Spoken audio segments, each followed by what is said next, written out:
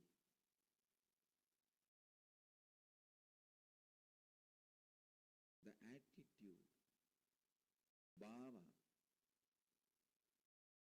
which forms the basis for the way you connect with the life in Vedic tradition. If you judge, you will be judged. Why, you know? Because the basis with which you relate with the world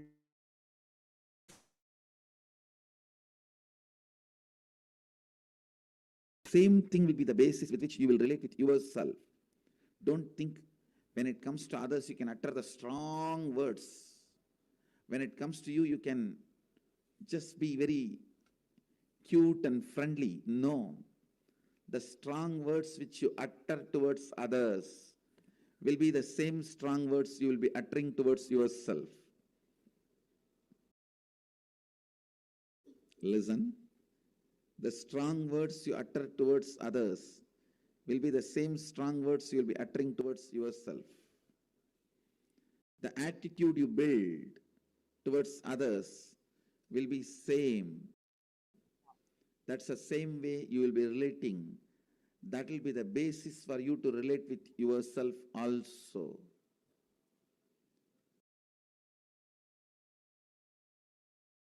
That is why I insist, bring motherliness in all your relationship with others.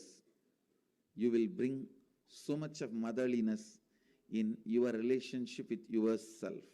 You will be able to heal you. You will be able to feel you. You will be able to be complete within yourself.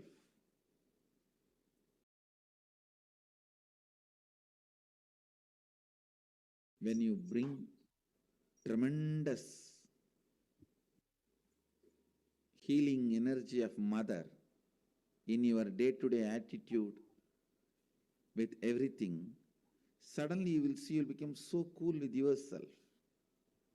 I tell you, the best thing can happen to a human being is ability to be cool with yourself.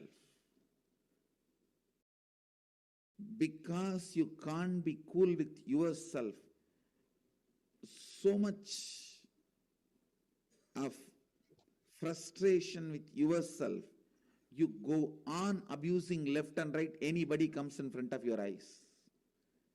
You say, this fellow has cheated me, that fellow has cheated me, that fellow has cheated me, that fellow has exploited me, he has swindled me, he robbed me. Understand? Yes, we can move on to the next slide, please. Your inability to be with yourself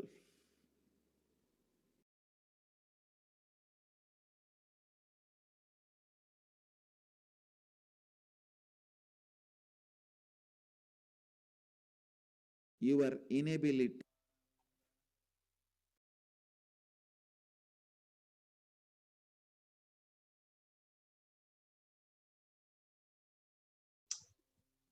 So now we will understand the revelations by Devi given on the 27th of April, 2021, translated into English roughly. Listen intensely. Apply turmeric in the forehead. Intake flowers of neem in your inner tongue. Be in unclutched state in your heart. Have an anthill soil in your lower abdomen, onion in your heels as a protection, and go to sleep every day. You will be established in Nirvikalpa Samadhi state and be in the state of Turiya. Parameshwari, I am blessing you all. Only this is a sweet way to get rid of diseases, sufferings, ailments, karmas, mental stress, depression of this pralaya. Oh, people, listen. Life without any hardships will happen. I am giving you the completion of enlightenment and Paramashiva Padam. Let you live in Nityananda with stability. Always I will be with you and protect you. Do not worry. So Devi has revealed how to sit in Padmasana, just like the Supreme Pontiff of Hinduism, on the 11th of 2021. Now we'll watch that video. you will be able to sit in Padmasana like me. Eat the rice with a neem flower. This is the instruction for all the humanity. Neem flower and the rice will heal your body and remove all the pains, induce flexibility, samana and prana, detox your body and clear apana. Om.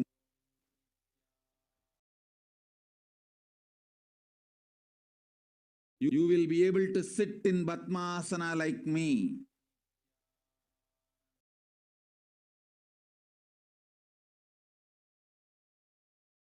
And to reiterate what the Supreme Pontiff of Hinduism revealed from Devi PARASHAKTI, you will be able to sit in Padmasana like me, eat the rice with neem flower. This is the instruction for all the humanity.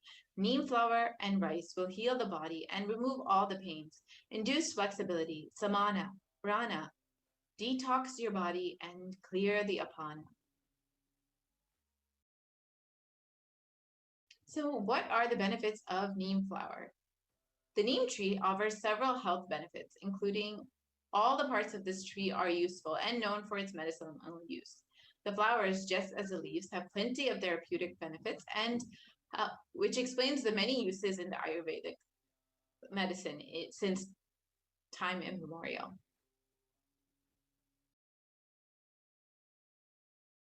The neem flower is known to improve digestion health, and mainly it helps with is used in the dry powdered form for cooking. It can be included in fried, boiled, dried, or roasted forms in rice dishes, and it can be used in a sauce for therapeutic purposes. The neem flower is well known for weight loss and is extremely effective in losing fat, mostly from the belly area. The flower is known for its potent properties, which help in fat breakdown. Dried flowers can be powdered and consumed every morning, mixed in a glass of water, and it helps in cleansing the liver and removing unwanted toxins from the body. It's good for liver health as it acts as a purifier.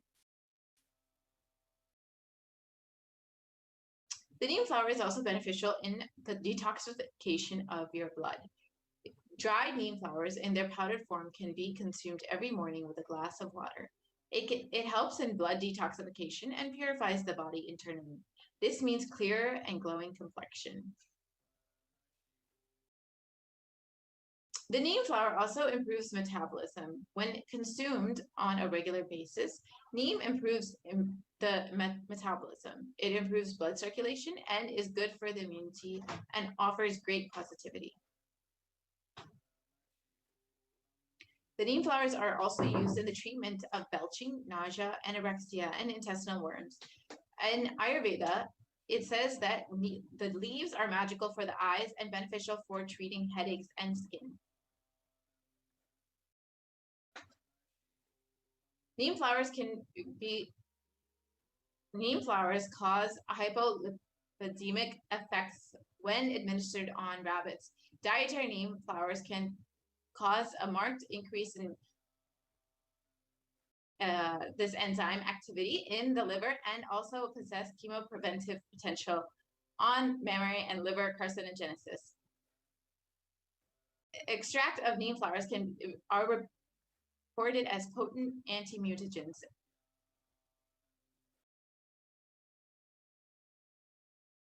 Neem flower is considered as an antiseptic that can cleanse your system. It is also known to cure skin impurities when applied on the skin.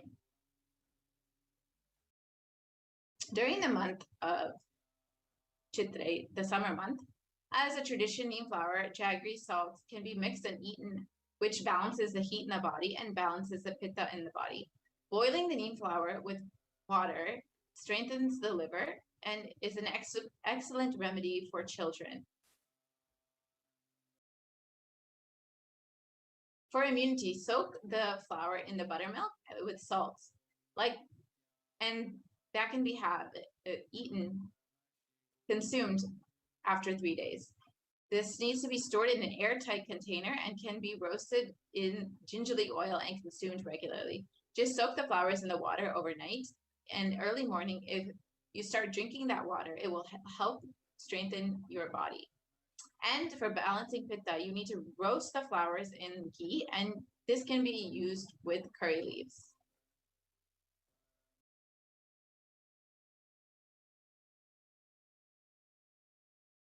So now we will enter into the next segment after a short break.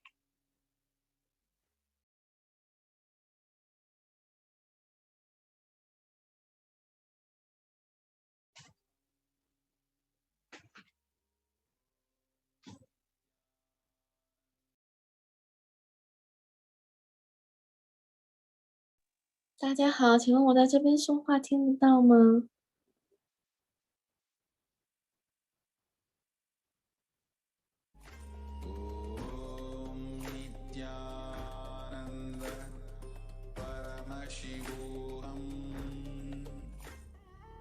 ？What I mean by the word e-Kailasa, listen intensely. Enlightenment ecosystem, literally enlightenment itself, in your own home, wherever you are. If you cannot come to Kailasa, it's okay. Kailasa can come to you. Kailasa coming to you is e-Kailasa.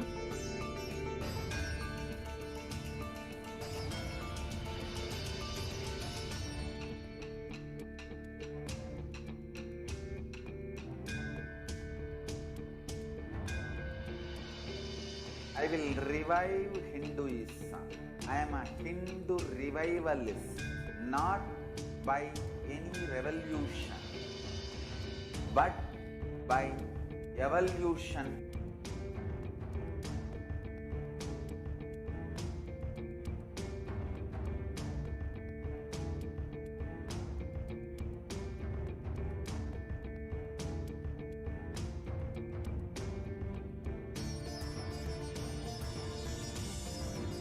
And setting model communities.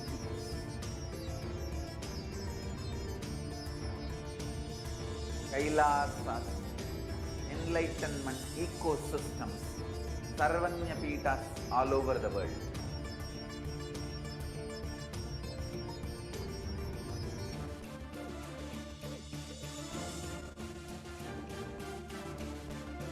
All powerful cognition, knowledge, only when you live, power manifestation and possibilities manifestation happens. It's a fundamental truth.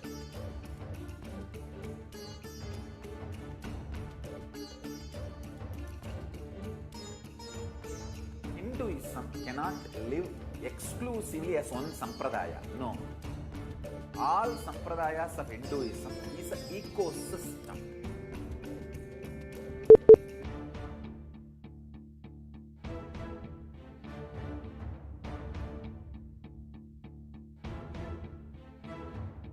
So don't keep quiet thinking that if one sampradaya is attacked, only that sampradaya is going to be affected.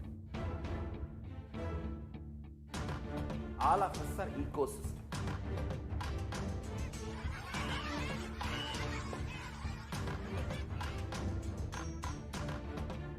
I invite all of you to get involved and enjoy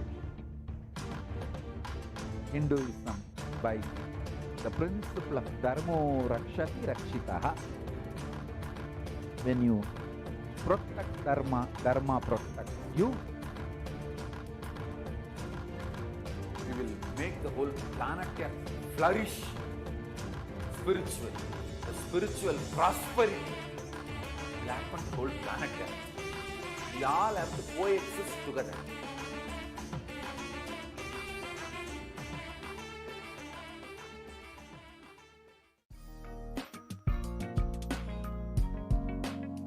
We get you health. We get you ability to build beautiful relationships in your life. We get you direct spiritual support, and we make sure you become wealthy.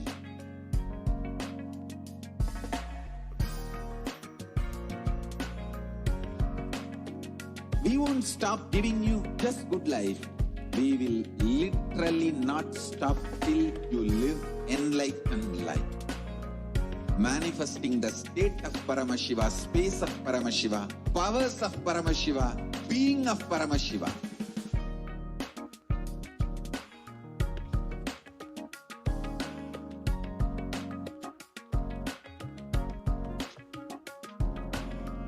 Whole world should become e-Kailashian. I want the whole world to know Hindus have something great to contribute to the world.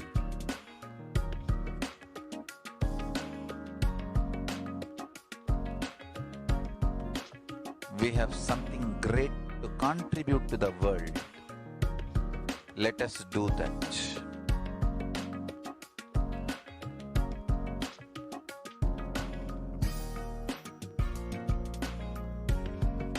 E-Kailasa is proper customized spiritual service helping you to identify your root patterns of suffering. We have perfected the science of helping every individual from every cultural, religious, nationality background.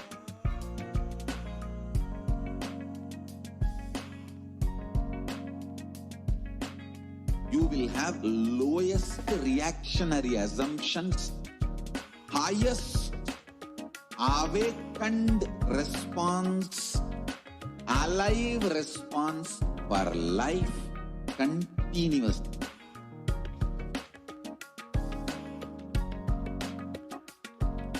E-Kailasa is enlightenment ecosystem, literally enlightenment itself in your own home, wherever you are. Proper customized spiritual service helping you to complete with your life negativity. Withdrawal from life, self-hatred, self-denial, self-doubt, so much of tiredness, laziness. We can support you aligning your diet, your attitude, your aptitude, your understanding about life. We can help you with everything.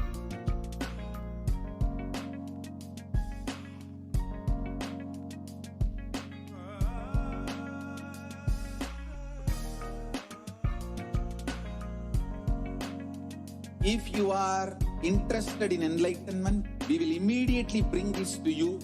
If you are not interested, we will explain the whole science, inspire you, and make you interested in enlightenment science.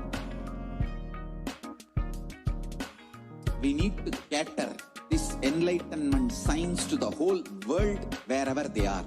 Because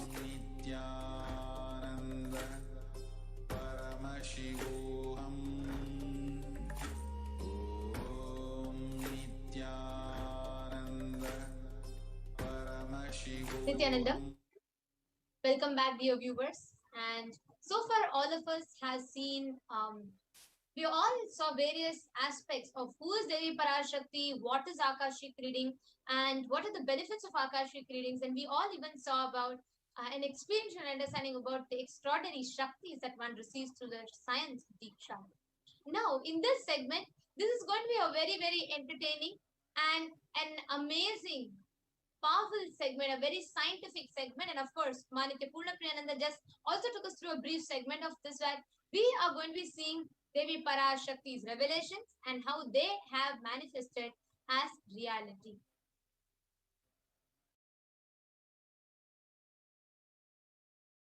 Let us first watch the Akashic reading, the revelation from Devi PARASHAKTI, before we enter into the main segment. கரும்பூஞ்சை வியாதிக்கு வைத்தியம் கேட்கின்றாய், நன்றாய் தெரிந்து கொள். கரும்பூஞ்சை வியாதி, நுரையீரல் மட்டுமல்லாது மூளையையும் நசுக்கி மனிதனை ஜடமாக்கி மரணத்திற்குள் தள்ளும் உயிரியல் ஆயுதம். மனிதர்கள் மீது நடத்தப்படும் உயிரியல் போர் இது. நவபாஷாணத்தின் மீது பொழியப்பட்ட நீரும் மஞ்சளும் பாலும் வேம்பு ரசமுமே இதற்கு மருந்து. அதை அருந்தி உடலிலே அதை ஊற்றி நீராடி இருந்தவர்க்கு காவல் அம்பிகையின் சக்தி.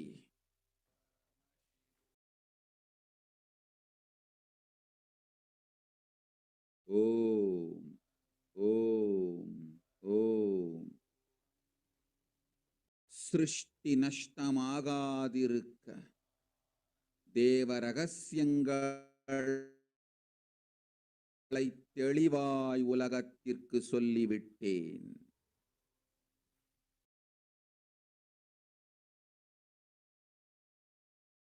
இந்த ரகசியங்கள் எல்லாம் உலகத்திற்கு நாம் நித்யானந்தன் வடிவு கொண்டு சொல்லும் பொழுது எதிரிகள் பெருங்கோபத்தோடு நித்யானந்தன் திருவுருவை அழித்திடாமல் இருந்திடவே அவன் திருவுருவை கைலாயத்திற்கு கொண்டு வந்து பாதுகாப்பாக்கிக் கொண்டு பிறகு இந்த உண்மையெல்லாம் உலகத்திற்கு சொல்லுகின்றேன்.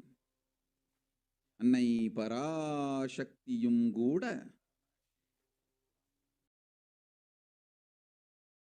உண்மைகளை உலகிற்கு சொல்லும் முன் தற்காப்பு செய்து கொள்ள வேண்டிய அளவிற்கு மனிதர்களின் அரக்கத்தனமும் அட்டூழியமும் உலகத்தில் அரண்டு ஆடுகின்றது.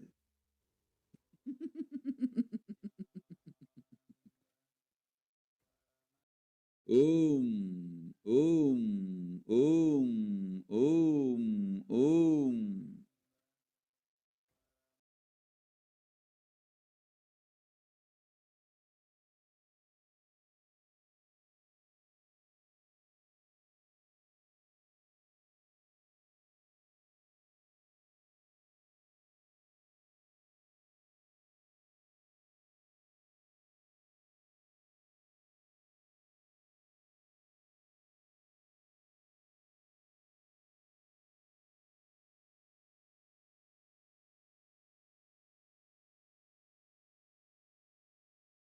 Actually, the video that just what we watched is from the 19th of May 2021 in the PARASHAKTI Akashic reading, what Devi PARASHAKTI herself, through the Supreme Pontiff of Hinduism, had revealed to the world. And we have been seeing so many different examples of how whatever PARASHAKTI has been revealing has been manifesting as a reality. How Devi PARASHAKTI has come down and coming down every day just to tell us all what is it that is happening. So let's look at the English mapping to what was revealed by Devi PARASHAKTI, because I don't want to say it's a complete translation, because just the mapping in the English language to what PARASHAKTI had revealed. It says, you're asking remedy for black fungal disease. Know properly, black fungal disease, not only it will affect the lungs, it will smash the brain also. It is a bio weapon that makes humans as a lifeless matter and push them to death. Dear viewers, also please mark the date as we're reading the translation. This was revealed on the 19th of May 2021. The demonishness and atrocities of humans is dancing in the world that even Mother PARASHAKTI needs to do self-protection before telling the truths to the world. So now this was the rough translation, that was English mapping. to what PARASHAKTI had revealed. And now let's see what are the different points she has revealed and how it is manifesting as reality. Actually, the first important fact that all of us need to know is as of 19th May 2021, where it was black fungus was, I would say, almost in the beginning stages. Black fungus was denied and dismissed as rare. And just shortly after Devi PARASHAKTI had revealed, made this powerful revelation about the black fungus, it was declared as an epidemic by several states. It was declared as a pandemic within pandemic. Very shortly, it was discovered that it eats the brain, exactly as per Devi PARASHAKTI's revelation. It further also was revealed by scientific research that it mutilates the body and face. It eats the bones. It affects only the COVID patients. It's extremely fatal, where 50% of the people infected with it die. Next slide. Now, let us see the revelations about this black fungus that happened. Black fungus was already declared an epidemic by several states. We can see here, this is May 23rd of 2021. May 19th, Devi had revealed. This is what is the point that all of us need to mark. Till May 19th, 2021, and even 21st, 22nd, the entire world believed and actually neglected this black fungal disease as something that was too trivial, something that is rare, something it is not an epidemic. After PARASHAKTI revealed, in 4 days, on May 23rd, 2021, it was declared by several states of India that this is an epidemic. Next slide, please. India faces shortage of treatments in face of 2 epidemics. COVID-19 increases black fungus infection risk in India. Next slide, please. These are all the different news that had come out on May 23rd, 2021. And the black fungal disease was declared as an epidemic and the cases climbed to 12,000 in COVID hit India. And this is now by 29th of May, already the entire India had declared that this is an epidemic. Actually, one thing to note is in the previous article, actually it told all of us need to know the seriousness of it, because as Devi revealed, the article published clearly reveals that how the whole black fungus, it just eats up your brain.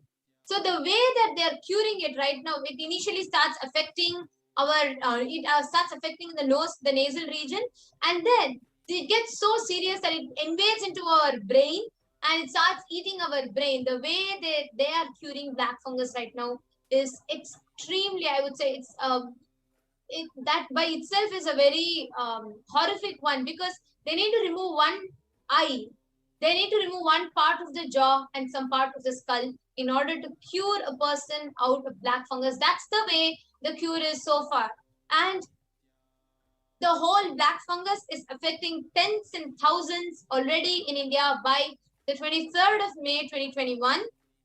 And as per this article, it says 29th of May 2021. So you all can see the timeline, how it is happening.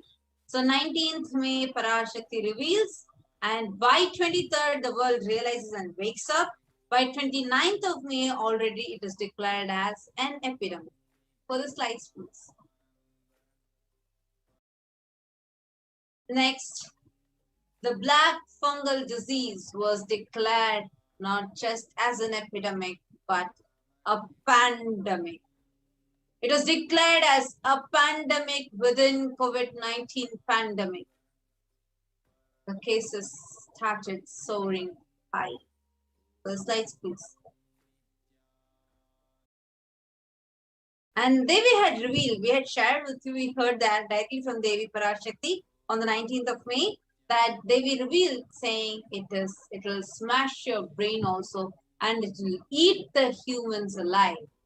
Here we can see flesh-eating black fungus. Note the terms. Black fungus has a near 50% of mortality rate. 50%. Oh my God. That's tragic. It is tragically, and it's tragically killing many who were relieved to have beaten COVID-19. The infection, please listen carefully. The infection can eat through the skin, the soft tissue, or even bone as it attacks the brain. They were told to literally smash the brain. And that's exactly what the world realizes, but much later. Now, what we all need to note is those who are out of COVID, who are already affected by COVID, since their medical system, the immunity is weakened due to the steroids, because the COVID medications and the steroids that's induced into them. Hence, it directly weakens their immunity system, making the people who recovered from COVID more susceptible to the black fungus virus. Now we can see the next one that Devi had revealed is the human beings will die like rats and cats on the streets. The points we all need to note. What Devi revealed is the dead bodies will be floating in large quantity in the river Ganga. Authorities fudging the numbers and underreporting. Dogs eating those dead bodies. Because dogs ate those dead bodies, they are dying. The poor human beings are eating those dogs' dead bodies because they don't have food and they are dying. So this is what was revealed in the PARASHAKTI Akashic reading. Now let's see how it has become a reality. By now I think the whole world knows. You all heard the news. Just few days after Devi's revelation, you all can see, oh my God, it's just so tragic. Actually, it's just two here, but we have hundreds of bodies that were floating. This was already 1 month back. That's what you could see in the other side of the picture, where it shows a lot of human bodies floating in the other corner. Here is just two bodies that are highlighted and shown. Hundreds of bodies. You can go to the further slides, no? Bodies found in sand on the banks of Ganga. Oh my God, dogs eating those dead bodies. As they be revealed, we can see how it was found. Exactly the same thing is happening. Further slides. You can go to the first slides. We can see here how it is put. Human beings will die like rats and cats. Exactly as per this revelation, several dead bodies found floating in Ganga in Bihar, Yamuna and UP as COVID-19 cases surge. Here we can see as India is reeling under massive second wave of COVID-19 pandemic, the number of deaths has also increased. Such is the situation of crematoriums and burial grounds, and they are back to the capacity. And we can also see in the previous slide how they had told that the dogs start feasting on these dead bodies. Because the crematoriums are full, hospital beds are not available, and people fall dead on the roads, and the relatives find no place, no choice but dump the bodies on the river. They come and they get settled in the banks, and they are buried sometimes. Many times relatives themselves directly buried on the river beds. And then what happens is the sand gets, due to the soil erosion that happens because of the wind, the dog starts coming and feasting and eating those dead bodies. Now we can see how the virus is going to spread more due to such actions. We can actually see here over 150 COVID dead bodies dumped in Ganga in Bihar. It's 150 in number just in one place. And over 150 dead bodies which have been reported as COVID fatalities have been dumped on the banks of the Ganges River. These COVID bodies will be washed down further and can be eaten by stray dogs, which will further spread the coronavirus. This report is as per the 10th of May 2021, shortly after the revelation by the Supreme Pontiff of Hinduism. The next slide, please. Here we can see another article which quotes, bodies found floating in Ganga in UP day after the Bihar horror. We can see in Buxar in Bihar, the bodies were floating. Next year, it's in Ghazipur in Uttar Pradesh. The bodies were found floating in the river Ganga. The next slide, please. Dozens of more bodies wash up on the Ganges river bank. And here we all need to see This is an evidence. So this is published by a renowned media house, and here we can see how they're underplaying the number, where they're reporting the deaths as only 40 bodies. Please make a note of it. So on Monday, they're saying 40 bodies were pulled up from the river, some 55 kilometers, 34 miles downstream from Gamar. Now, we're going to show you the next place, in the same place of Allahabad. Same report, same happening, but a different channel reporting. Let's see, so you can see the stark difference. So this is Dainik Bhaskar reporting, and we can see here in Kanpur, which is UP, is one of the most populated states, 400 corpses. 400 corpses were buried near the Shareshwar Ghat. Literally 100 times it is reduced, the number is reduced and reported. So imagine and see how much you have, what information you have been receiving, how much it is manipulated. That's actually, we can also see one more number to note. Has told, that's why the Supreme Pontiff of Hinduism has told that India is dying. Media is lying. Sorry, as she was mentioning, you can even see the next number. Just nearby, 900 bodies were found. 900. 400 corpses was buried near Shareshwar Ghat. And you all can see this is just a different media's report. So how much the mainstream media is underplaying these numbers. For the slides, please.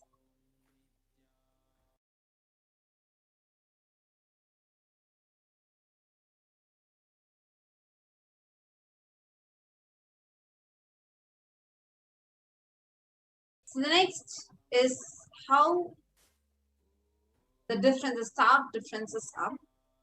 Right now, the official counts are 26.9 million, the reported cases, and the reported deaths are 307,231. This is just from India. Now, is the previous slide, please. No? A conservative scenario, like where even if we say in a very minimum level, but actually happening right now, estimated infections itself is 404.2 million infections. It's much more, I think 200 times more. Estimated deaths are 600,000.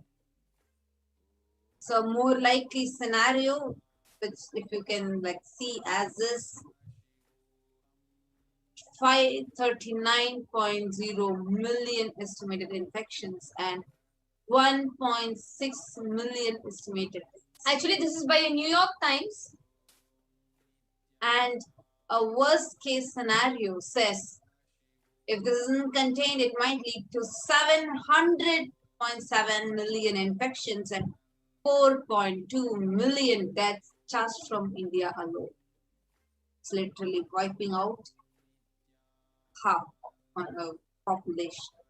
And actually here we all can see in the article quoting the New York Times, it had clearly revealed, it is clearly published that how even in the least dire of these estimated infections and deaths far exceed the official figures. More pessimistic ones show toll on order of millions of deaths, the most catastrophic loss anywhere in the world.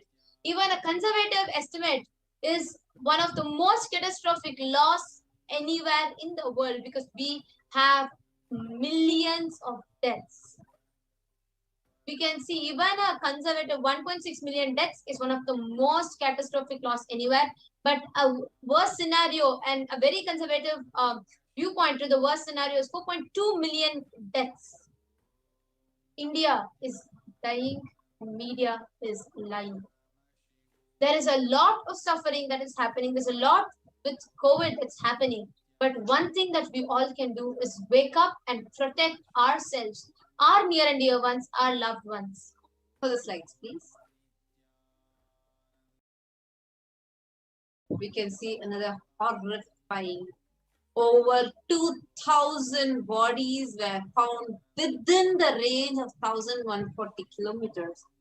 Just within that range, the banks of River Ganga. It's literally like 2 dead bodies every kilometer. That horrible. Yes. 2,000 dead bodies. Just imagine the contamination of water. My God. Because so many people are going And to that's the depend on horror. it. It's not just like the dead bodies and in the water is one. The people seeing it, the smell of the bodies rotting, the stray dogs infecting, the predatory birds eating them, and the whole land becomes unusable. Just a mosquito goes and sits on it, or a fly goes and sits on it, and comes and sits on another person. It spreads. Like every way, every possible way, it spreads. Next slide, please.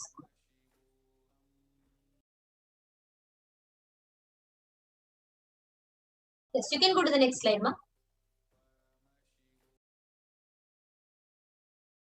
Indian population is 136 crore.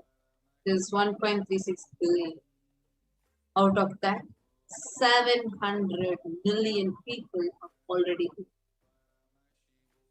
Wow, it's a walking huge number. That's more than 50%. It's like this.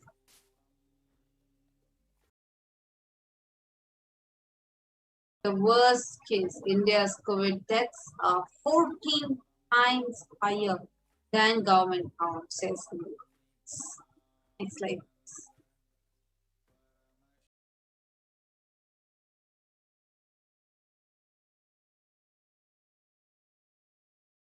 COVID is now airborne.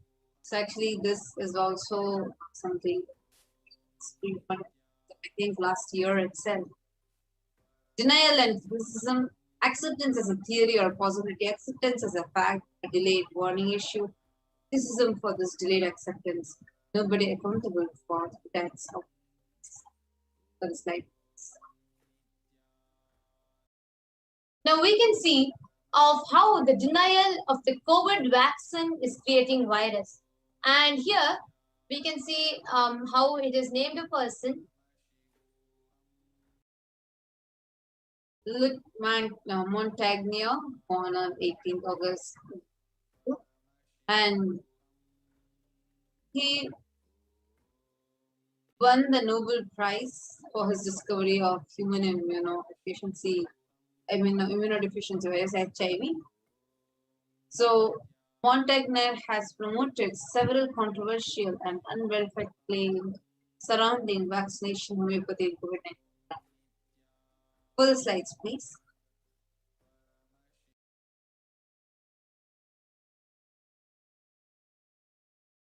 So then he has said, COVID vaccine is creating variants.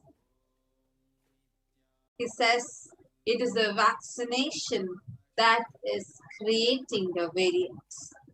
He is a 2008 Nobel laureate, and he has made these explosive comments. They're going viral on the social media. For the slides, please. Next slide.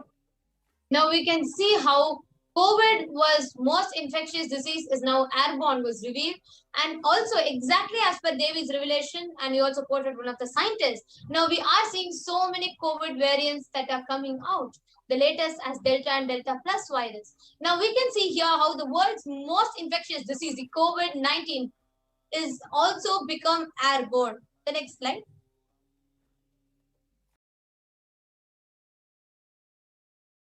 Now we can see here that the Swamiji, as soon as Devi PARASHAKTI has revealed, we can see the one of the articles, the Mint, quoting that discussing about the airborne transmission for months. It was only last week that the WHO and CDC made this official that the COVID-19 is airborne. The next slide, please.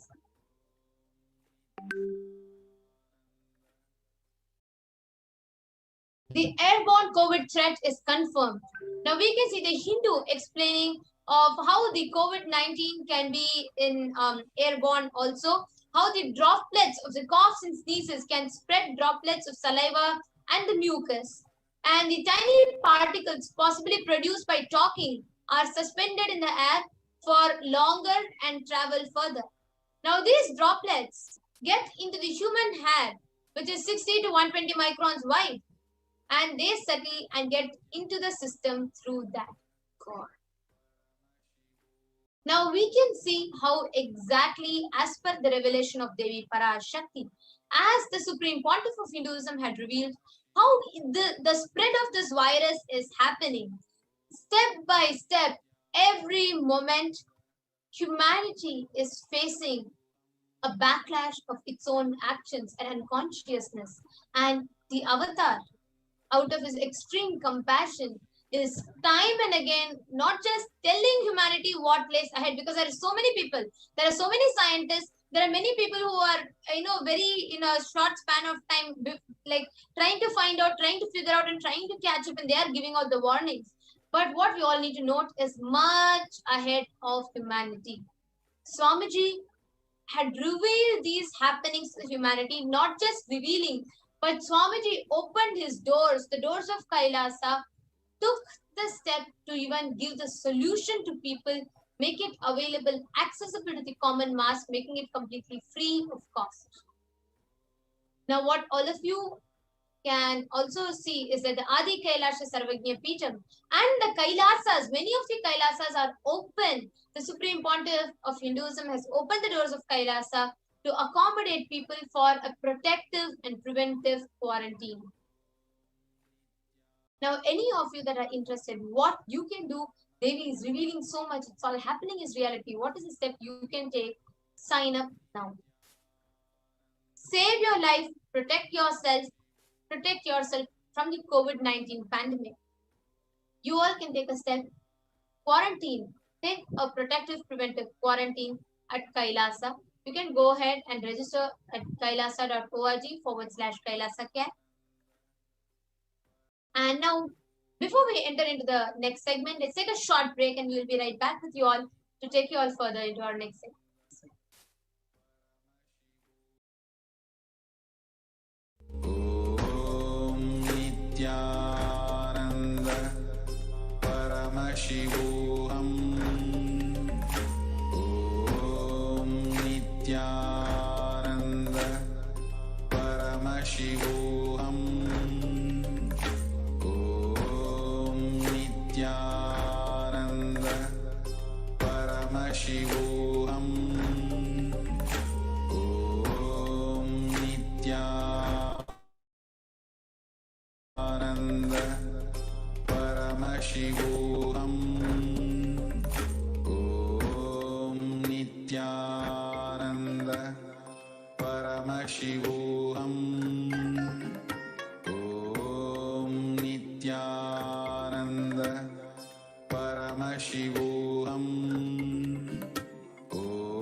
Somehow be alive.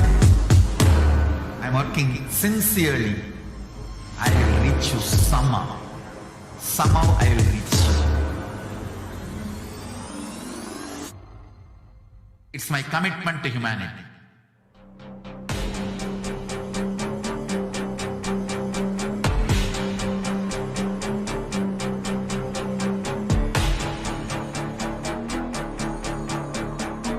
Just don't die within the next 3 years.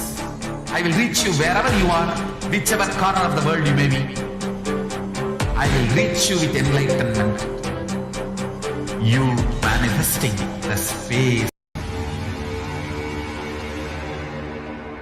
Just be alive for next 3 years. Nothing else.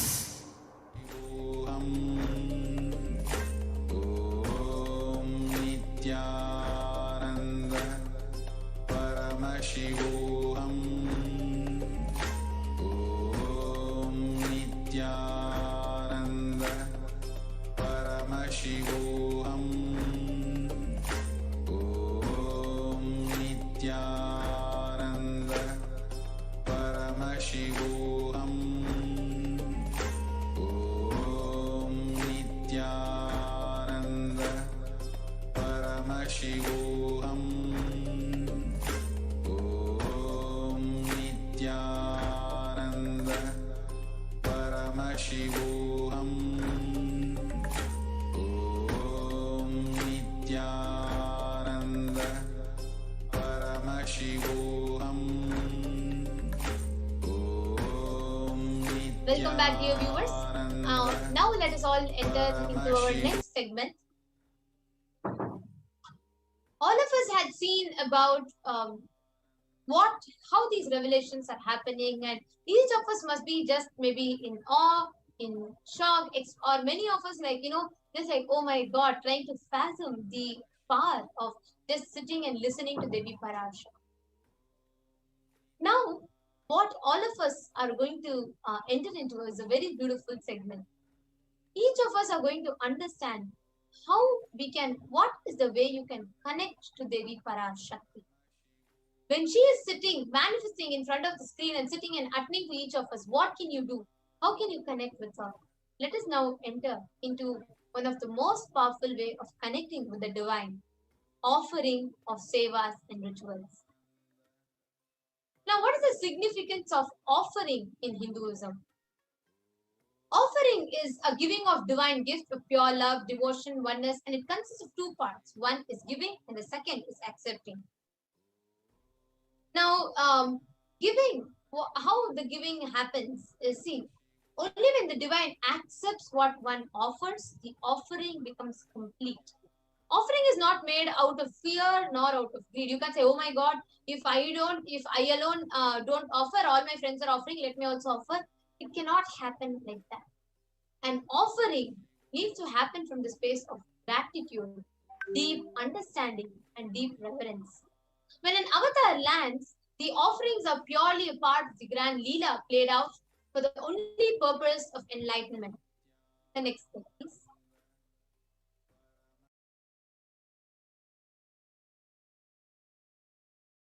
The next slide.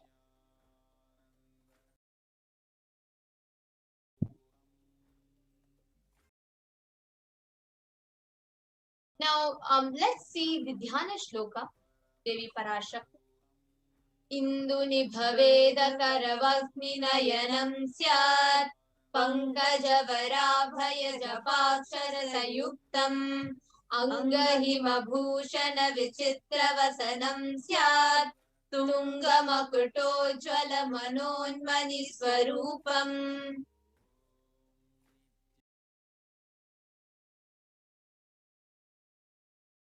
Moon-like face holding the Vedas and books on one hand, fire in the eyes with lotus flower gracing and blessing hands.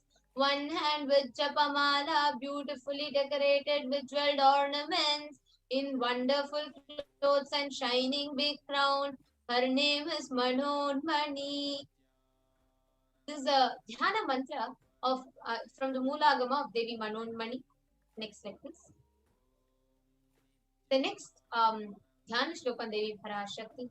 Dhyaye devim trinetram shashini bhavadanam vedahastam dadhanam savye padmam varadam apare cha bhayam chakshamalam divyairabharanair vibhushitatanum brahmadibhih pujitam devi meva manonmani pratidinam Kamartha Dhatrim Shubham.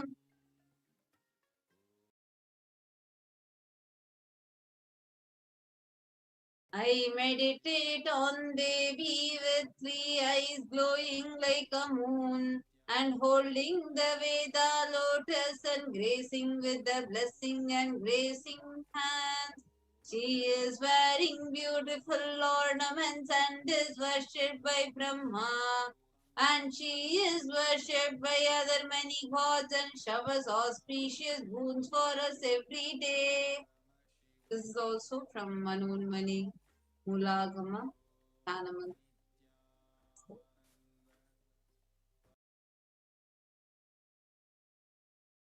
So now we're going to be entering into the offerings. So the first thing we wanted to share with all of you is how the element gold itself is highly significant for us.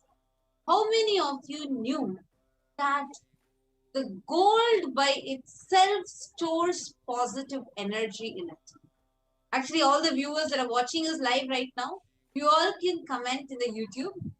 How many of you know what are the benefits of offering gold for the deities?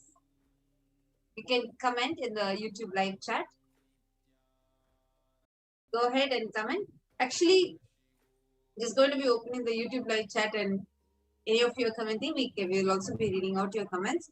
Just wanted to share with all of you, gold by itself has the unique power of storing the extreme positive energy inside. It's so sattvic and helps us even treat fatal diseases. You all can keep posting your comments that you are seeing and whatever is your understanding. You can keep posting it in the YouTube live chat. The next slide, please.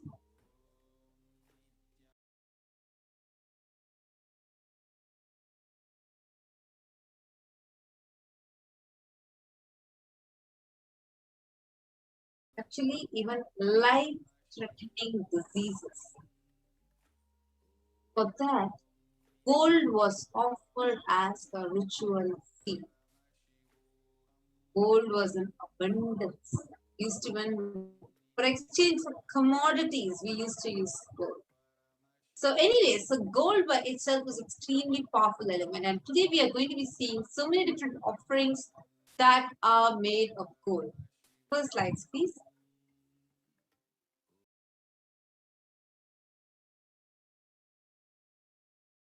Next slide.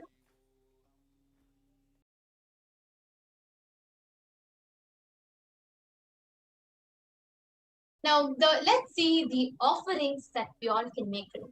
The first is the e-hundi, the offering of e-hundi. And there's the very significance in Hinduism of e-hundi is hundi itself is very strong. But even as a young child, or when you go for the temple the first time, your parents will always teach you to put maybe a 50 paise, 100 paise, whatever you have. You are taught to put that after you take the arati. You put some in the hundi. You are taught to build gratitude just as a lifestyle in Hinduism. There's a very beautiful verse in Lalita Sahasranama Stotram.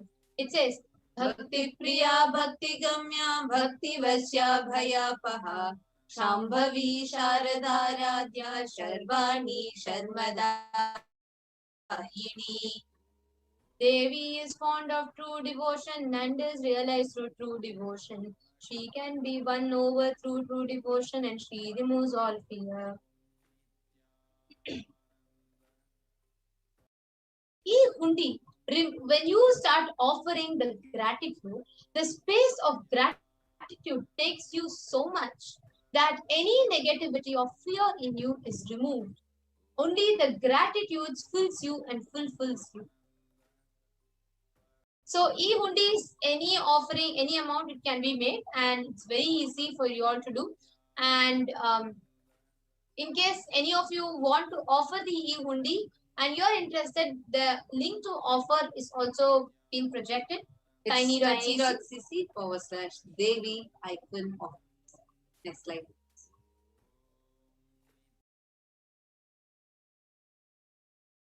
The next is Sankalpa chanting. Anytime you offer any ritual, what is a conscious resolution you take? So that is offered. So the Sankalpa is taken for your name also. That is Sankalpa chanting. It is just $1 and you can offer Sankalpa mantra chanting for yourself or for anyone, your son, your family, how many other people you want. You can offer Sankalpa chanting. Next slide, please.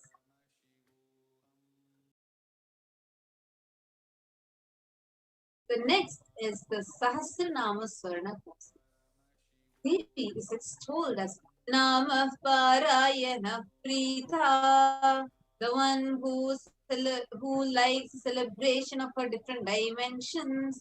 Actually, Nama can be translated as name, as well as that is the dimensions, the different dimensions that she radiates. So here, this is a very beautiful offering. As we had shared, the gold itself is a very powerful element. And now on this gold, your different names and forms of Devis inscribed. And that gold coin is offered to Devi Parashakti. Therefore, celebrating the different dimension of Devi Parashakti. Next slide, please.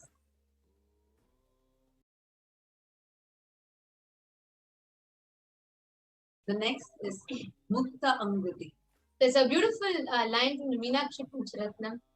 Muktahara lasat kirita ruchiram purnendu vakra prabham shinjannu purakinkini manidharam padma prabha bhasuram sarvabhishta pala pradam girisutam vanirama sevitam Meenakshi pranatosmi santatamaham Karunyavaranidhim.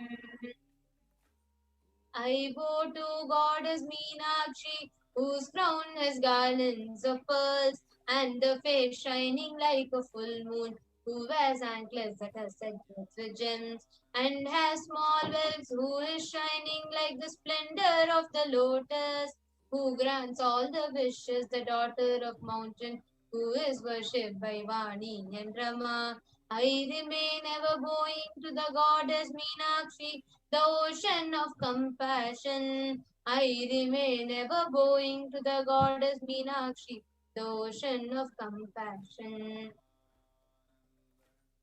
The Mukta Anguti is where you offer the pearl finger ring to Devi Parashakti, and this will bestow you with the blessings of her compassion and pure love in any business endeavors that you have.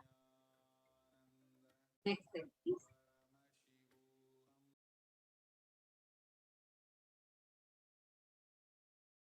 You can go to the next slide. Yes, the Swarna Padma Pushpa, the golden lotus. How many of you have seen, how many gods that you know are seated on a lotus? Saraswati? Either they are seated on a lotus or they are holding a lotus. They are having lotus in some form or other. Devi Parashakti, Lakshmi, Saraswati, when Ganesha has, Kamakshi has, so many deities have. Brahma, Vishnu. Literally almost every deity are either seated inside a lotus or they are holding a lotus. So lotus by itself is a very, very, very auspicious flower. And this is gold.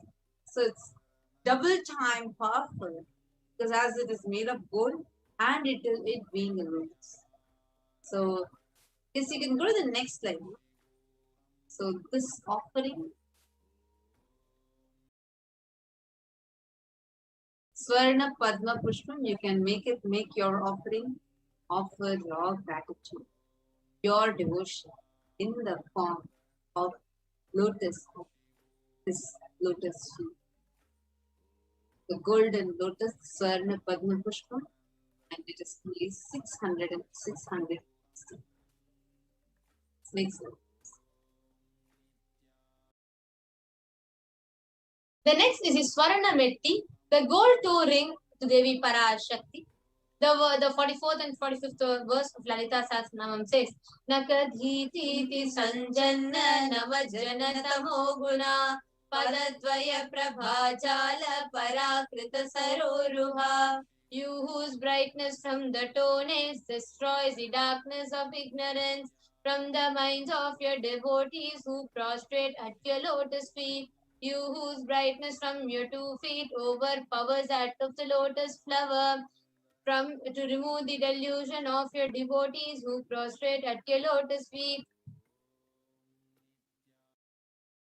The offering of the gold toe ring to Devi PARASHAKTI will remove, dispel any kind of delusion that you are stuck, especially any difficult situation that you are stuck that is created as a delusion around you. Just by offering this, Devi's toenails, just the shine from Devi's toenails will remove it.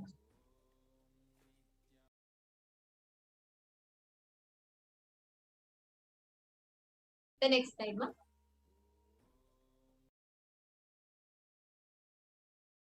The next offering is the Swarna Mangtika. The Swarna Mangtika is actually the gold hairline jewelry. It is a very beautiful verse which says Sudha Surabhi Varshini, and it says she who makes the nectar flow in all our nerves from Sahasrara, she who gives a very pleasant experience of the ultimate. Now, offering of the Swarna Mangtika actually awakens the gratitude in us, makes us overflow with gratitude, makes us experience of ultimate power and ultimate space of completion, the space of gratitude. The next slide.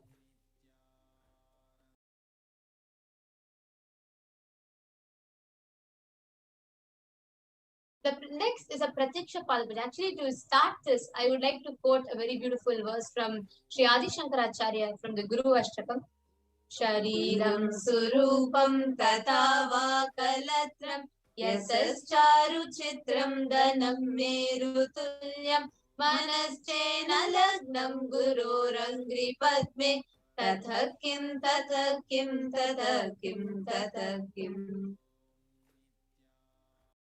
And Adi Shankaracharya in this verse beautifully he says that you can have good, you can be beautiful, you can be handsome, you can have a good wife, you can have name and fame, you can have wealth like as big as Mount Meru. But when you do not have the devotion, the ability to worship the Guru, of what use is all this? What use? What use? There's another beautiful verse. It says beautifully, Ananta samsara samudra para naukari tabhyam guru bhakti kabhyam.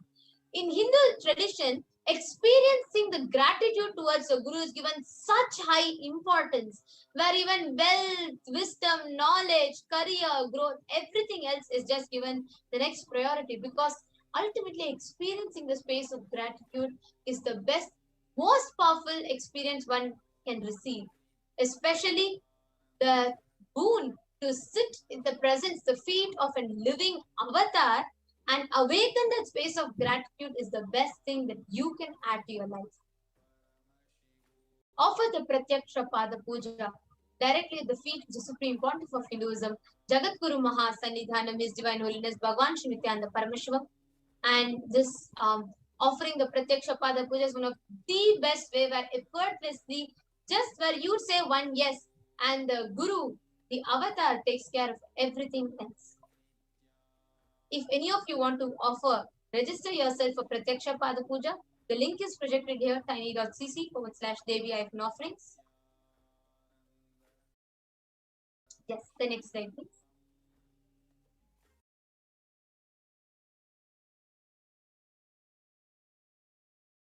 The next is the Vastra Seva. There's a very beautiful verse also for the Vastra Seva. Nakadhiti sanjanna namajjana tamo guna padadvaya prabhajala parakrita saroruha. Offering of the Vastra Seva. It enables you to experience love of the mother, the completion, the experience of feeling connection, because it's very personal one. It's like you dress up your mother. So anybody wants to experience that dimension, you all can go ahead and make the offering at tiny.cc/Devi-offerings. Yes, the next slide, please. We'll now give you all a summary of all the offerings so far. The next slide, please.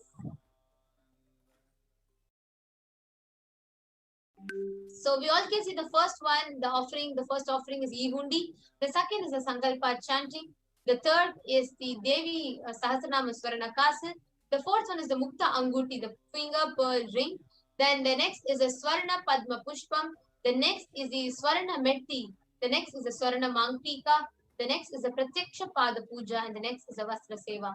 Go ahead, choose any of these offerings. The next slide, please. If you are interested, if you have an intention to make this offering, but you need some help, or you have some questions and you need some guidance, go ahead and fill tiny.cc/Bhava Samadhi. But if you are ready, you're clear, and you want to make a payment online, you are ready to offer the seva by online payment, then go ahead and offer it, register yourself at tiny.cc/Devi-offerings. Immediately after the payment, ensure you fill tiny.cc/Sankalpa 2021. So after you register, your names get chanted. So let's actually take a few minutes. We will be right back after a short break. But let us take a few minutes to go ahead and register for the seva.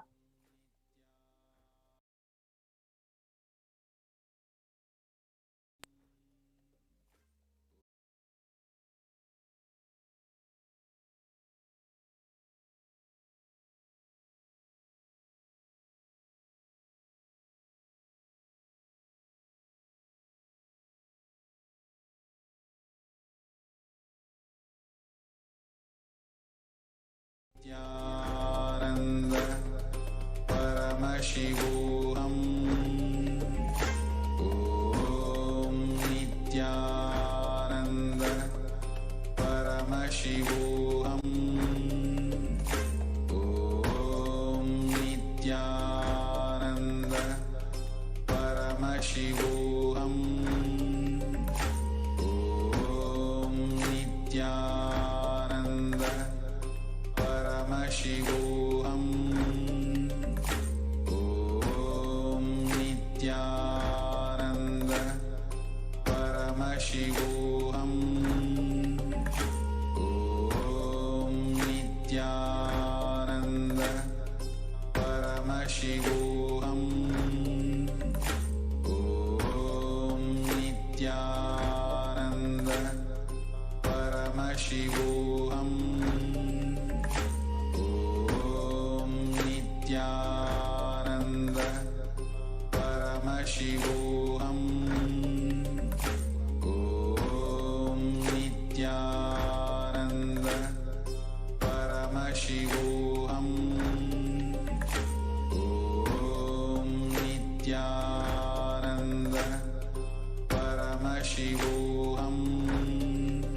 Om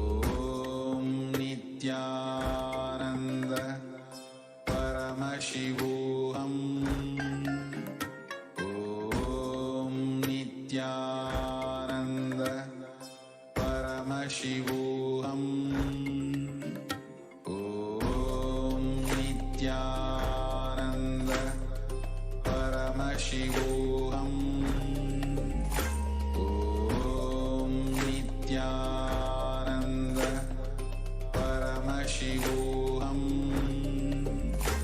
Om Nityananda Paramashivoham Om Nityananda Paramashivoham. Welcome back to your viewers, and hope all of you took time to go ahead and open the links. Now, to make it easier and comfortable for all of you, we are going to take you all through a walkthrough of how you can make these offerings, how you can register yourself for these offerings. So first, let's visit tiny.cc/Devi-offerings. And we will now take you through a detailed step-by-step walkthrough of how you can register for sevas.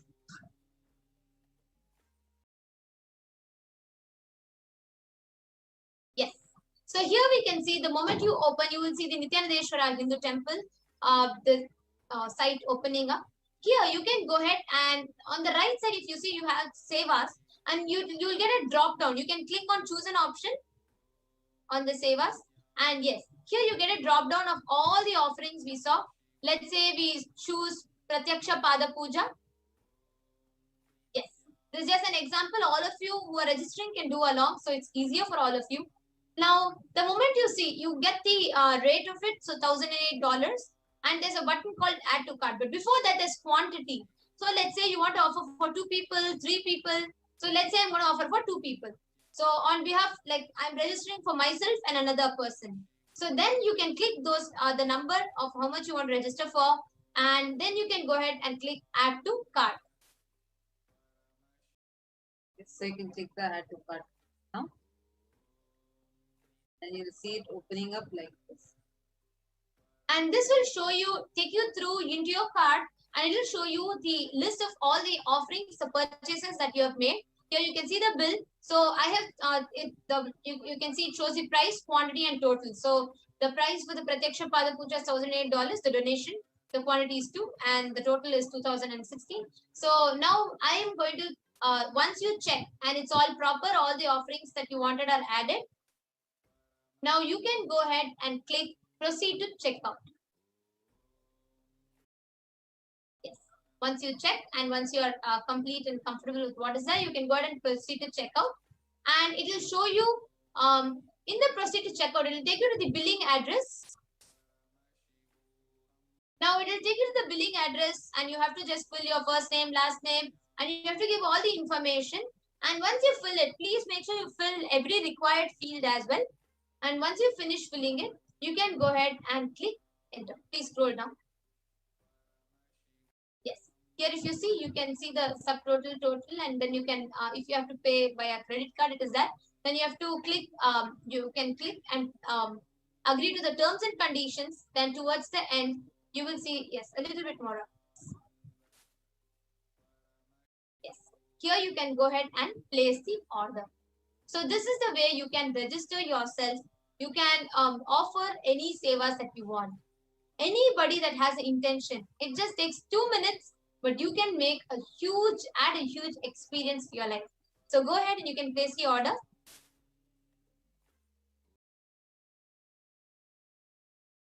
Yes. So this is the way you can fill. Yes, you have to fill the required fields. Otherwise, the order will not be able to be placed.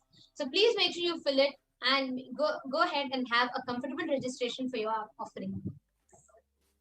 Now, each of us saw about how you can make the offering. What are the offerings? And today, so far, we have seen about who is Devi PARASHAKTI, what is Akashic readings, what are the ways in which you can connect Devi PARASHAKTI.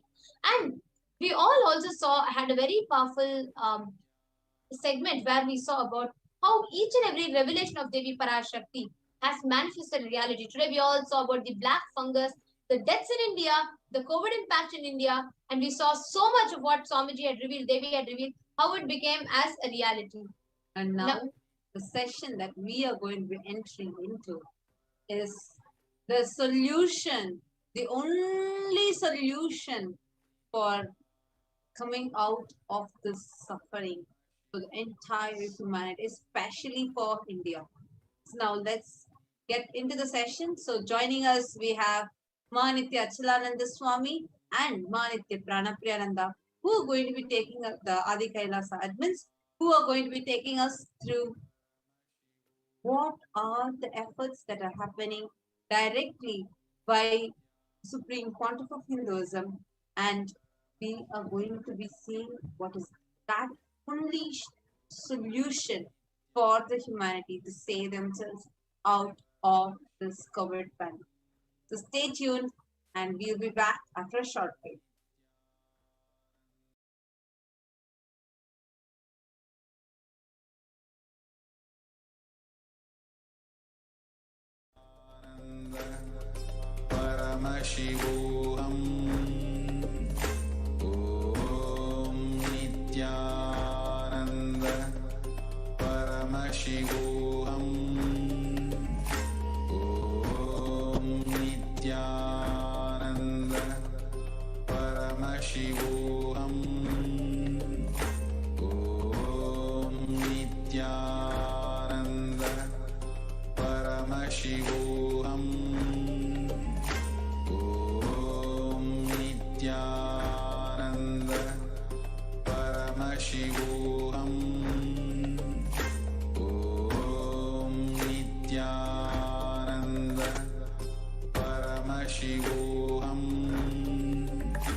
大家好，现在尝试从另外一个教室来说话，请问大家听得到吗？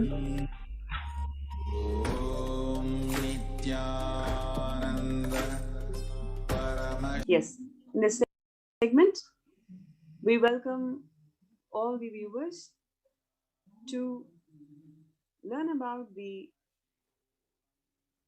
multi-layer quarantine COVID care protection centers at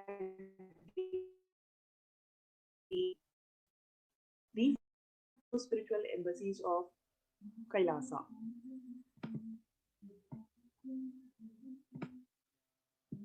Let us look at the stats today,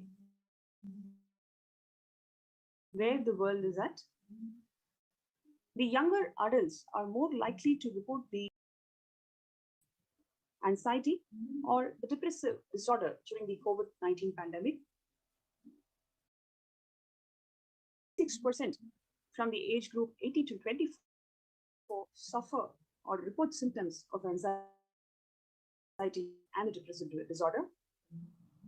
48.9% of from the age group 25 to 49 report the symptoms of mental disorders, and 39.1% from the age group of 50 to 64 are likely to report the symptoms of anxiety or the depressive disorders, and only 30% from the age group 65 or more report the symptoms of anxiety or the depressive disorder. So clearly you can see it is the youngsters, young adults who are likely, who's suffering from the depressive disorders and the anxiety.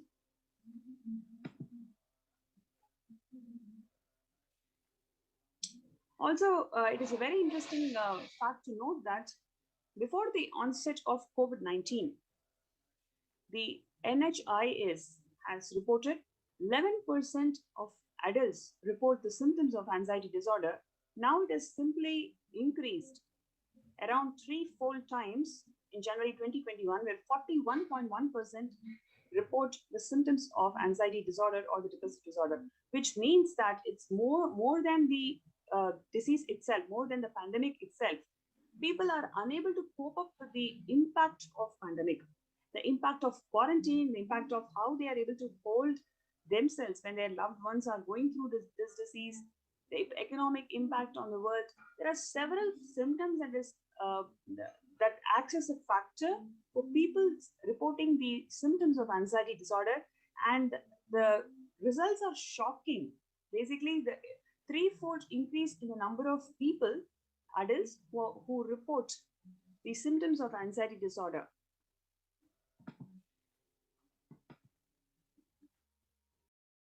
Now, what do the employees feel? Let us now move to the workplace culture. What do the employees feel more than half the time at work? They feel tired, stressed, burnt out, discouraged, distracted, and depressed. 34% of them feel tired and stressed more than half the time at the work.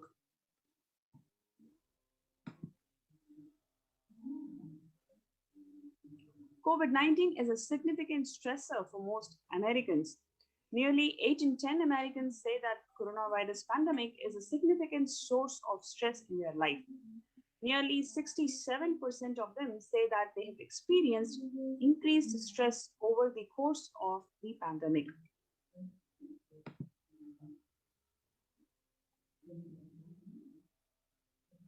One in 4 essential workers, which means 25% of them, are diagnosed with mental health disorder since the start of the pandemic.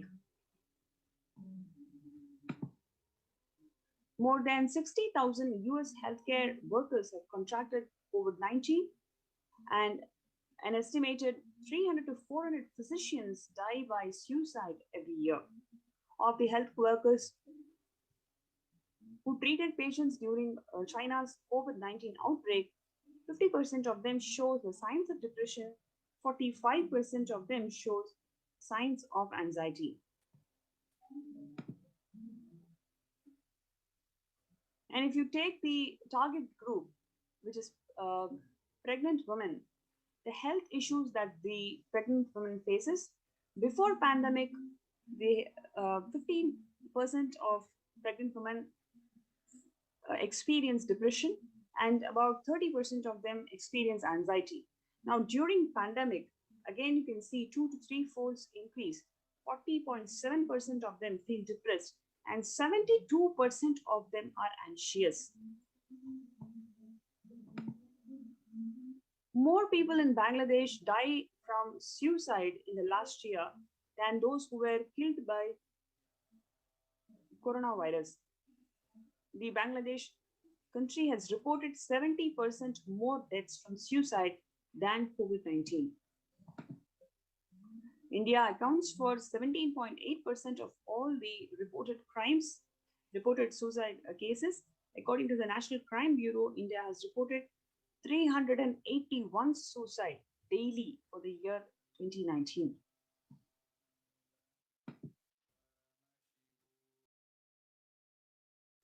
The US cases of depression have tripled during the COVID-19 pandemic. A large study finds a dramatic increase in the number of adults in US reporting the symptoms of depression during the COVID-19 pandemic. Before the pandemic, 8.5% of US adults reported being depressed. That the number of people who are depressed has risen to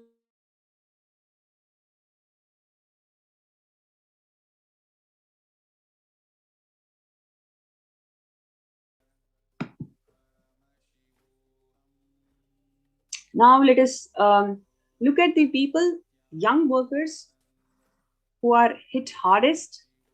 Young respondents were more likely to say that pandemic has a negative impact in their mental health. 78% of the global workforce says that the pandemic has a negative impact on the mental health. 85% say that the mental health issues are causing sleep deprivation, poor physical health, reduced happiness at home, strained family relationships, or isolation from friends. Of people, 68% of them would prefer to talk to a robot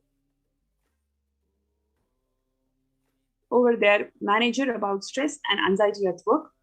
76% of the workers believe that their company should be doing more to protect the mental health of the workers. Now you have an opportunity to join the COVID care protection centers, register through the link below, because you can clearly see COVID has impacted all the age groups, whether it is the target population is young people, people at the workforce, pregnant women, and the number of suicide cases are increasing more than the people who are killed by COVID. So it is not just the pandemic by itself, but the impact of pandemic has on the human beings is enormous. That is why we observe this rise and increase in the mental disorders. And the Supreme Pontiff of Hinduism, Jagadguru Mahasannidhanam, His Divine Holiness Swamiji has opened the doors of Kailasa to one and all to experience the spiritual conscious breakthrough during this pandemic. So we offer free food, free accommodation, free internet services. You can work from home. You have the best medical facilities available during this pandemic. And above all, you can evolve yourself spiritually through this opportunity. So we invite all the viewers to join the COVID Care Protection Center. You can register through the link below, kailasa.org/Kailasa Care.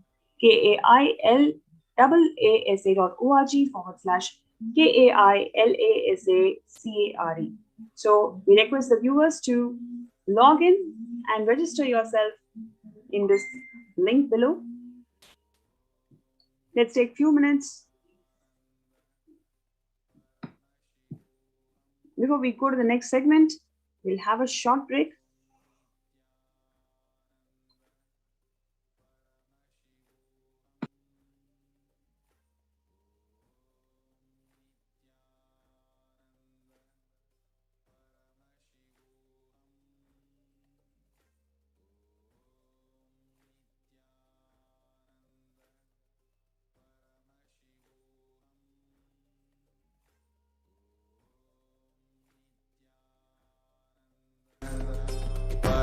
Paramashivoham. Om Nityananda Paramashivoham. Om Nityananda Paramashivoham. Om Nityananda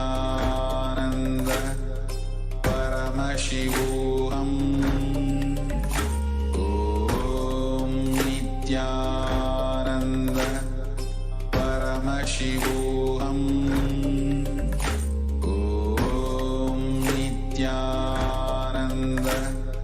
Paramashivoham. Om Nityananda Paramashivoham. Om Nityananda Paramashivoham. Om Nityananda Paramashivoham. Om Nityananda Paramashivoham. Om Nityananda Paramashivoham. Om Nityananda Paramashivoham. Om Nityananda Paramashivoham. Om Nityananda Paramashivoham. Om Nityananda Paramashivoham. Om Nityananda Paramashivoham. Om Nityananda. Just be alive for next 3 years. Don't die within next 3 years.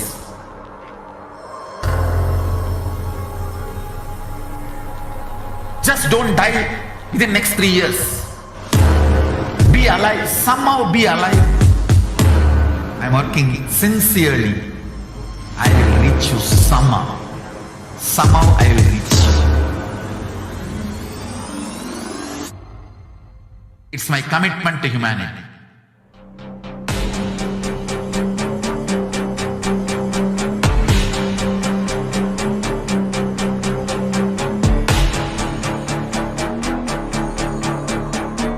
Just don't die within next 3 years.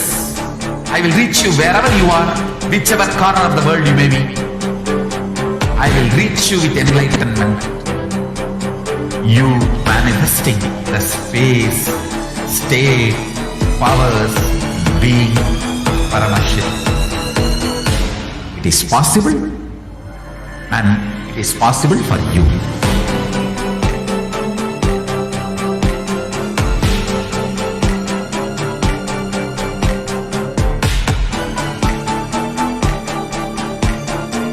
Paramashiva will reach you with enlightenment science.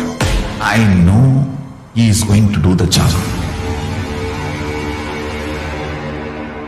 Just be alive for next 3 years. Nothing else. Just be alive for next 3 years. Don't die within next 3 years. Paramashivoham. Om Nityananda Paramashivoham. Om Nityananda Paramashivoham. Om Nityananda Paramashivoham. Om Nityananda Paramashivoham. Om Nityananda Paramashivoham. Om Nityananda Paramashivoham. Om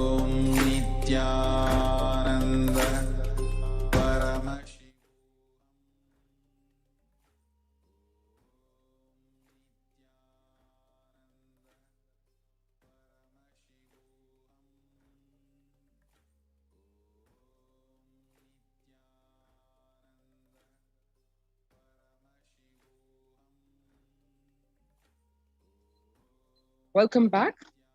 And now we go into the next very important pillar of Kailasa's ecosystem, which is Kailasa's libraries.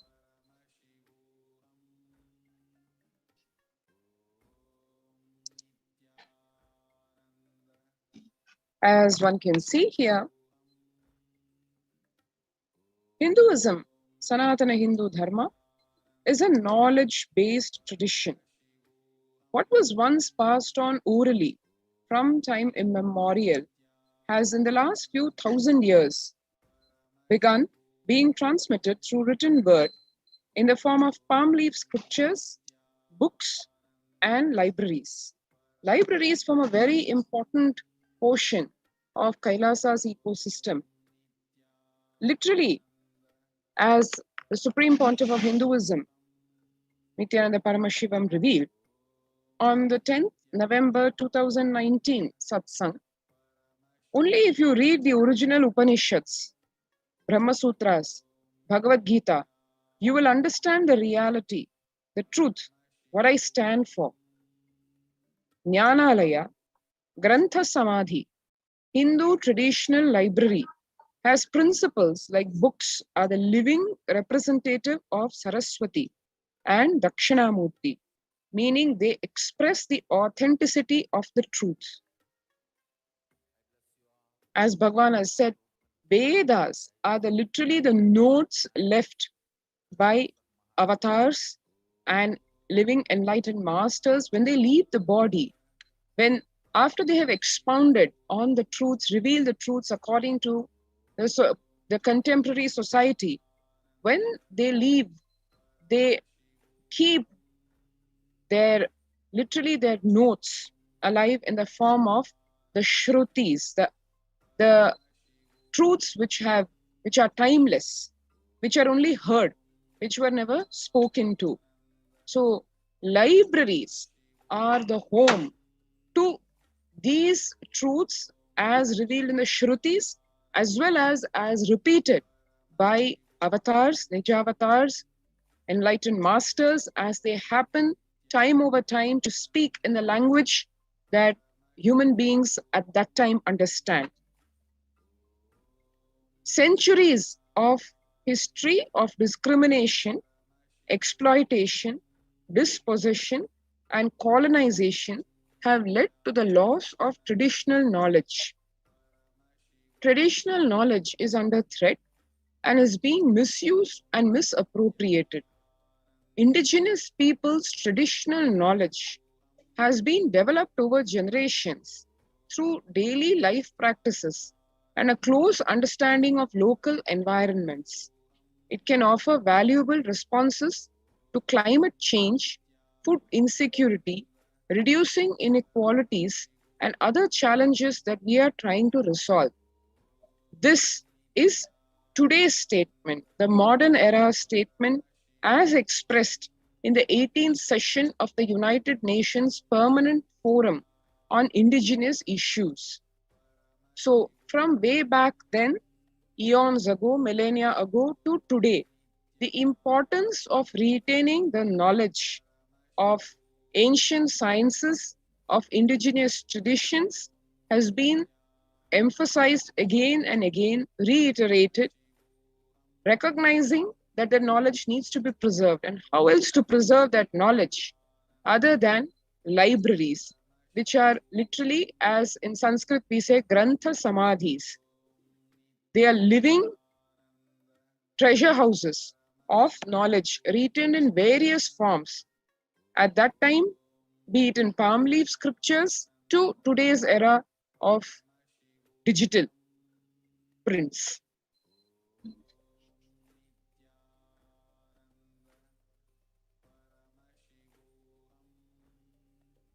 From the original 100 million source books of Hinduism,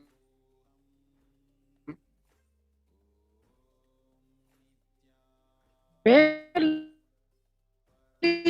20% remain today. This is hard reality. Through enlightened civilization, the Supreme Pontiff of Hinduism has committed his mission of the age-old, authentic, time-tested Hindu knowledge. The Supreme Pontiff of Hinduism, Nityananda Paramashivam, serves to not only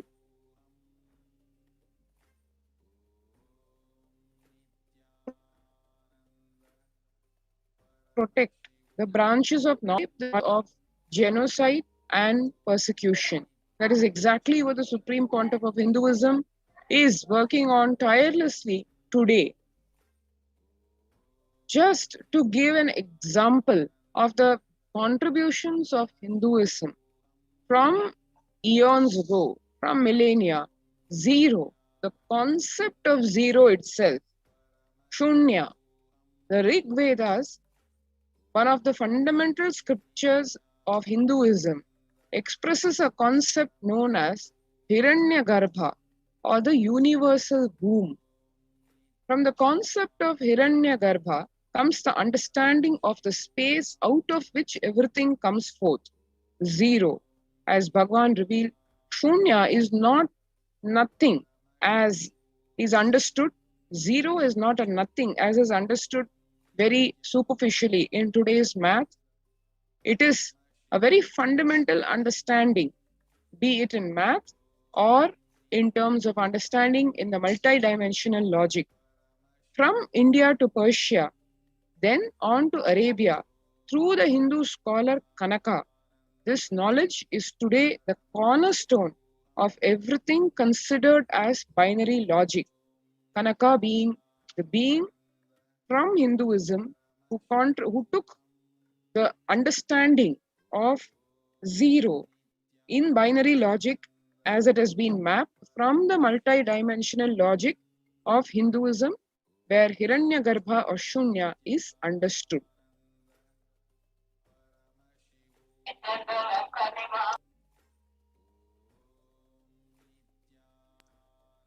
In Ayurveda, the traditional form of medicinal diagnostics and treatments is Ayurveda, as we know. With its roots in Hindu scriptures and reference in chapters of the Rig Veda, it stands as the oldest living medicinal system still being used and practiced today.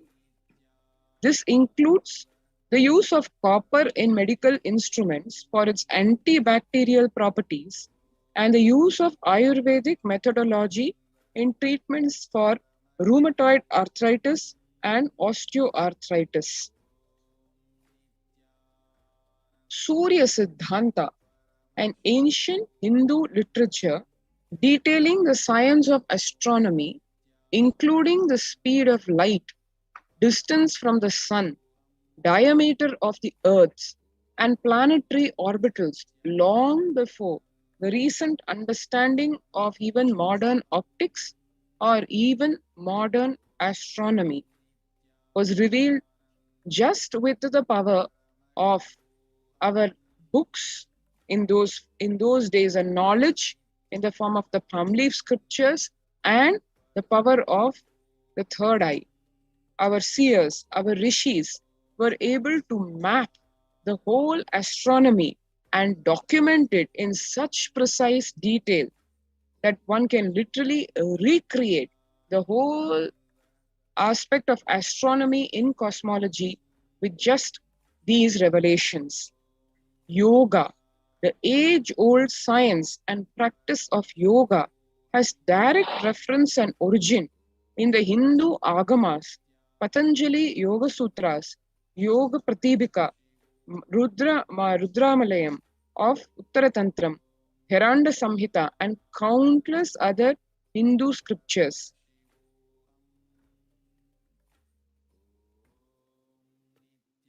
Kashmiri Shaivism, today a practically extinct religion, ideology, philosophy, the Hindu science of consciousness and awareness, extending its application through the form of mental, emotional, physiological, neurological, and physical freedom. This great tradition literally is is a direct lineage of Paramashiva himself, the direct bloodstream of Kashmiri Shaivism, has been today made extinct in the planet Earth. All the contributions, the various knowledge streams have now become only redirected to the books, which themselves are hard to be seen. They have been preserved in Kailasa's Hindu library with a lot of care and caution and respect and sanctity to preserve this ancient, very powerful system of living called Kashmiri Shaivism. And as we all know, the Supreme Pontiff of Hinduism, Nityananda Paramashivam, as has declared, will revive this powerful stream of Kashmiri Shaivism in all its tradition and glory, and all that shall also be documented in Kailasa's libraries. The lost knowledge of Kashmir. Hindus have lived in Kashmir for more than 10,000 years.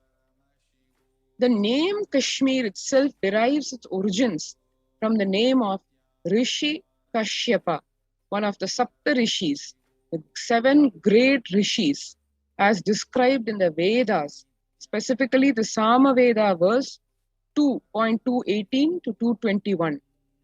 Over the course of repeated, systematic, persistent genocide, persecution, invasion, which continues brazenly even to this day, Hindus were mercilessly killed and their knowledge burnt to ashes. Today, Hindus in the valley of Kashmir are less than 2% of the total population.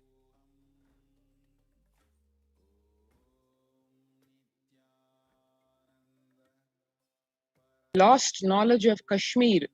In the recent forced Hindu exodus in Kashmir, the Hindus' population in Kashmir before the exodus of just 1991 sees, even if we do not look back at the centuries before, is 160,000. And 2016, 30 years only after the violent exodus, is 2,000 to 3,000, just practically being exterminated in front of one's eyes. With this, an unprecedented volume of Kashmiri Shaivism scriptures, literatures, scholars, and saints have not only been lost forever, but continue to wither away to this date.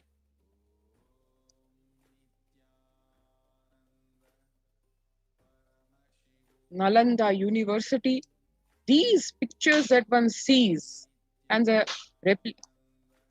recreation of this university as it would have existed before the ghastly invasions, be it from the Mughals or from the other literally uncivilized tribes that invaded India, Bharat. Nalanda University served as a global hub of knowledge for nearly 800 years. The temples, laboratories, monasteries, and the 9-story library of Nalanda University, also known as a Dharma Gunj or Mountain of Truth, attracted scholars from across the globe. We have enough testimonies, as we would have read even in our history books, about how Nalanda University was home literally to the whole world. Scholars from across the world coming to study all streams of knowledge. And this university, as is seen today, literally only the ruins are seen. As one has heard in many fora, literally the Nalanda University was burnt down to ashes, razed to ashes, and to burn it itself took 6 months. So imagine the treasure trove that existed in this university when it was flourishing. But because of the uncivilized tribes that invaded the sacred soil of Bharat, today it is left in ruins, burned continuously for 6.5 months in 1193. And Needless to say, not only were this great knowledge repositories destroyed, the very people who were there to protect it, cherish it, use it, thousands of the students were just murdered, thousands more beheaded, millions of manuscripts and thousands of sincere scholars just obliterated from the face of this planet.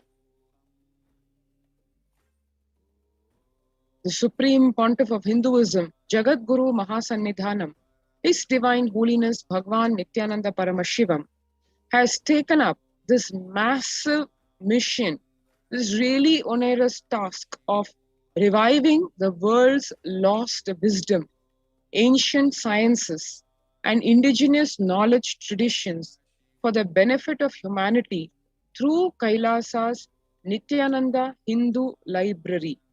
One can see here the gleaming face of the Supreme Pontiff of Hinduism just enjoying the preservation of this knowledge in the form of palm leaf scriptures, all the way to printed books, to digital media, preserving in every which form and presenting to the world, contributing to humanity this priceless knowledge.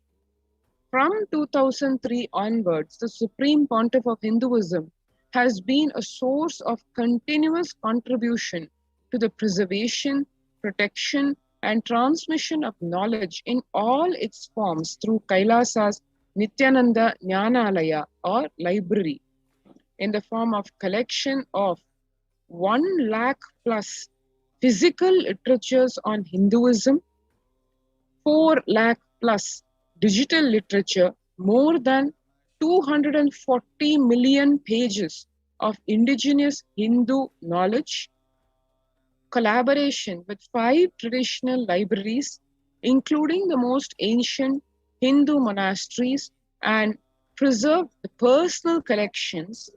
Over 3 terabytes of yoga scriptures have been collected.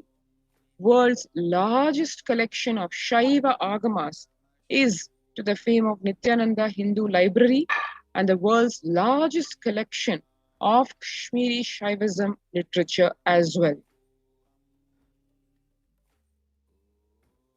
The collection of 31,000 plus traditionally preserved palm leaf manuscripts and a unique of its kind in-house palm leaf printing for translating the digital literature to traditional palm leaf scriptures has been undertaken by Kailasa under the guidance of the Supreme Pontiff of Hinduism.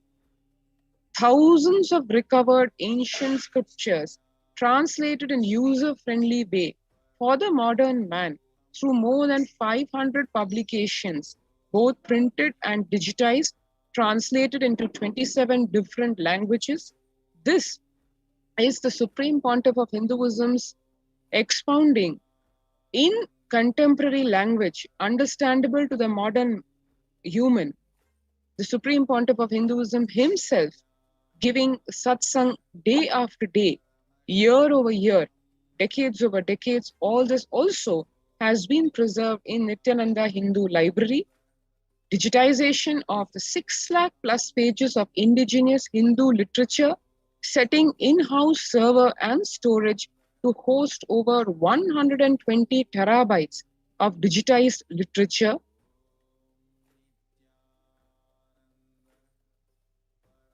The mission and vision of Kailasa's Nityananda Jnanalaya or library is of the highest order, housing 50 million books, 3 million manuscripts on Hinduism, 2 million source books on Hinduism, and the world's largest Grantha Samadhi or living deity in the form of scriptures. The state-of-the-art library spread all over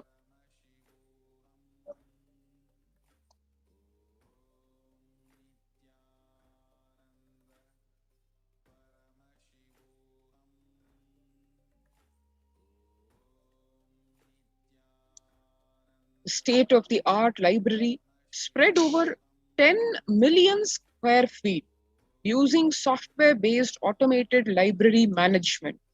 establishing the world's largest digital library of Hinduism books and manuscripts.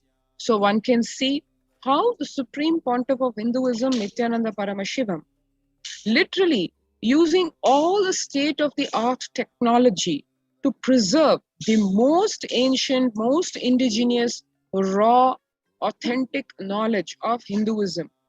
As Bhagavan says, use everything that is available today in the modern world in terms of technology and bring back, revive, preserve the ancient knowledge in its pristine glory, unadulterated by modern day understandings. And now, let us take a look at how the persecution done on Hinduism in all its ghastly phases, also one of the phases being the persecution done on Hinduism in the form of destruction of its libraries. Muhammad bin Bakhtiyar Khilji, how he destroyed the Nalanda University, as we saw way back in 1139. Next, the very source of the preservation of this knowledge, the Gurukul education system. One can see here the startling statistics. Just if we take South India, the so-called Madras Presidency, the number of colleges in the various districts in 1830, one can see a very systematic destruction, because the census that has been taken, the statistics that the British and the colonial rulers had was very, very precise, because it was a very targeted persecution. One can see here just a straight line decline of the number of schools per 10,000 population compared to the numbers that existed way back in the 1800s in England itself, in the so-called civilized community, or what is touted today as a civilized community, actually existed as a very uncivilized population way back then. Because the number of schools too, in fact, the number of years of education, average age of education itself was not even past the primary school way back then in England itself. But in contrast, in India, in what is touted as a so-called uncivilized nation, the number of schools per 10,000 population, as one can see way back in the 1850s, before the British, before the colonial rulers invaded. And in just about 30 years, how they decimated the number, literally, according to the British statistics itself, there was one school for every 1783 inhabitants, just less than 2,000 inhabitants of even the most backward division of Punjab at the time of annexation. Just 30 years later, in 1881, the number has been decimated down to practically almost zero compared to what it existed at the start. So very, very systematic persecution, as is voiced very shamelessly by the colonial rulers, and which is preserved today in the annals of British history itself. My dear father, this is Mr. Macaulay, glorified unglorifyingly as Lord. My dear father, our English schools are flourishing wonderfully. The effect of this education on the Hindus is prodigious. No Hindu who has received an English education ever continues to be sincerely attached to his religion. If our plans of education are followed up, there will not be a single idolater among the respectable classes in Bengal 30 years hence. Exactly as this, literally as this persecutor predicted. In 30 years, we saw the statistics in Punjab itself. Practically, the Gurukul system decimated. This is exactly as per this evil plans. And he goes on to say, this will be effected without any efforts to proselytize, without the smallest interference with religious liberty, merely by the natural operation of knowledge and recollection. I heartily rejoice in this prospect. Some of the most sinister plans, very cunning, and executed his plan right up to the T. And today, we are still reeling under the effects of this demonic plans and persecution that is ongoing on Hinduism, because the very root of the pride and the culture that Hindus held has itself been destroyed. Why? Or how was it even possible? Even if the colonial invaders invaded India, could it not have been that their knowledge base could have been revived? Reason why it could not, and why we are still reeling under the effects of it, is the very gross attack, very calculated, planned attack on the Hindu source scriptures, on the libraries. Almost 100% of Hindu universities were destroyed.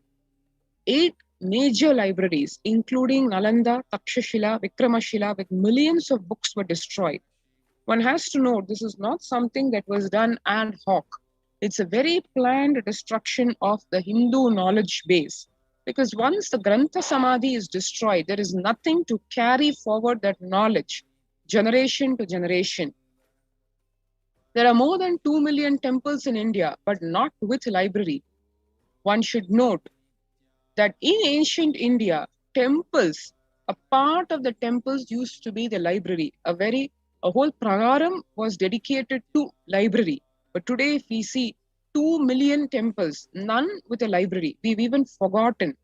We don't even know that libraries used to coexist inside the very precincts of the temple. Thousands of mutts, libraries destroyed or poorly maintained. Major collection of manuscripts in the hand of Oriental Institute or institutes which are funded by foreign countries. Millions of scriptures were just simply stolen by invaders. Even today we know there are enough records to show that the Sanskrit scriptures are trying to get decoded in various countries across the world, which are recognizing that the knowledge embedded in these scriptures is just too fundamental, too pristine, whether it comes to science or even agriculture. For every field, Hindus had the knowledge right from the base, which was, as we know, with the power of the third eye. So it is not evolution based, it is just revelation based. So there was no science that was evolving, that was literally the truths that were downloaded. There was nothing left to perfect. It was perfect as is.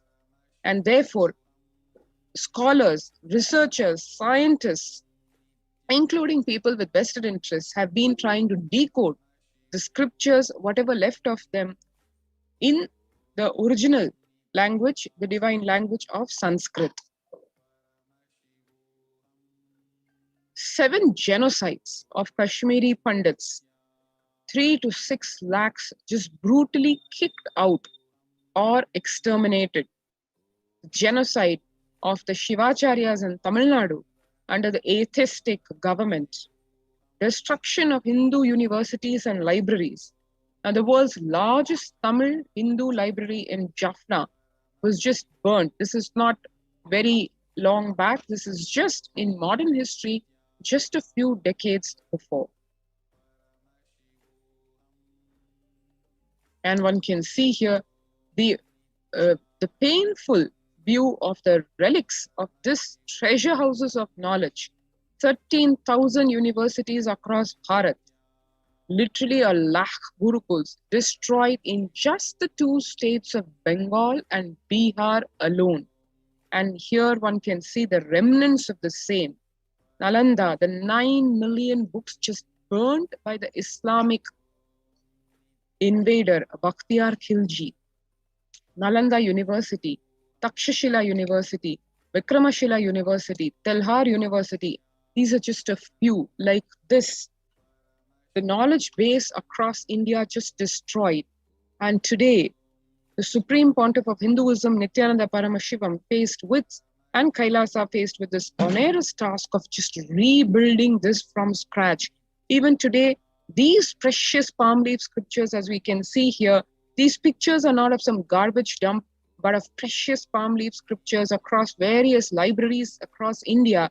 Literally nobody there to even preserve this treasure of a knowledge, which is priceless. And that is just one of the very many contributions of the Supreme Pontiff of Hinduism, Nityananda Paramashivam, in preserving this Hindu knowledge, the knowledge which is attributed to the Vedic tradition.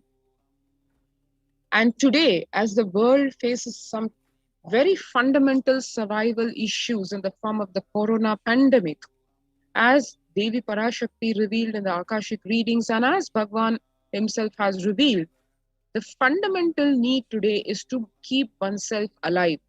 For us to be able to preserve these scriptures or use these scriptures, what one needs to do is fundamentally, till the end of this year, 2021, the basic thing is keep oneself alive, because the ongoing corona pandemic, the onset of the third wave expected in just another couple of months, and it's going to be as deadly as one could have never imagined. It is said that it's going to affect the infants, this particular wave, but a lot more is in the offing. The Kirimi Bhojanam, the hell as described in the scriptures, has already landed in India. And even though we may not want to hear it, that is what we are facing and then going to face in the next 2 months. So first priority, protect oneself, keep oneself alive. How do you do that? Take advantage of, avail of the multi-layer quarantine facility, which is only being provided today by Kailasa's de facto spiritual embassies across India. Over a dozen. Join the COVID Care Protection Center first by registering now through the link below, https://kailasa.org/Kailasa Let's take a few minutes now to register ourselves immediately to avail of this COVID Care Protection Center facility so that one can ensure one remains alive first till the end of this year, and then we can think of other things, because unless life is there, there's no other thing that can be, that is even worthwhile talking. So as Devi PARASHAKTI revealed, do take the time now to register yourself at this link. Let's take a few minutes for doing the same.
Just be alive for next 3 years. Don't die within next 3 years.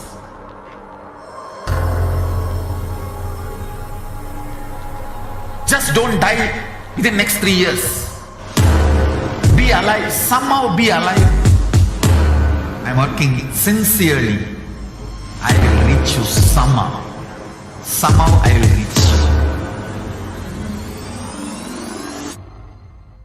It's my commitment to humanity.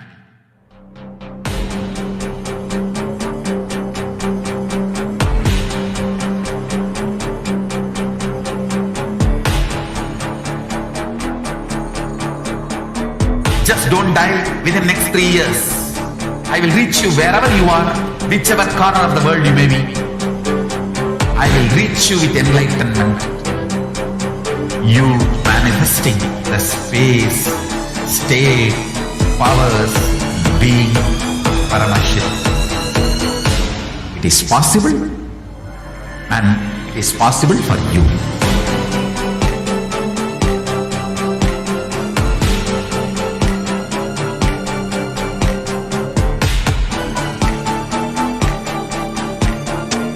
Paramashiva will reach you with enlightenment signs. I know he is going to do the job. Just be alive for next 3 years. Nothing else. Of all human beings, Kailasa is responsible to provide that to all human beings.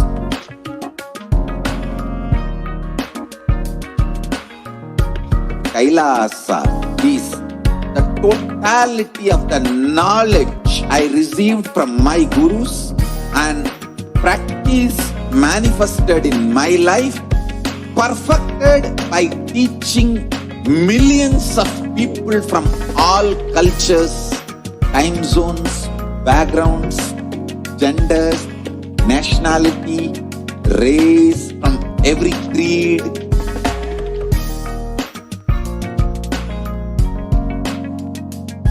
So this absolutely perfected knowledge available to you, served to you in your home without even you moving out of your couch, free of cost.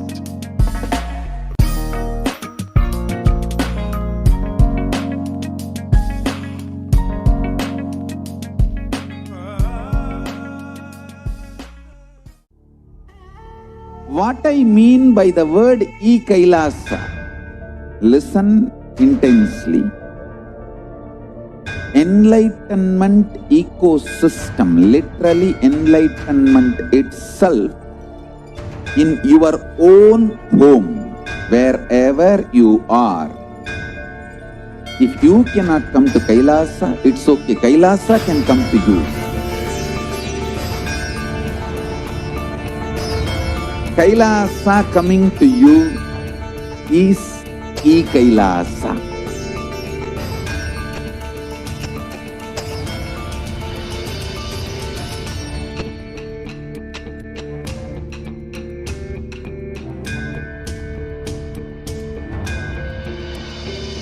I will revive Hinduism.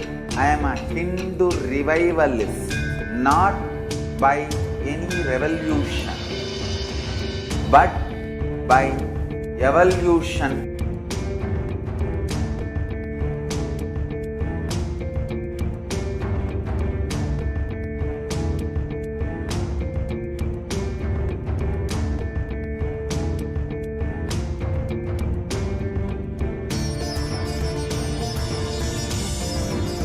And setting model communities.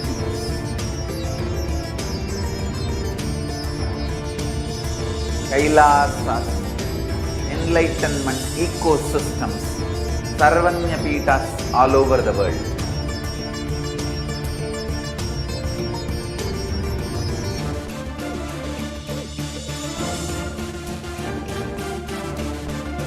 All powerful cognition, knowledge, only when you live power manifestation and possibilities manifestation happens.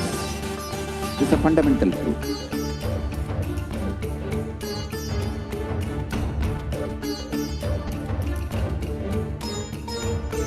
Hinduism cannot live exclusively as one sampradaya. No. All sampradayas of Hinduism is an ecosystem.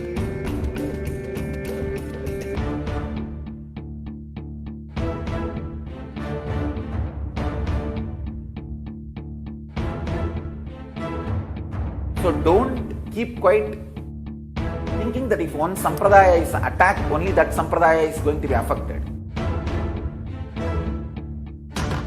All of us are ecosystems.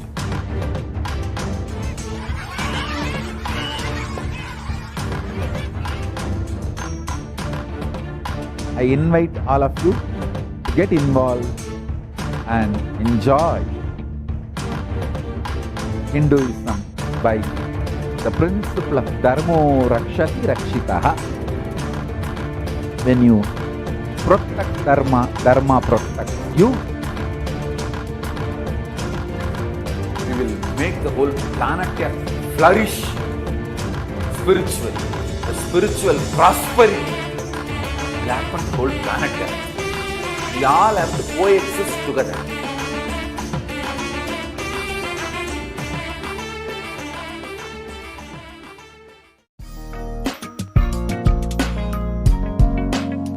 We get you health. We get you ability to build beautiful relationships in your life. We get you direct spiritual support, and we make sure you become wealthy.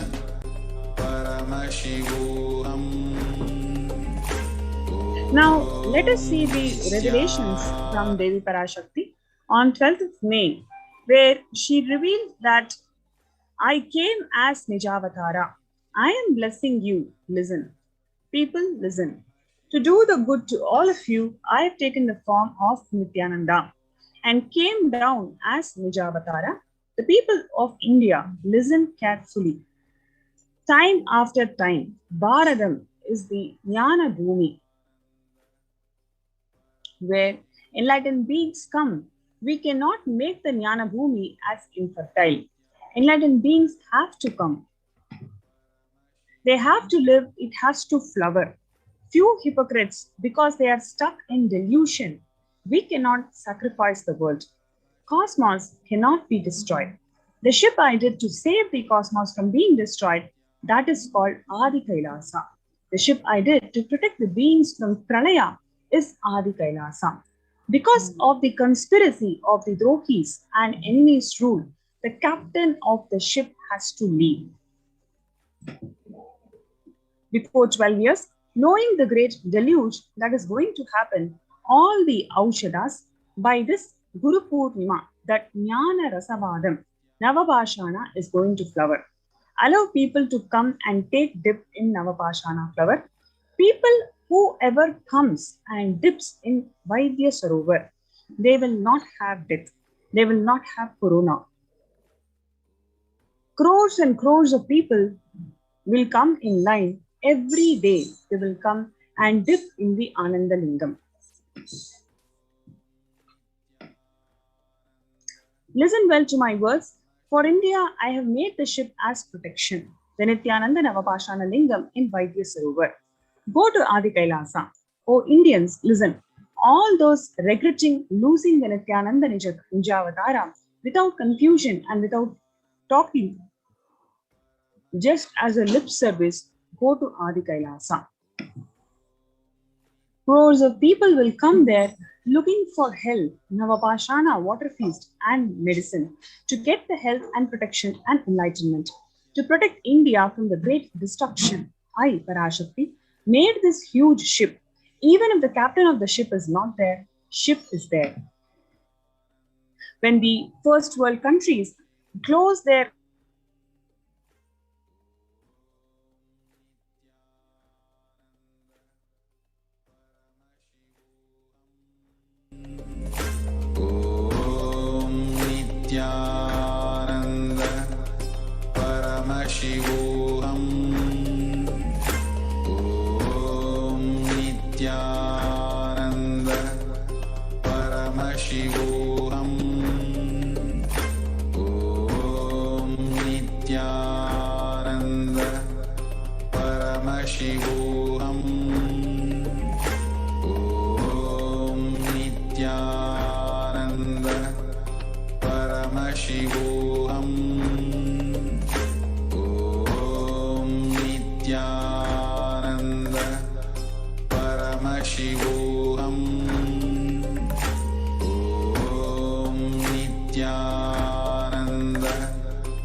Shivoham. Om Nityananda Paramashivoham. Om Nityananda. Sorry for the technical glitch. When first world countries closed their borders during a massive global emergency, Kailasa has opened its doors to all without exception.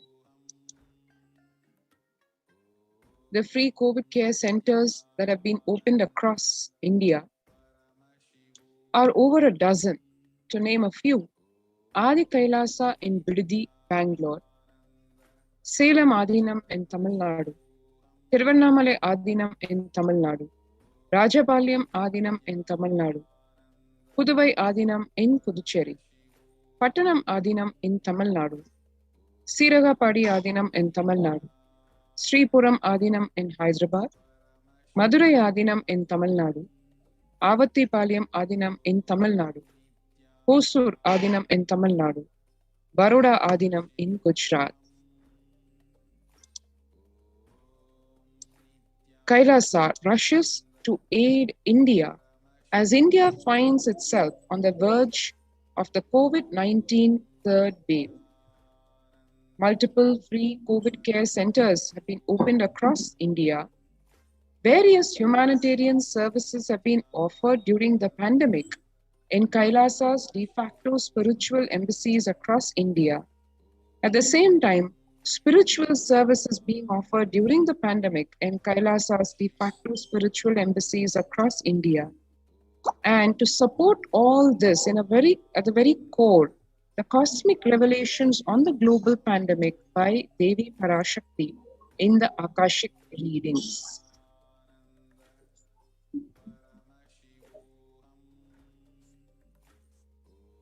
Free social services that are being offered during pandemic in de facto spiritual embassies across India includes free medical care, whether it is allopathy, Ayurveda and Siddha medicine, infrastructure to accommodate thousands of people, and the accommodation that is being provided is the multi-layered quarantine facilities where people feel extremely secure when they are in Adi Kailasa. The emergency ambulances to handle the emergencies, personal protective medical equipment, food security management through food banks, and organic farming. So you have this opportunity to join us in these COVID care protection centers. You can join through kailasa.org/Kailasa Care, KAILASA.org/KAILASHCARE. So why do you need to be part of this COVID care protection centers? What we saw in today's segment is more than the COVID itself, more than the deaths that are occurred due to COVID itself, the impact of COVID on the humanity is enormous. Whether it is young workforce, whether it is pregnant women, whether it is young adults, they are suffering with mental disorders, depression and trauma. Needless to say, you are in the receiving end and you are experiencing them in an enormous level. Here is an opportunity where you can protect yourself from this mental breakdown and take this opportunity to be part of this COVID care protection centers and spiritually experience the superconscious breakthrough with the divine blessings and the grace of the Supreme Pontiff of Hinduism, Jagadguru Mahasannidhanam, His Divine Holiness Swamiji. When the borders of first world countries are closed, it is Kailasa, it is the Supreme Pontiff of Hinduism, with his efforts and grace, compassion, he has opened the doors of his home. He has opened the de facto spiritual embassies of Kailasa to one and all unconditionally. So let us take this opportunity and be part of this COVID care protection centers. You can register yourself through the link below, kailasa.org/Kailasa Care. So let's take a few minutes to register yourself from the link. And the next segment is going to be about the displacement of the female monks of Kailasa, the Kailasians, who are displaced because of the ongoing persecution on Hindus. So next we are going to have that segment. So before you move to the segment, let's take a quick break. Let's register ourselves in this portal, kailasa.org/Kailasa. Let's take a few minutes to register ourselves before we get ready for the next segment.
Nityanandam, and welcome back to all of the viewers.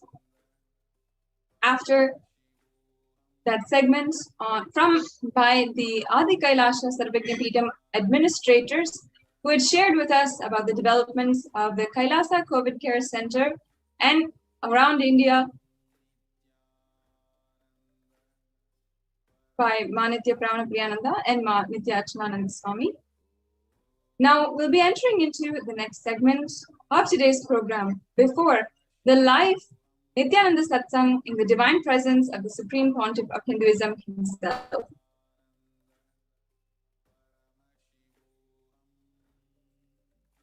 I hope that every single one of you has known, heard, or seen by now the UN report where the Human Rights Commission of the UN has officially recognized the Supreme Pontiff of Hinduism, has recognized the persecution that has been ongoing against him and the women and children of Kailasa.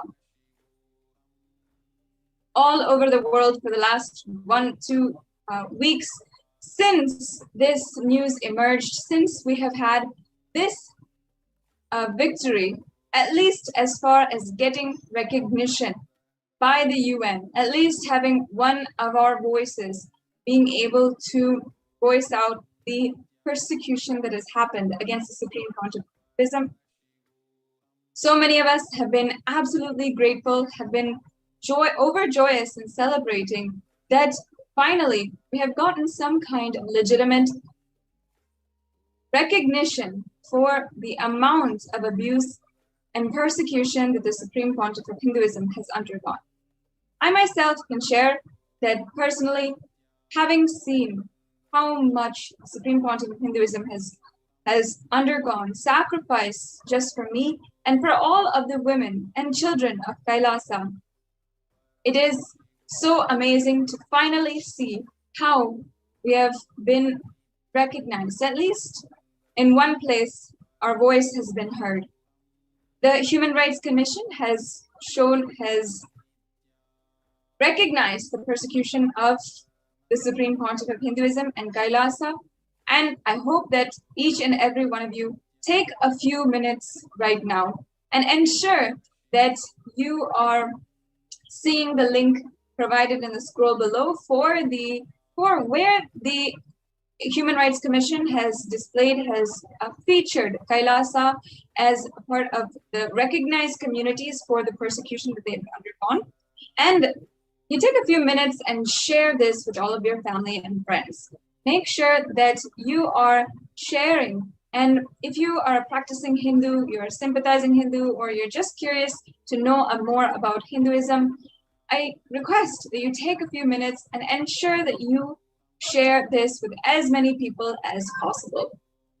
Each and every one of us, Hindus, have a responsibility to ensure that the world knows what we have undergone, the Holocaust that we have survived, and what the Supreme Pontiff of Hinduism has undergone in order to ensure and save and protect Hinduism all over the world and Hindus all over the world. Now, we'll be entering into the segment on the persecution against the women and children of Kailasa.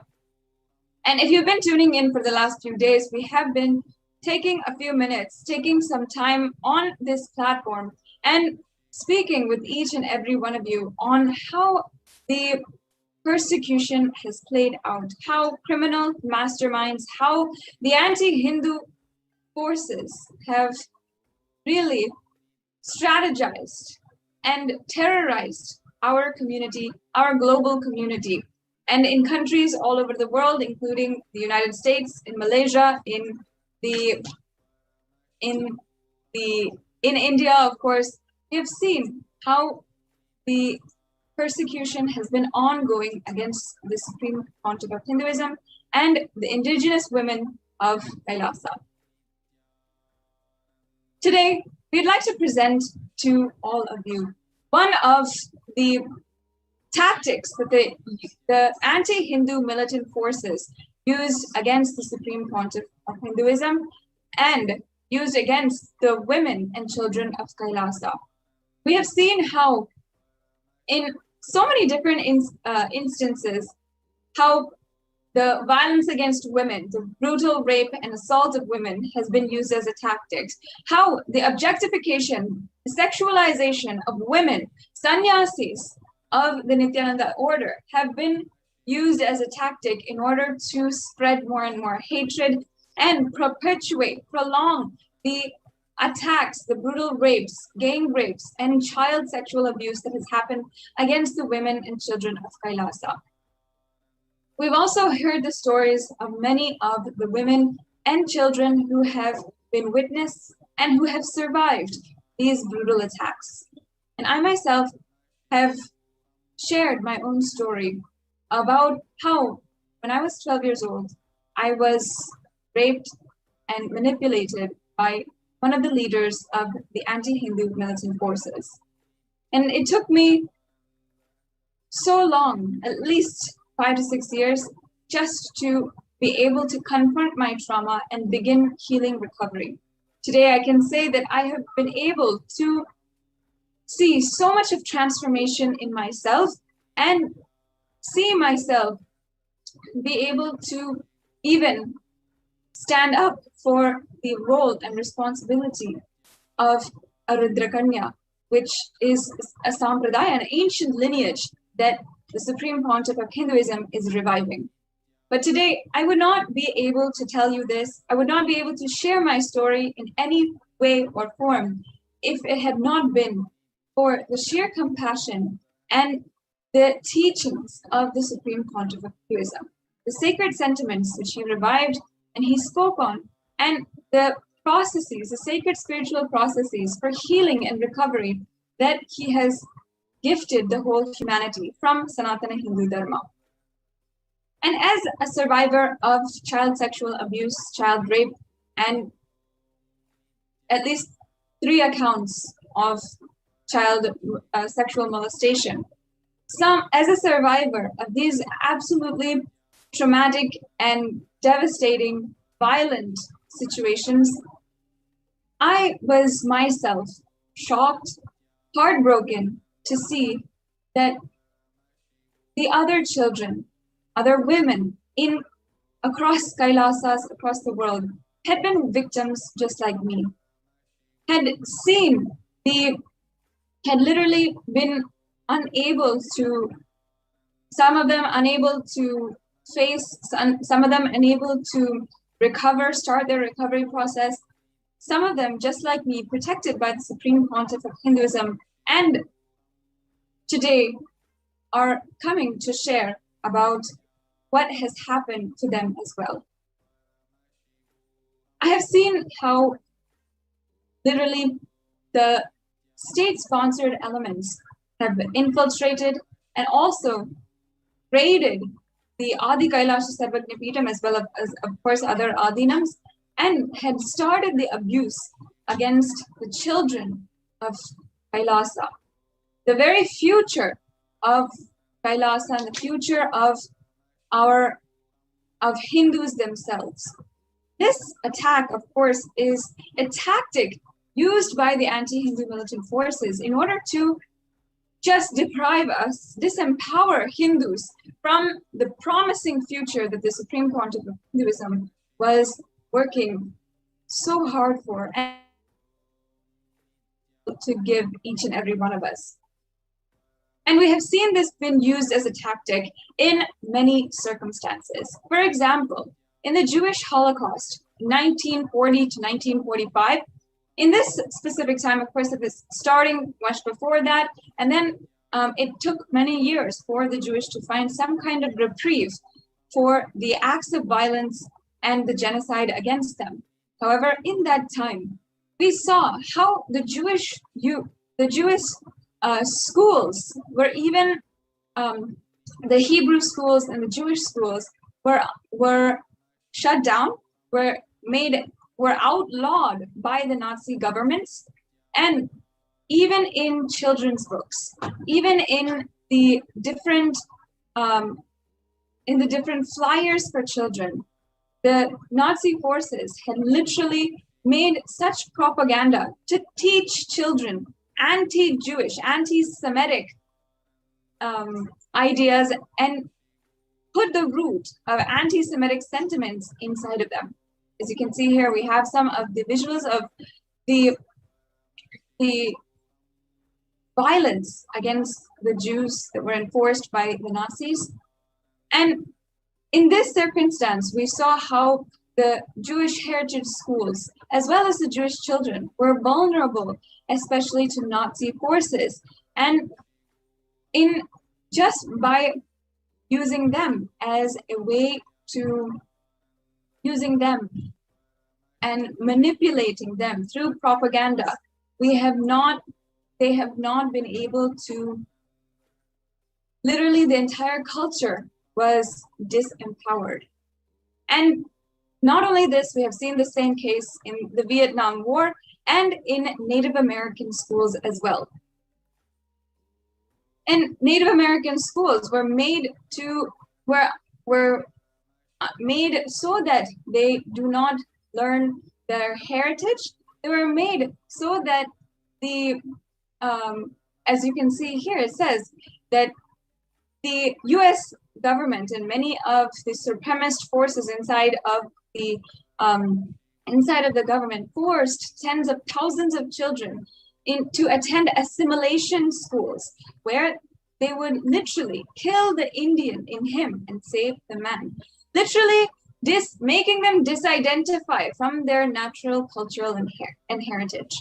And this is exactly what the anti-Hindu militant forces have been trying to do since 2010 with the women and children of Kailasa, with especially the children who had started from a young age were balasans of Kailasa. Today, we have Ma Nitya Prajnananda, as well as Ma Nitya Tatsapriyananda and Ma Nityanandita, in order to share some of the traumatizing experiences, what they went through as mere children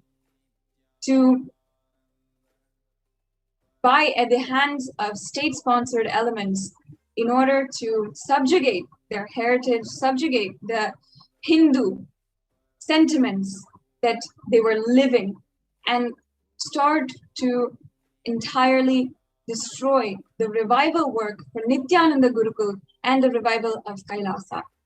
We'll now be hearing their heartfelt sharings and stories.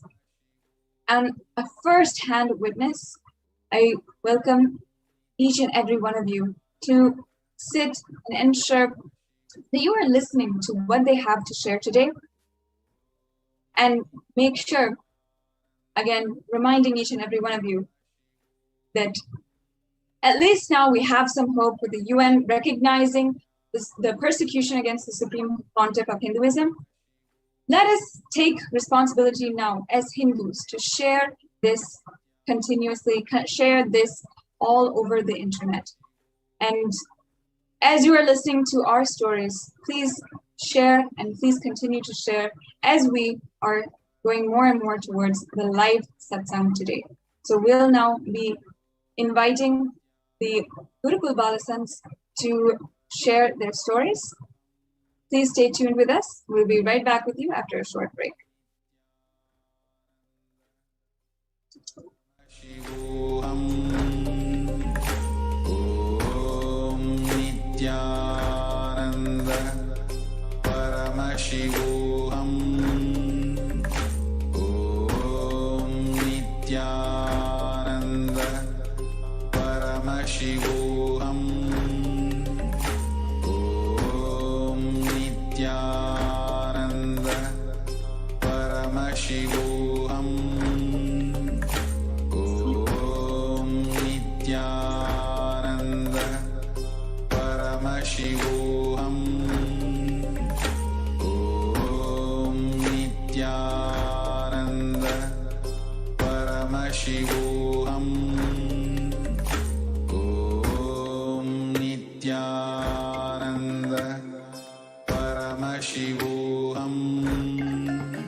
Understand the vision that the Supreme Pontiff of Hinduism had given for the Nityananda Guru.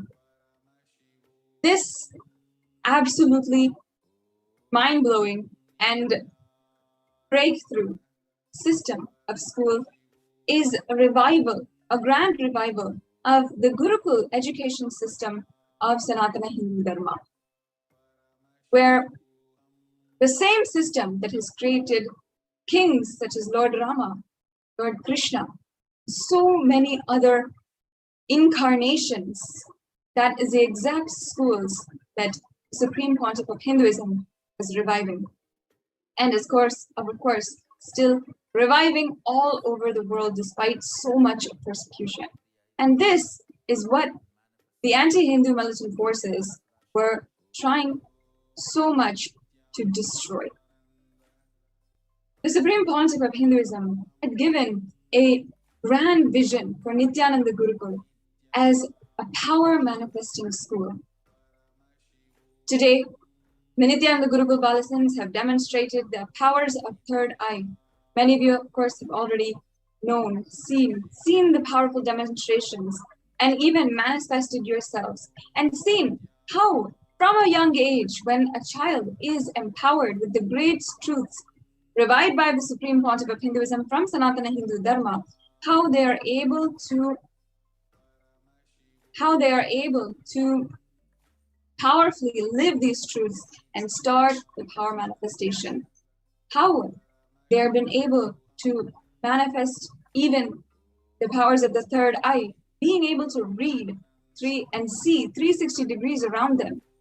How they're able to do materialization, teleportation, seeing other places remotely, seeing and scanning for the body and healing. How so many millions have been healed just through one initiation by the Supreme Pontiff of Hinduism. This Nityananda Gurukul was a hub, a school, a training ground for a new generation of Hindus, where these powers from the ancient scriptures are revived back and demonstrated, used, and lived powerfully to live the highest ambition for humankind. That was the vision that the Supreme Pontiff of Hinduism had for the Nityananda Gurukul, which started in Adi Kailasa Sarvagnya Peetham in 2006.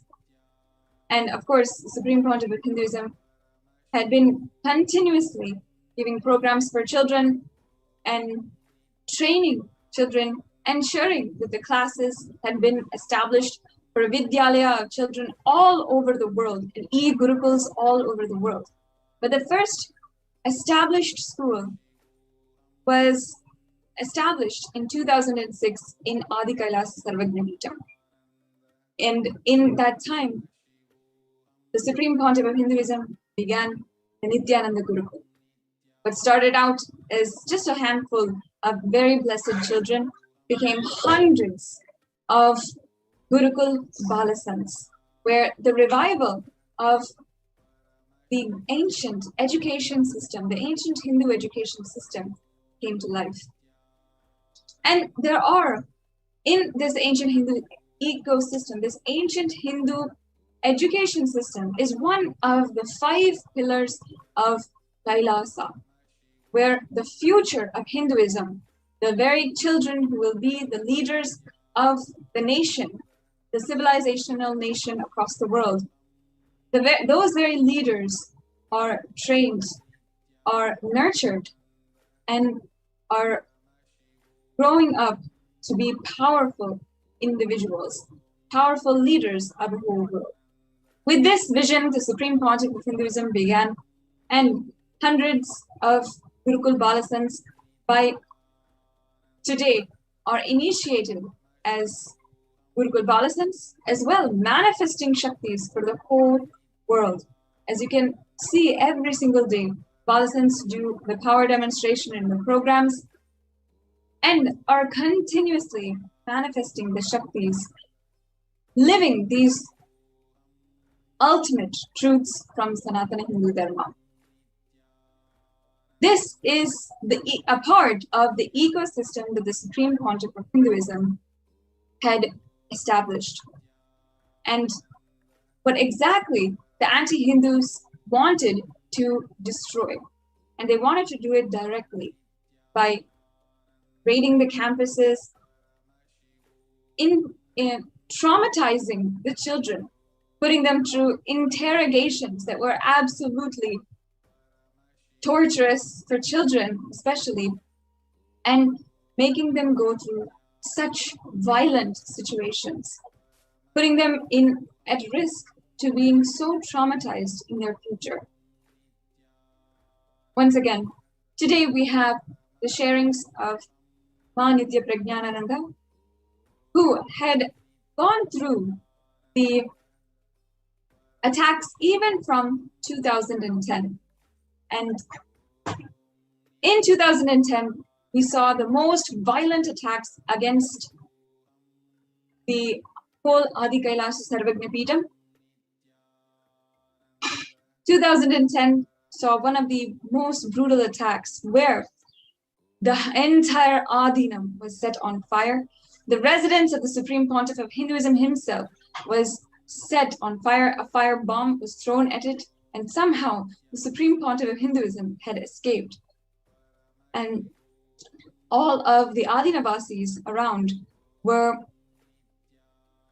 absolutely going haywire, trying to set off fires, trying to find shelter. And in this environment, children were left vulnerable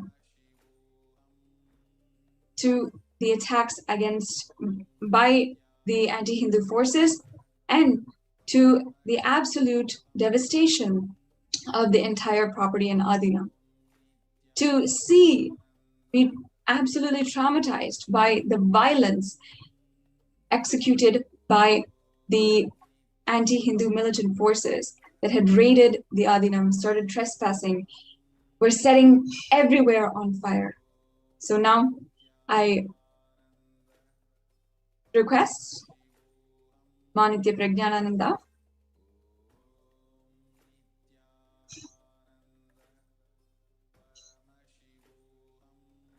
Yes. As you can see here, these were some of the attacks that happened in 2010. And we're going to have Mahanitya Prajnananda share. Each and every one of you, please listen to the story of a survivor of one of the most brutal attacks in the history of Kailasa. We'll be right back with you after a short break to continue the sharing.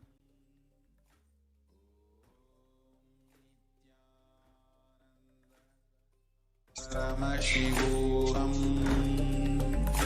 Om Nityananda Paramashivoham Om Nityananda Paramashivoham Om Nityananda Paramashivoham Nityananda Paramashivoham Om Nityananda Paramashivoham Om Nityananda Paramashivoham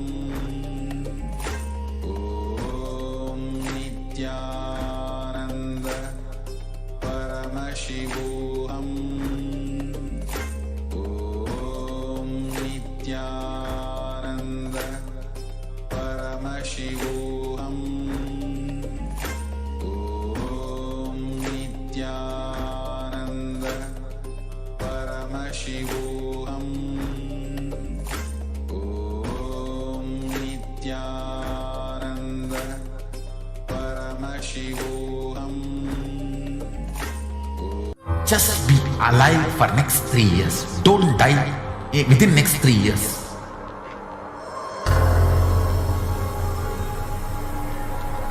Just don't die within next 3 years. Be alive. Somehow be alive. I'm working sincerely. I will reach you somehow. Somehow I will reach you. It's my commitment to humanity.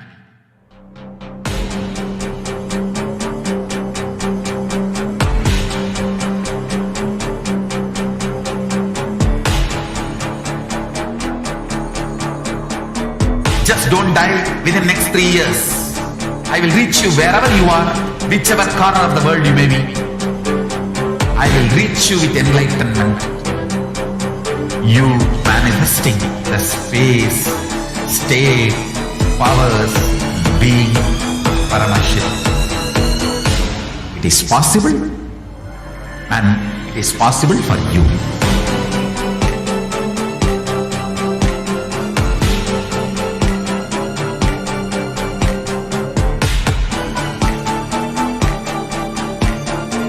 Paramashiva will reach you with enlightenment science.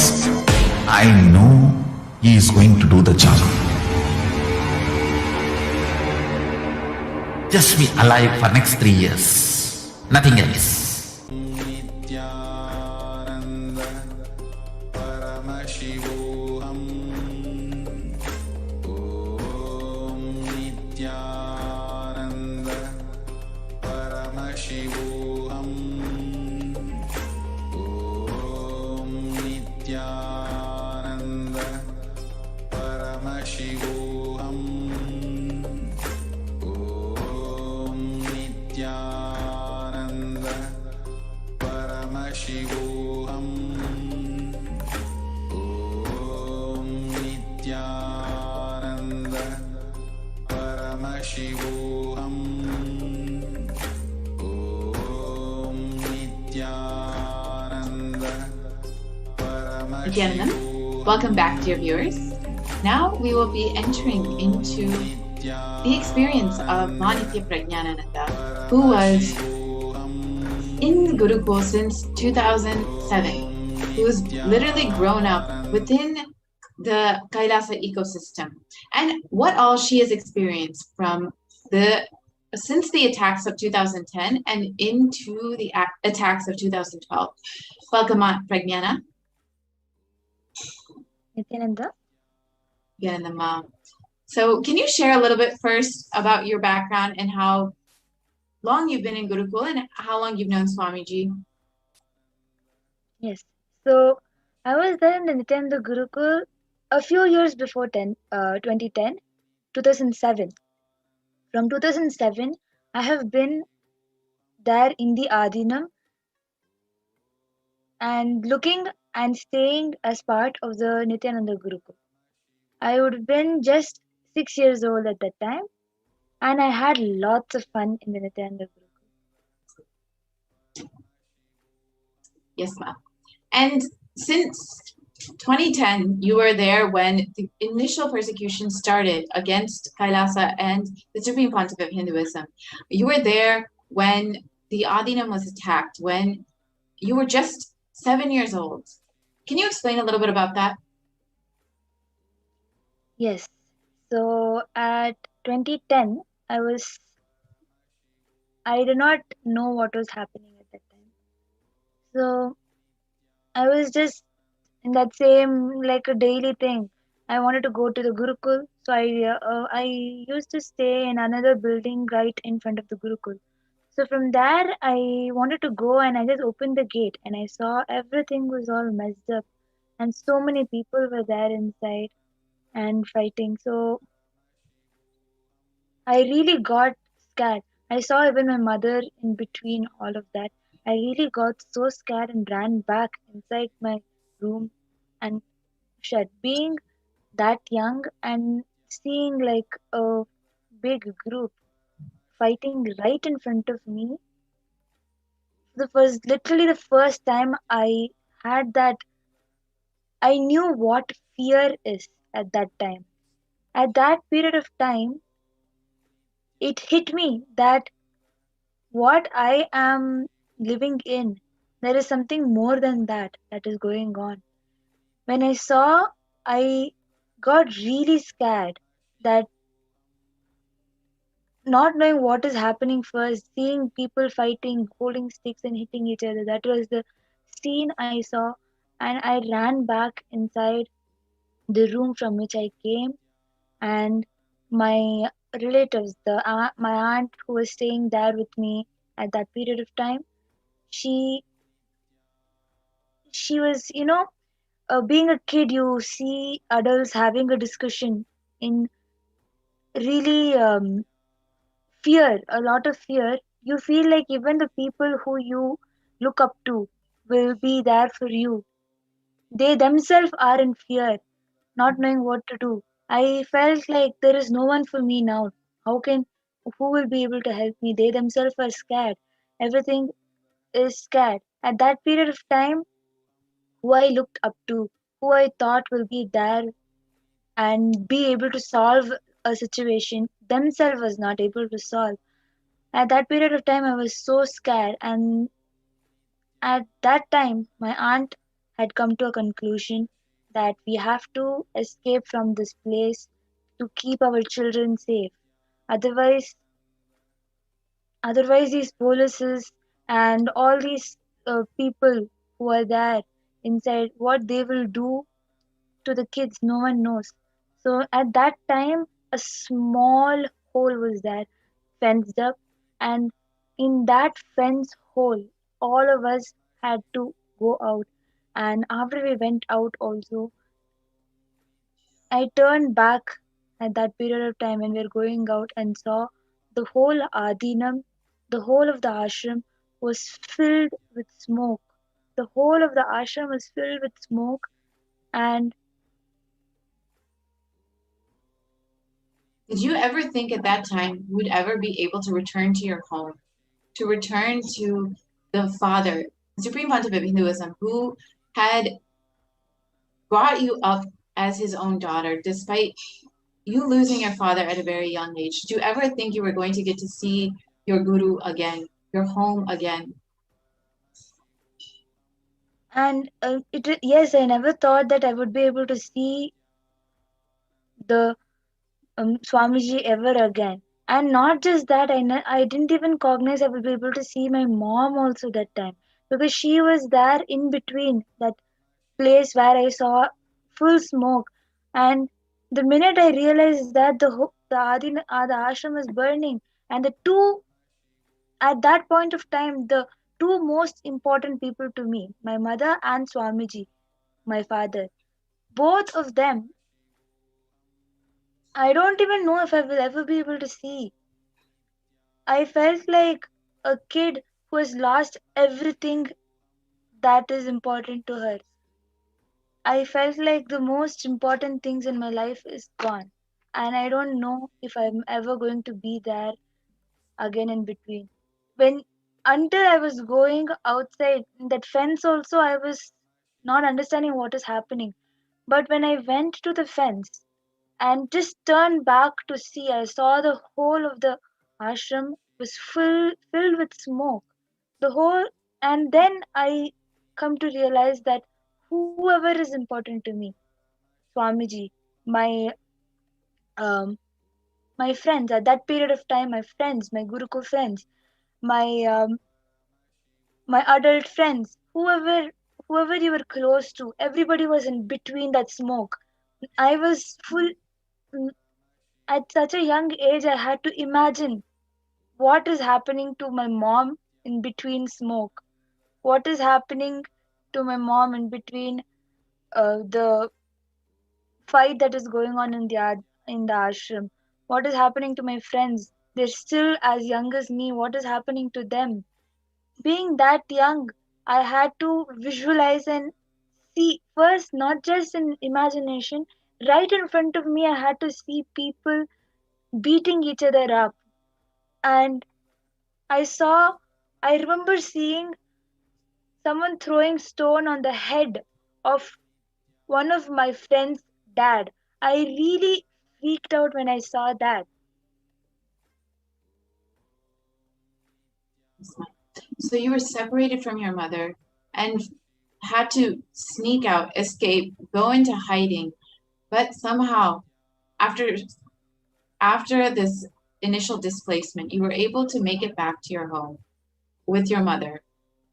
So how were you able to come back to the Adinam after this horrific attack and this unimaginable persecution that was going on at that time?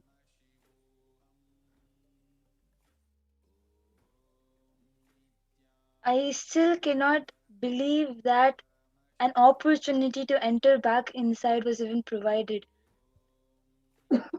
It is just the pure feeling connection that we had, the trust we had that it is possible that we will be able to be helped back. Even if we come back, we will still be. The only thing important to my life itself is there here that brought the happiness that you will never ever get is there here. And the same way, if your father is there in between trouble, will you want to leave and go? No. And that is what brought us back. Even though my relatives who had gone outside with this fear that of having their kids in problem has not come back, it is only that joy which I had experienced, the joy which we had experienced, which brought us back to live this kind of a life. Yes, Ma. And the other day you shared that Swamiji, after losing your father at a very young age, Swamiji finally gave you that fulfillment of a father, that fulfillment of having another parent who's there to take care of you and ensure every aspect of your life is fulfilled. Yes, absolutely. The loss did not feel like a loss anymore. The minute I saw Swamiji, I felt like, that feeling of when you lost something very important to you, which you have the fear you will never be able to get back, and at last you just get back such a thing which is cognized impossible. After death, you don't get back your father. But here I have my father back with me. So that gave me such a fulfillment and joy of being back over here. And that is one of the main reasons that even pulled us back inside over here. Because how can you leave your father somewhere and live somewhere when you know that he is there? So this was not the only attack that you faced after coming back. This was just one of many attacks by the anti-Hindu forces, by the Neo-Hindutva militants who attacked the Gurukul and the children of Kailasa. Can you share what happened to you in 2012 when the Adinam was on a lockdown and the police forces were raiding the Adinam and attacking the residents and the children? Can you share what happened to you in that experience? As you know, we were having a lot of fun in Gurukul. Even on that day, we did not really know what is happening. We were just in the Gurukul and having fun. Just we were playing this running race and happened to enter inside our where we used to stay, the 10-room block. It used to be called the 10-room block. So we ran inside the 10-room block area, and all of a sudden, you see some head popping out from the wall. I just really got scared and screamed. And when I turned to run back, one more Balasant who was running along with me, she also had turned and saw, and someone is showing a gun right on top of us. That is the first time I know something is happening over here in the Adinam at that point of time. First, I see a gun. A person just pops out from nowhere on top of the wall. It's like a fenced wall. On top of the wall, some police officer just climbed and suddenly shows the gun to me. I really thought that he's going to shoot me for no reason. I didn't even have any idea what is going on.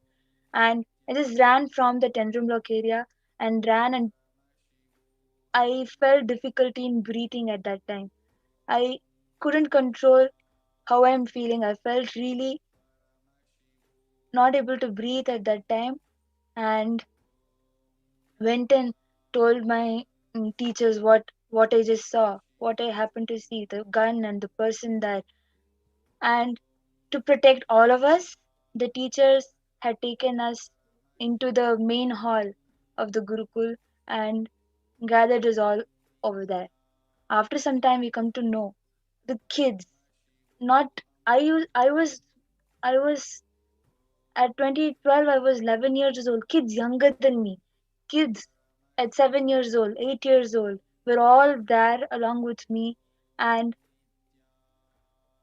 the minute I ran and told, as much as the Gurukul kids can be protected, the teachers tried to gather all of us. And then the principal had come and told what is happening in the Adinam. There are so many policies that have come and all.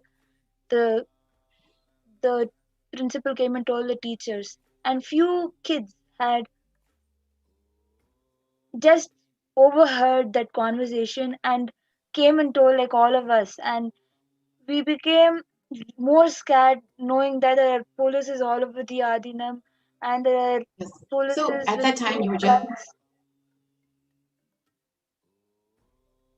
There are so many policies along with guns. And the saddest part was when one kid wants to go to the washroom, even to go inside the washroom, we had the fear of going alone inside the bathroom. We really were so scared that we wanted to hold each other's hands at that time so that we will feel at least a little bit of comfort. We were so scared at that point of time that we did not even have that courage to go inside the bathroom, inside the toilet alone. We were so scared at that point of a time.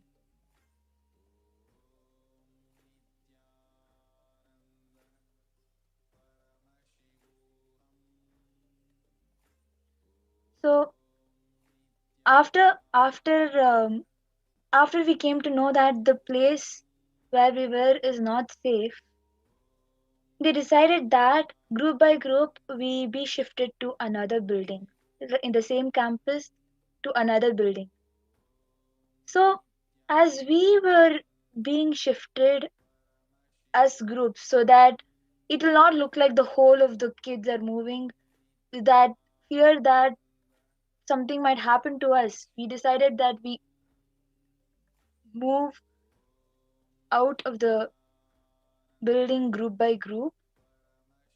And when we were going as a group, when I was going, I just took a peek of what was happening. Like when we were going as a group, I just turned and saw like what was happening when we were walking. And I saw like so many people, the whole Adinam was full of people, either polices with guns or people wearing all color clothes and with stones, and it was full of people. I don't know who they are, but so many people were there, like fighting with words, having harsh conversations and shouting and etc. So many people were there. That is just how my memory is, and they all looked so scary. After we got shifted, I clearly remember being so hungry. I felt so hungry and I wanted to eat food, and there was nothing to eat. We did not even be given anything to eat. We were not provided anything. And I was there in that room, opened the window, and I was seeing all these people outside were having feast with whatever food we were supposed to be eating. I saw all those policies. Being an 11-year-old kid who was very, very hungry, I saw through the window that each one of them were having feast, and we barely could get even one drop of water to drink.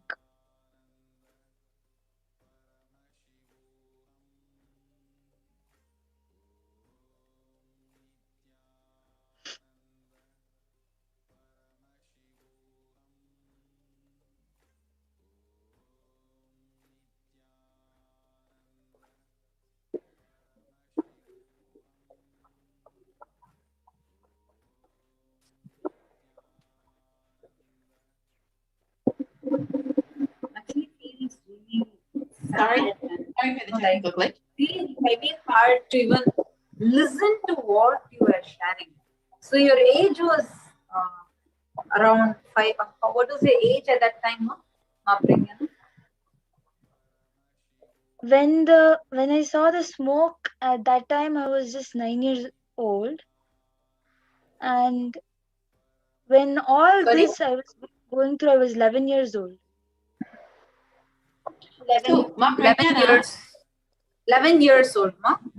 Yes, and along with me, I had kids around me who were just 7 years old or 5 years old, few of them, who were also going the same thing I was going through along with me. God. Actually, even to come and share, to relive that traumatic experience, just because your parents and you decided to be a Hindu, being a part of Swamiji, being a part of Kailasa, just because of that one decision that you took, the anti-Hinduism as a militant forces, the neo-Hindutva militant forces attacking and making a small, at such a tender age, making you go through, and as you're sharing, so many more children, the minor kids, for even 5 years of age, putting them through severe starvation, putting them through, making them see such gory things of their buildings, burning down their living places, making them homeless. It's seriously something too hurtful. Today, Swamiji is serving for actually for last so many years. Even during that persecution, that every time continuously Swamiji is serving for billions, billions of free food served. Actually, we can just see the amount of atrocity, the violence that media is doing, the way that the way media is just so much of violence. And each of you should understand, just at about 12 or 13 or just being so young and just 11-year-old, she was saying how 5-year-old, for us, Swamiji is not just Guru. For us, Swamiji is more than our mother and father. To see so much of violence happening, to see the way we all are forced into something, we don't know what is happening. This is our home. We all are brought up here. We all live here. To see overnight people barging in, breaking things, people just coming and being so violent, screaming out slogans. We didn't know what was happening, but so much of violence. It's just when each of the viewers should understand when Pragyana was sharing, just the 11-year-old girl who has no clue what's happening outside is facing the mob, facing the people, the atrocities that were done. She was put in curfew in her own home and she is not able to understand what is happening. There's no food, so much of mob, media, violence. You all can see the live footage. Actually, what's so painful, Ma Pragyana, as I know, being in the people where you're speaking to rose plants and making them itself drop their thorns because you are groomed in a gurukul which is completely non-violent. Even you don't even have anger. You're not even allowed to have anger. You're trained and groomed so beautifully, so spiritually. And after such a protected, incubated ambience is provided. All of a sudden, these terrorists coming and attacking the entire Kailasa, burning it down, seeing such gory things. What was your emotional, what was happening inside you?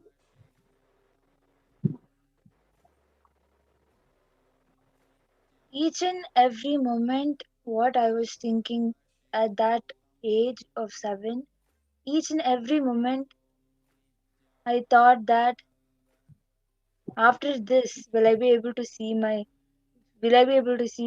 dad, who's Swamiji? Will I be able to see my mom ever again? Will I be able to be in this kind of a place and have fun and continue what I want to do? At that point of a time, what I respected the most, even puja, we were not able to do puja peacefully. We couldn't even chant. We couldn't even ring the bell while doing puja.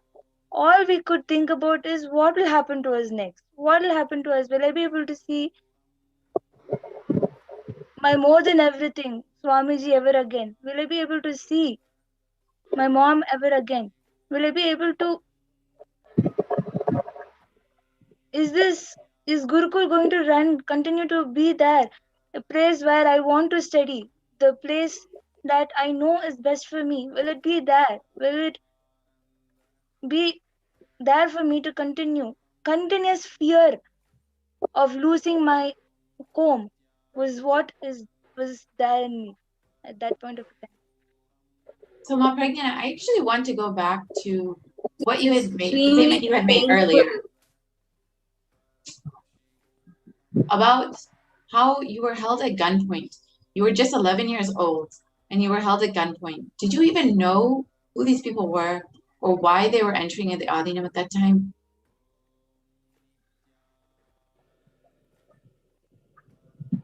By looking at them, my idea of police at that time.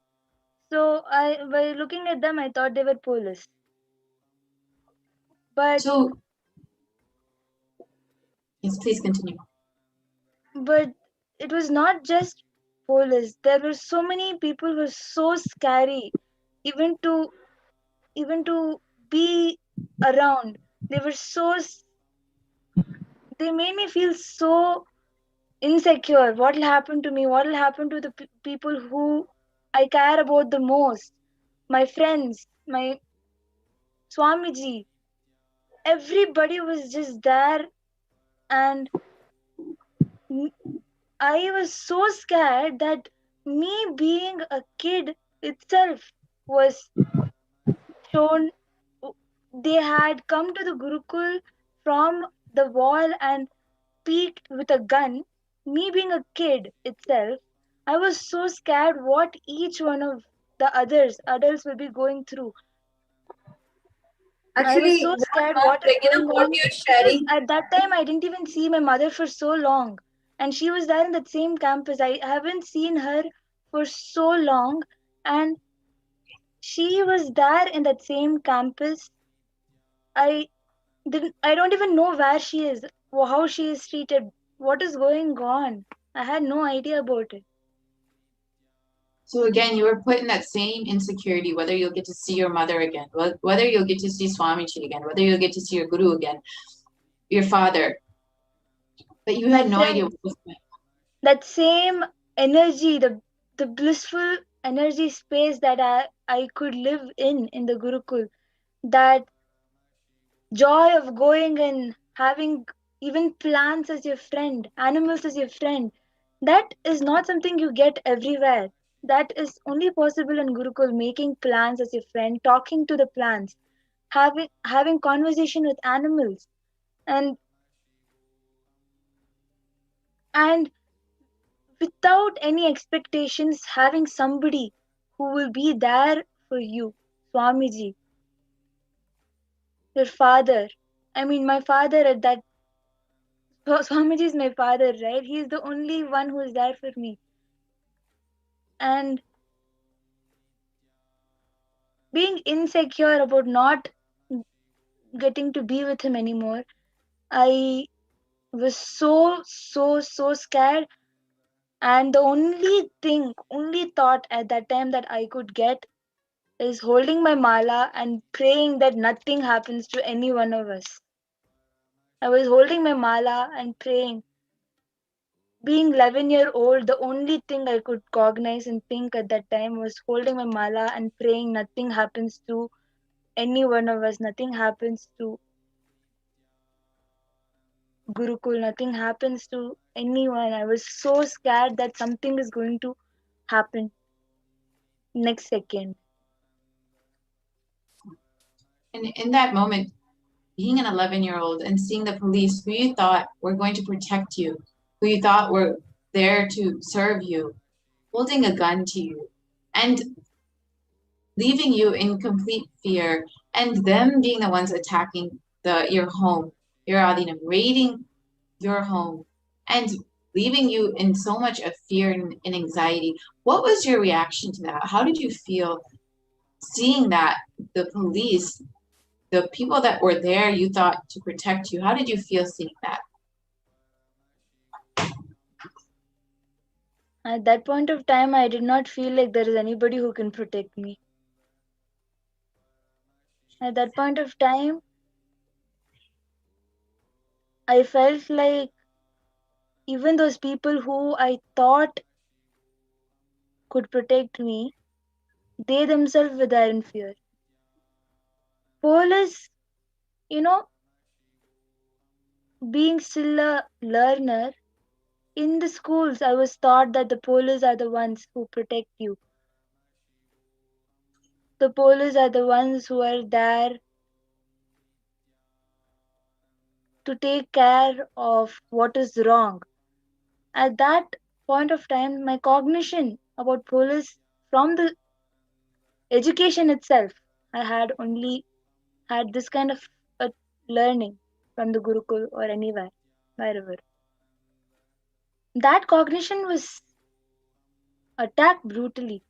The way I saw the police coming with guns even at the kids who have not done anything and disrespecting our own religion in such a way, my cognition, my idea, the root idea that I had, I felt like all the teachings that I had, everything is wrong. I felt like whatever I had learned, everything is wrong. Police over here are not there to help the right, you know. I felt like everything is wrong. So in 2010, 2012, and even recently in 2017, you shared a few days back, you have been subject to numerous attacks and persecution at the hands of neo-Hindutva militants and at the hands of the anti-Hindu forces. Yet you are still strong and you are still living in Kailasa with the lifestyle of enlightenment. What has made you continuously come back and be living this lifestyle despite so much of insecurity and instability due to these anti-Hindu elements and neo-Hindutva forces?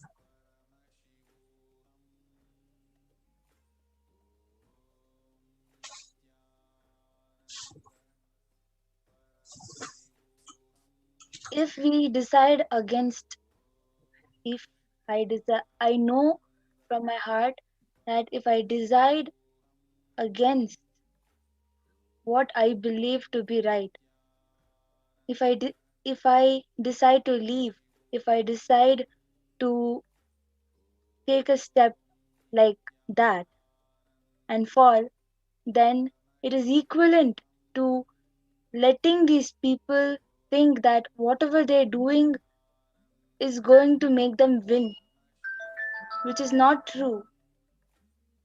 What they are doing is completely wrong, and if I am going to let my stability to drop, it is like telling whatever they are accusing us of is true.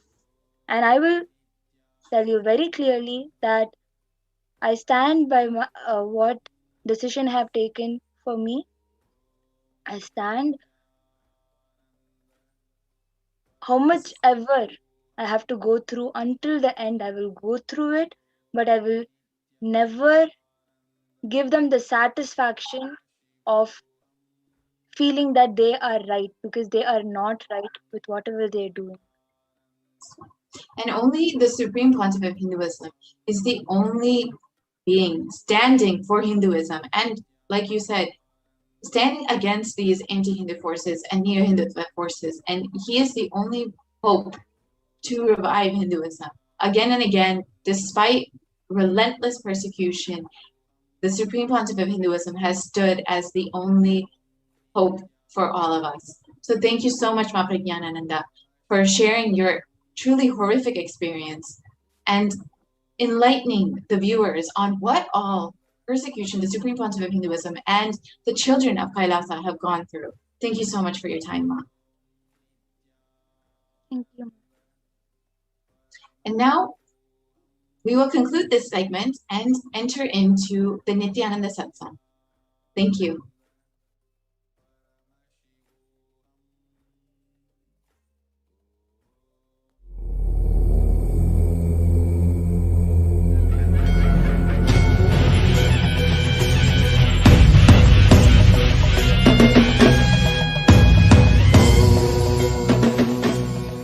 Connecting with the divine with your eyes closed is meditation.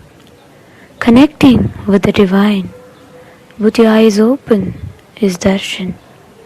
Come, let us all now move from meditation to darshan.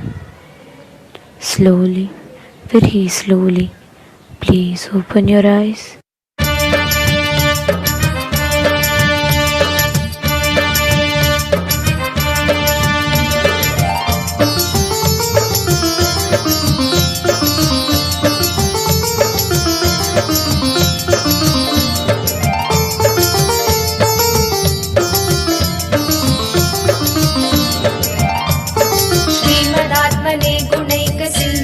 नमो नित्याय धामलेश धूतकोकबन्धवे नमो नित्याय नामसोषितानमद्धबान्धवे नमो नित्याय पामरेतरप्रधानबन्धवे नमो नित्याय पालते नमो नित्याय शूलभिन्न दुष्ट दक्ष पालते नमो नित्याय मूलकारणाय दयाल वालते नमो नित्याय इष्टवस्तु मुख्य दान हेतवे नमो नित्याय दुष्ट दैत्य वंश धूमकेतवे नमो नित्याय सृष्टि रक्षणाय धर्म सेतवे नमो नित्याय अष्टमूर्तये वृषेन्द्र केतवे नमो नित्याय पापदत्रिनेत्रटङ्क हस्तते नमो नित्याय पापहारि दिव्य सिन्धु मस्तते नमो नित्याय पापधारिणे लसन्नमस्तते नमो नित्याय शापदोष खण्डन प्रशस्तते नमो नित्याय नित्या हरे नित्यानन्दा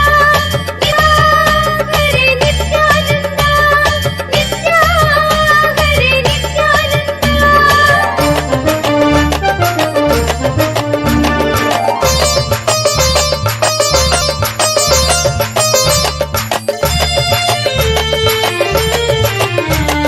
व्योमकेश दिव्य भव्य रूपते नमो नित्याय हेम मेदिनी धरेन्द्र चापते नमो नित्याय नाम मान हृद्दुरापते नमो नित्याय ब्रह्मगेन्द्र कुण्डल प्रसिद्धते नमो नित्याय ब्रह्मणे प्रणीत वेद पद्धते नमो नित्याय जिह्वकाल देक दत्त पद्धते नमो नित्याय कामनाशनाय शुद्ध कर्मणे नमो नित्याय सामगान जायमान शर्मणे नमो नित्याय सामजासुरांग लब्ध चर्पणे नमो नित्याय जन्म मृत्यु घोर दुःख हारिणे नमो नित्याय चिन्मयैक रूप देह धारिणे नमो नित्याय मन्मनोरथावपूर्तिकारिणे नमो नित्याय सन्मनोगतरे नित्यानन्दा नित्या हरे नित्यानन्दा नित्या हरे नित्यानन्दा नित्या हरे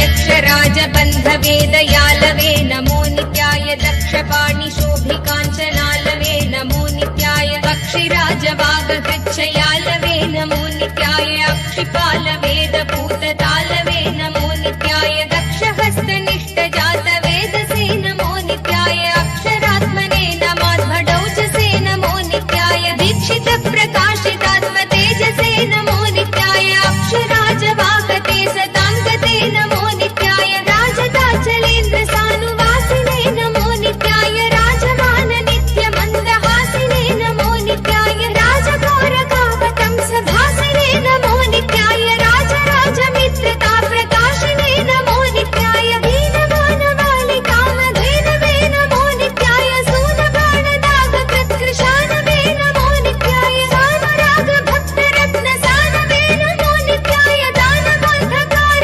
चण्डघानवे नमो नित्याय नित्या हरे नित्यानन्दा नित्या हरे नित्यानन्दा नित्या हरे नित्यानन्दा नित्या हरे नित्यानन्दा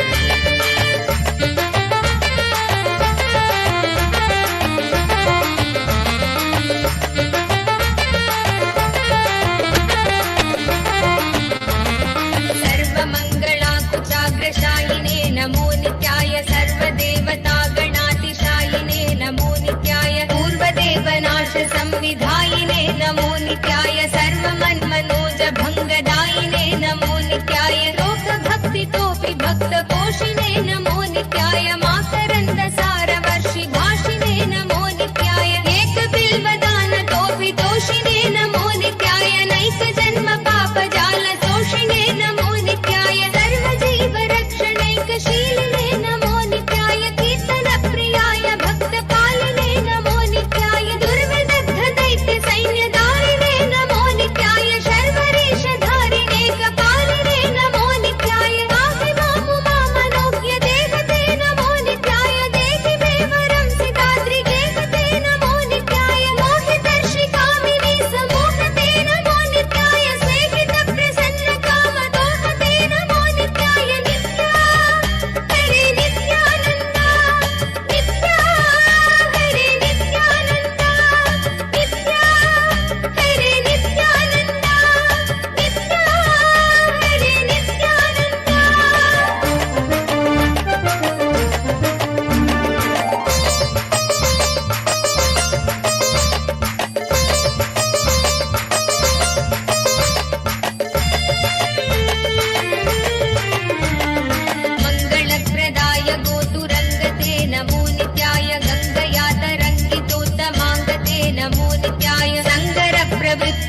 परिभङ्गते नमो नित्याय अङ्गजारये करे पुरङ्गते नमो नित्याय नीतितक्षणप्रदान हेतवे नमो नित्याय आकिताग्निपालकोक्षकेतवे नमो नित्याय देहि कान्तिधूतरौप्य धातवे नमो नित्याय गेकदुःखपुञ्ज धूमकेतवे नमो नित्याय रक्षदीन सत्कृपा कटाक्षते नमो नित्याय दक्ष सप्ततन्तुनाश दक्षते नमो नित्याय रूक्षराजभानुपावकाक्षते नमो नित्याय रक्ष मां प्रपन्नमात्र रक्षते नमो नित्याय व्यङ्कुपाणये शिवङ्कराय ते नमो नित्याय सङ्कटाधितेन किङ्कराय ते नमो नित्याय अङ्कभीषिताभयङ्कराय ते नमो नित्याय पङ्कजाननाय शङ्कराय ते नमो नित्याय नित्या हरे नित्यानन्दा नित्या हरे नित्यानन्दा नित्या हरे नित्यानन्दा नित्या हरे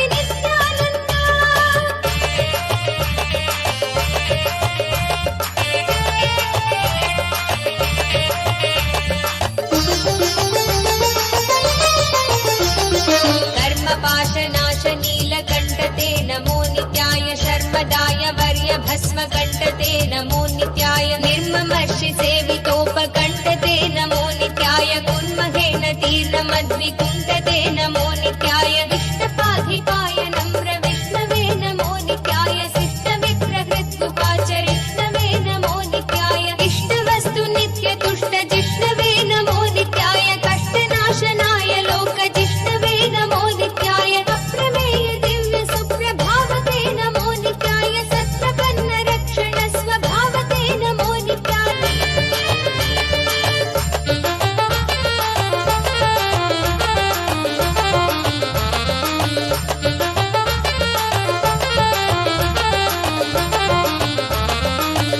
मुक्ति दिव्य भोगदायिने नमो नित्याय शक्ति कल्पित प्रपंच भागिने नमो नित्याय भक्त संकटापहार योगिने नमो नित्याय युक्त सन्मनः सरोज योगिने नमो नित्याय अंतकांतकाय पापहारिणे नमो नित्याय शन्तमाय दन्ति चर्मधारिणे नमो नित्याय संतताश्रितव्यथा विदारिणे नमो नित्याय जन्तुजात नित्य सौख्यकारिणे नमो नित्याय शूलिने नमो नमः कपालिने नमो नित्याय पालिने विरिञ्चि मुण्डमालिने नमो नित्याय लीलिने विशेषरुण्डमालिने नमो नित्याय शीलिने नमः प्रपुण्यशालिने नमो नित्याय मुक्ति मुक्ति दिव्य भोगदायिने नमो नित्याय शक्ति कल्पित प्रपंच भागिने नमो नित्याय भक्त संकटापहार योगिने नमो नित्याय युक्त सन्मनः सरोज योगिने नमो नित्याय नित्या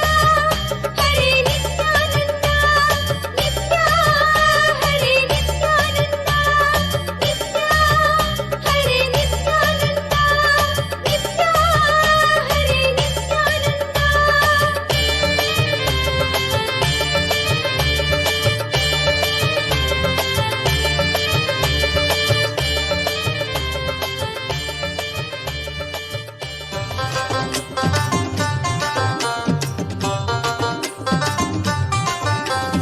ओम जय नित्यानंदा जय ॐ नित्यानन्देश्वर परमशिवसमारम्भाम्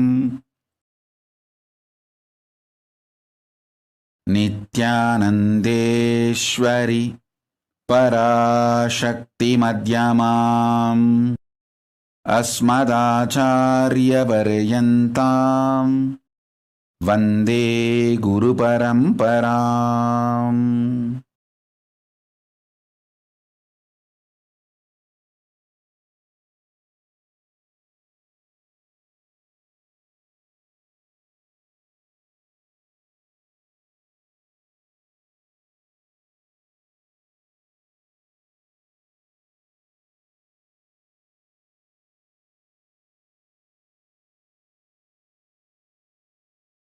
I welcome all of you with my love and respects.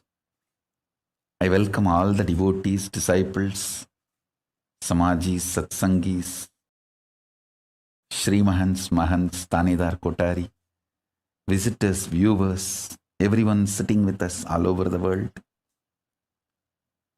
I welcome all of you with my love and blessings.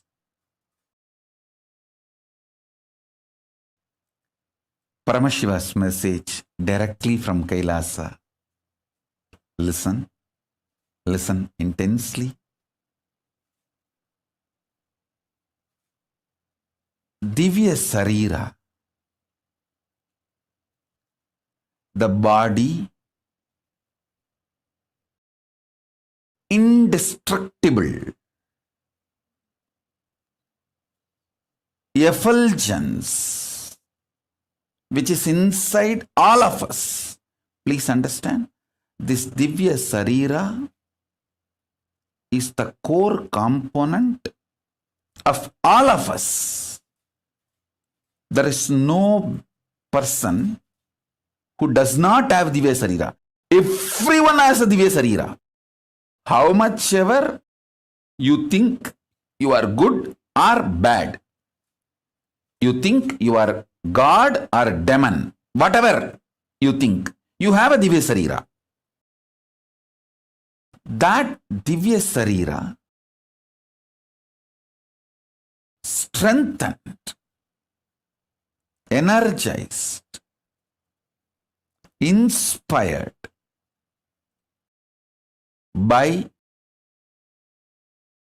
sattvic food to the body, sattvic food to the mind, sattvic food to the consciousness. Enjoy these three in your life continuously. Don't worry about what should be negated. See, focusing on what need to be negated makes you very depressed, even feeling deprived.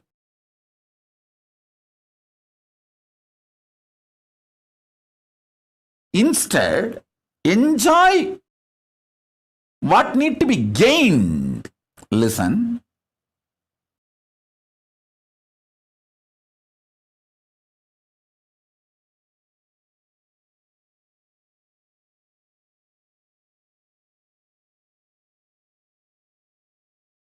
I have always seen in this 40 years of my Chaturmasya, please understand, it has become almost 40 years now, coming Chaturmasya. This Guru Purnima is my 40th Chaturmasya. In my 40 years of Chaturmasya, Chaturmasya is the 4-year vow, 4-month vow. Chaturmasya means in Sanskrit, the exact meaning is 4-month. That 4-month vow, sannyasis take to replenish themselves, rejuvenate themselves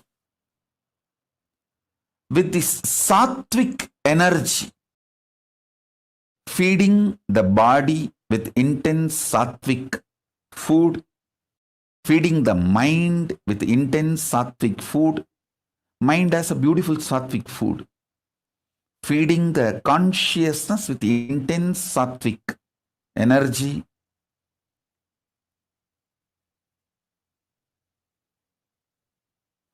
And strengthening the Divya Sarira. The whole purpose of Chaturmasya is that only.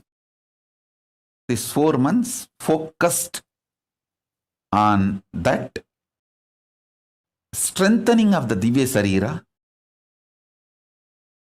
See, if the Divya Sarira in you, the self-effulgent light body in you, if that is strong, you are an enlightened being. You enjoy best things of the consciousness, your existence. You enjoy the best gifts of your existence.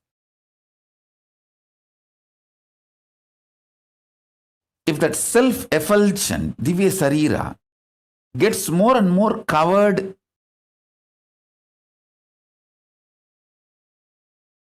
you get deluded, suffer with the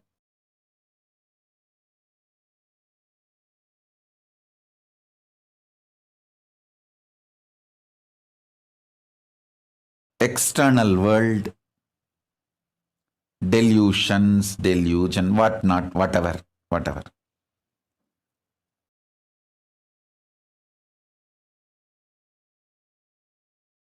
Now, I don't want to get into the negative side description. If you miss strengthening Divya Sarira, what happens? I don't want to waste time on that.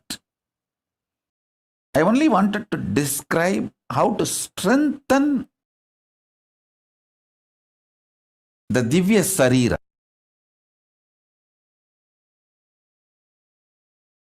Self-effulgent, Swayam Prakasa, Sutta Sarira, Daiva Sarira. All of us have.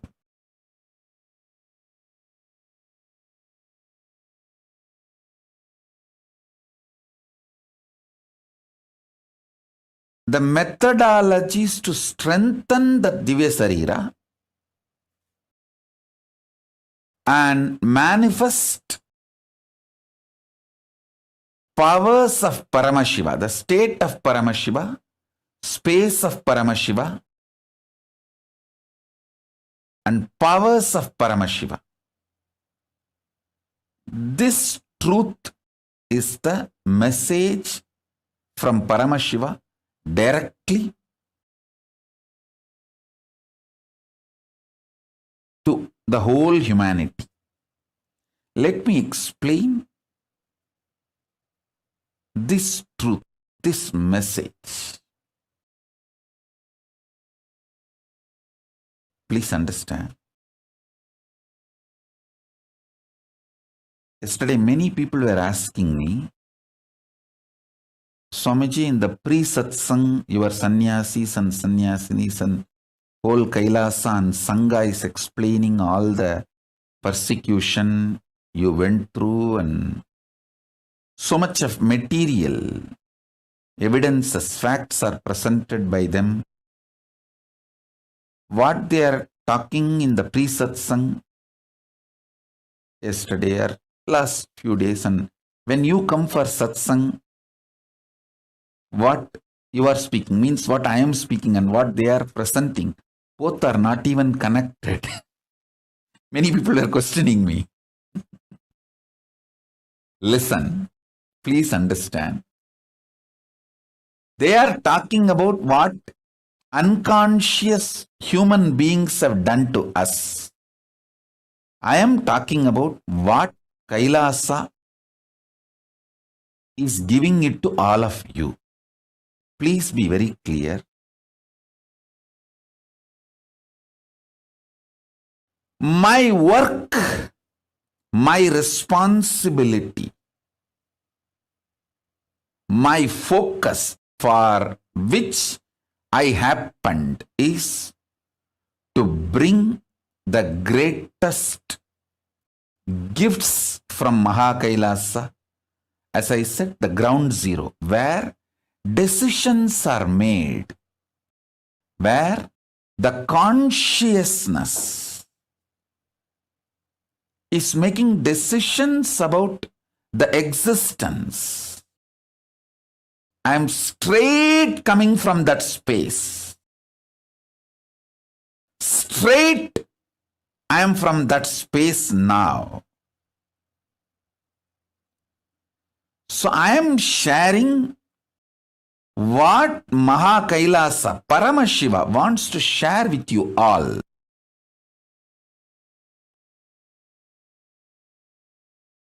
I am going to give what I need to give it to the world.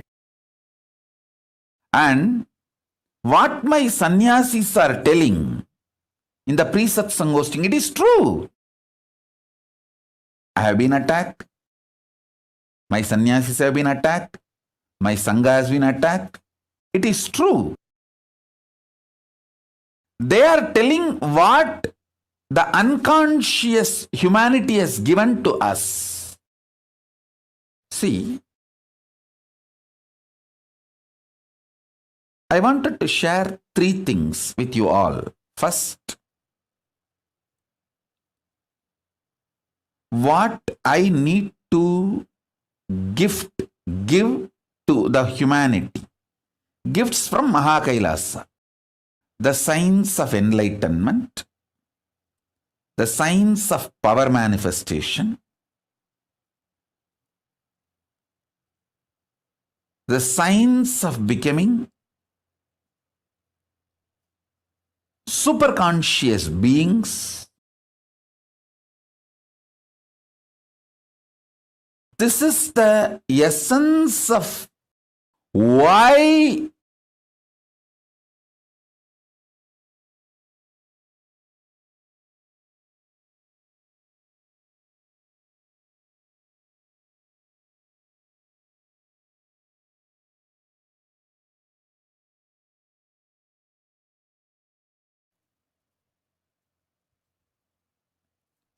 this Aushadha science,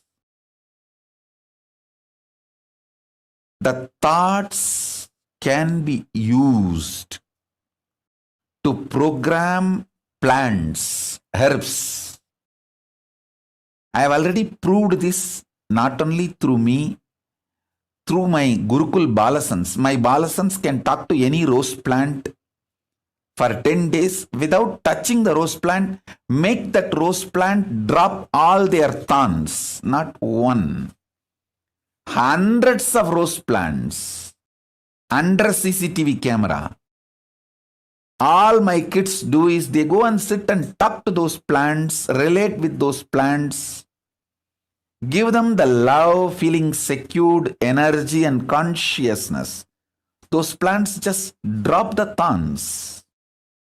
I have proved this science multiple times, thousands of times,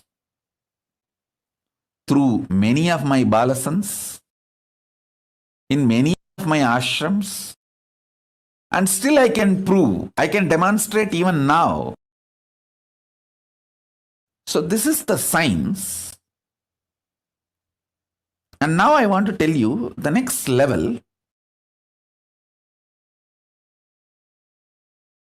Any disease,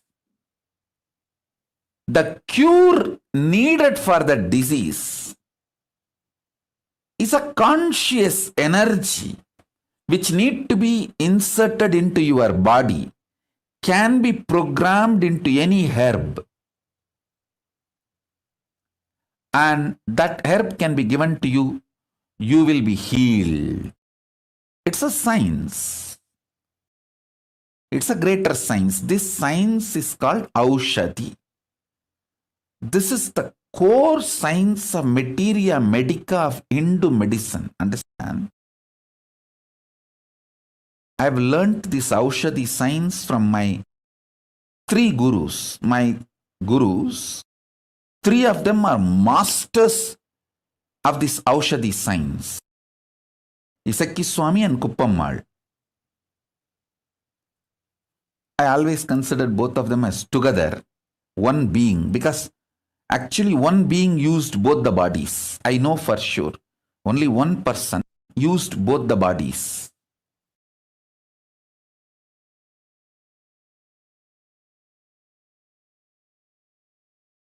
And Raghupati Yogi.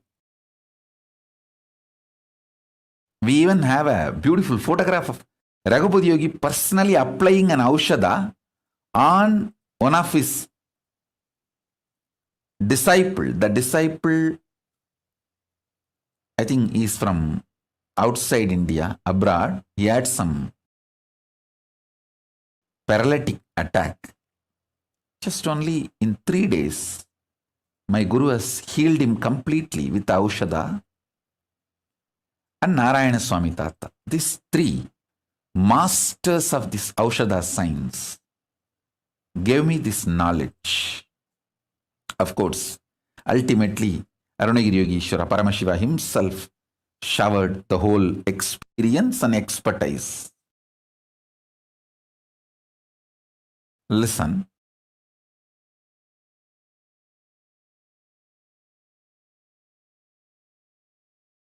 Herbs can be programmed. Plants can be programmed. Consciously programmed. This is the Hindu materia medica science. If somebody, it is 100 times more than getting any MBBS, MD or anything. Unfortunately, Hindus neither understood nor recognized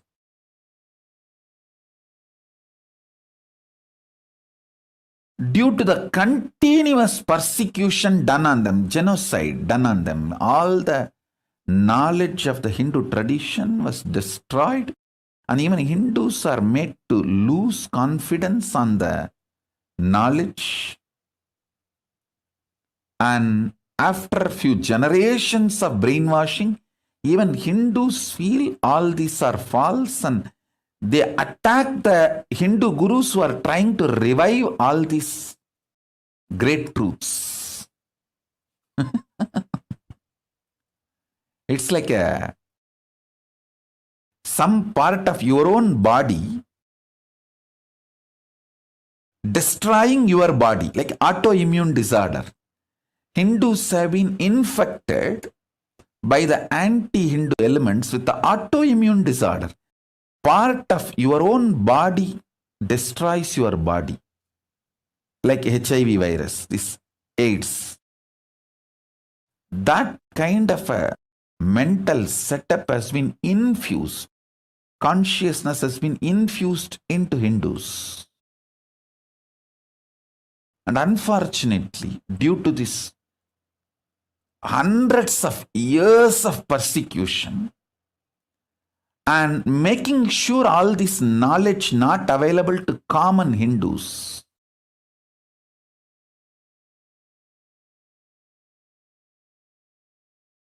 this all made to look like a myth, fake stories, legend, or maybe long before, thousands of years before this science was there, but now it is not there, or it is not possible to revive. All these kind of ideas are inserted into the common Hindus' minds. And anybody who is trying to establish, revive this science is beaten black and blue and destroyed. See, unfortunately, Hindus lost the understanding about this collective integrity. See, if a ship has to stay afloat, all the mechanisms in that ship need to stay integrated. It can be the maintenance engineer or the cleaning staff, captain, all the equipments fixed in the ship, everything, the machineries, and all human beings, all of them need to be integrated for the ship to stay afloat. A maintenance supervisor cannot say, I have done my job, but the cleaning staff is not doing his job. What can I do? Anyhow, if the ship sinks, I will not be blamed because I have done my job. If a maintenance engineer thinks he is a fool because when the ship sinks, he is also going to die. Not only he is going to lose his job, he is going to lose his life. Please see the photograph of my Guru, Raghupati Yogi, applying Aushadha on a patient and healing him from stroke. Maybe he had a stroke and some problem in his spine. So Raghupati Yogi applied the Aushadha and healed him completely.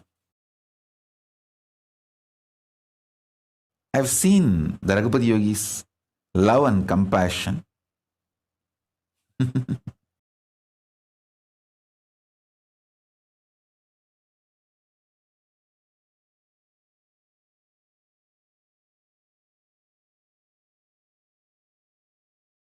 Now listen, let me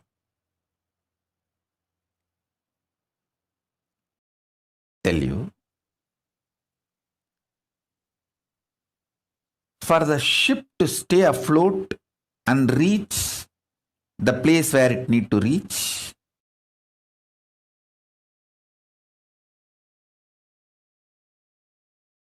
everyone in the ship need to be integrated. It's called collective integrity.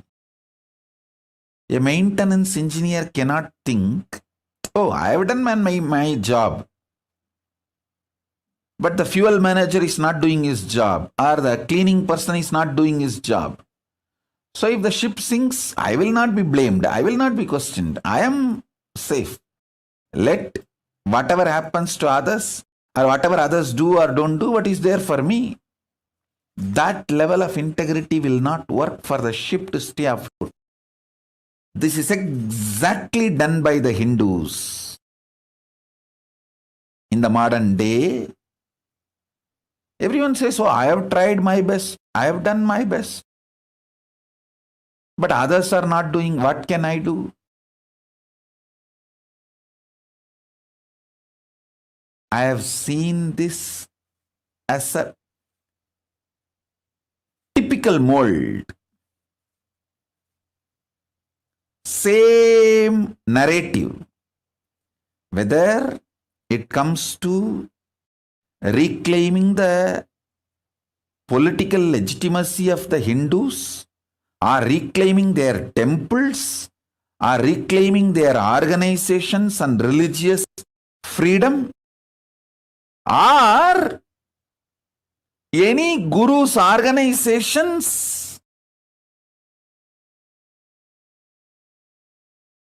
running. Please understand, any problem Hindus are facing, still being the slave. Please be very clear. Any Hindu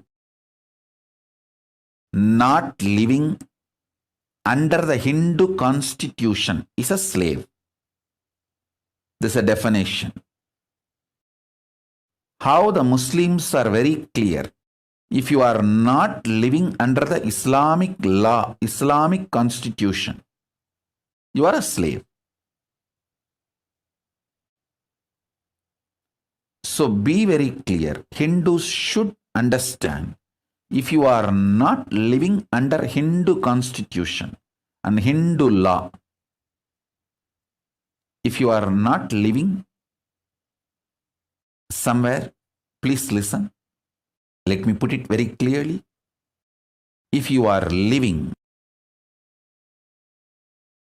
in a place where Veda Agamas are the constitution and Manusmriti is the jurisprudence, you can freely declare, you can openly declare, you are a free Hindu.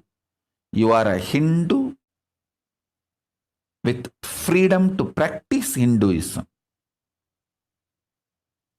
Anyone living anywhere where the Veda Agamas are not constitution and Manusmriti is not jurisprudence, you are a slave. At least realize it. Wake up to the truth, reality. What you should do, all that I don't know. I'll at least tell the truth. At least wake up to the truth. Be very clear about it. So whether you ask the Hindus, why are you living a slavery life? Why you don't have a religious freedom? Why your temples are not under you, it's under the government? Why your temple wealth is not used for running gurukuls, the Hindu schools? Why your temple wealth is not being used to develop and spread Hindu medicines? The most funny thing, many of the so-called Hindu ashrams and Hindu organizations run Christian medical institutions. They are not realizing we have a great Hindu medical science, because the Hindu medical science is neither given legal legitimacy nor given social legitimacy. It's always under constant threat. Even though the Hindu medicinal system is its depth and breadth, everything is far more than any other medical system in the world.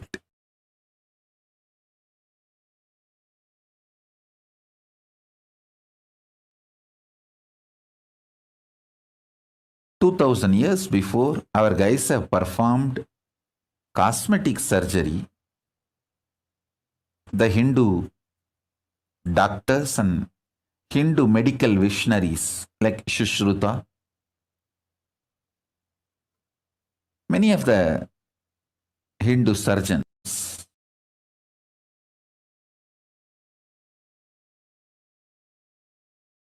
if we have developed our science and retained what we developed, today the Hindu medicine would have been the most powerful. And Hindu medicine is always about the healing and cure. It has nothing to do with monetizing. See, the Hindu medicine is kept in pure form without economical agendas and political agendas. By being kept with the Brahmanas, neither the economical agendas of the Vaishyas can interfere, nor the political agendas of the Kshatriyas can interfere with the Hindu medicinal system. The whole knowledge was vested with the Brahmanas. And please, all of you understand, when I talk about the Varna, it is based on the quality of a person, not by birth.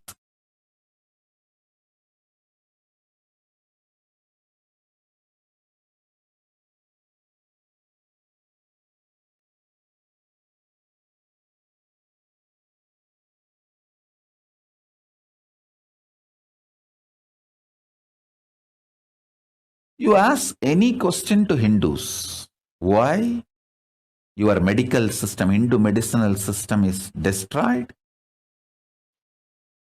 Why you guys are not having any respect for the greatest and oldest jurisprudence, the Hindu law Manusmriti? Everyone will have one answer. Oh, I am done, I am doing whatever I can, but others are not doing. What can I do? Exact answer. A maintenance engineer in a ship, if he gives, what will happen to the ship? That exactly same thing is happening to these guys.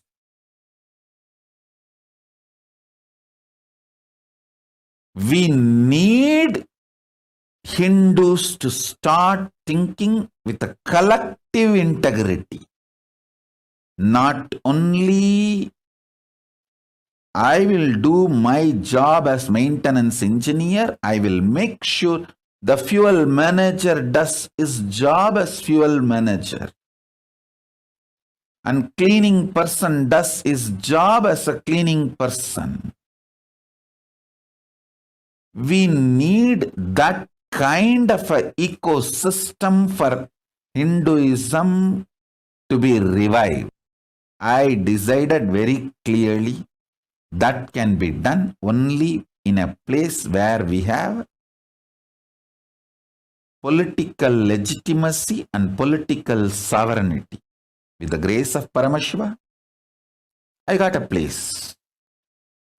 Maybe small, but I got a place with a political legitimacy and political sovereignty for Hinduism. Hindu nation, Kailasa. Only in this place, this collective integrity ecosystem can be built. A maintenance engineer spends 60% of his working time for his job and the other 40% to integrate with other teams and make sure the other teams are also in integrity so the ship stays afloat. And I tell you,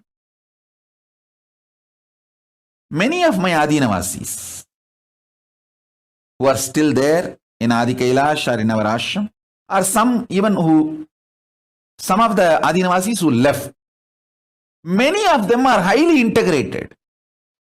Unfortunately, they are not trained in this vision, science of collective integrity. See, many of them are very highly integrated. They say, I have done my job. I am very integrated. Swamiji knows.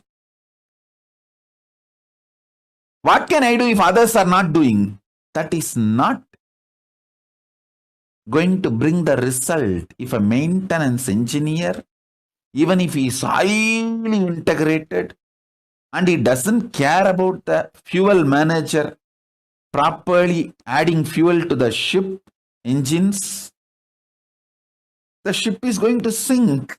And maintenance engineer may not be blamed, but he is going to lose his job and life. Many of the individually integrated people in my Sangha missed this truth. Only with the collective integrity, the ship can stay afloat. If not, you may not be blamed because you have been integrated. But the final result is not going to happen. You are also going to lose your job and life both. Thoroughly understood. Hindus have been beaten too long. And maximum, they have the energy only to be individually integrated. They don't have energy to manage the collective integrity. So only the captain has to be responsible for the collective integrity. The collective integrity, education and evolving a structure with a collective integrity. For reviving Hinduism, we need a place with a political legitimacy and political sovereignty. With the blessings of Paramashiva, Ganapati, Kalabhairava, all the gods and goddesses of Kailasa, Bhuma Devi, we got a place for Kailasa with the political sovereignty and legitimacy. We have a place. More than one place, actually. We have a place now, more than one place.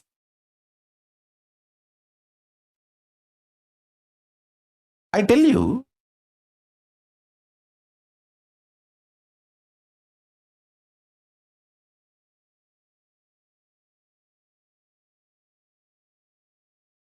I have to do it. I cannot waste time in blaming, in cursing. I don't have time for that. I'm already 43. I have to do it. Of course, the grace of Paramashiva, we did it. We have a place now. The base is ready. Now the collecting the individuals and organizing. Even now I can see I have amazing individuals who are so highly dedicated and integrated to me. I can name every one in front of me. If you see the integrity of Ma Divyananda, she is equivalent to a Nayanmar.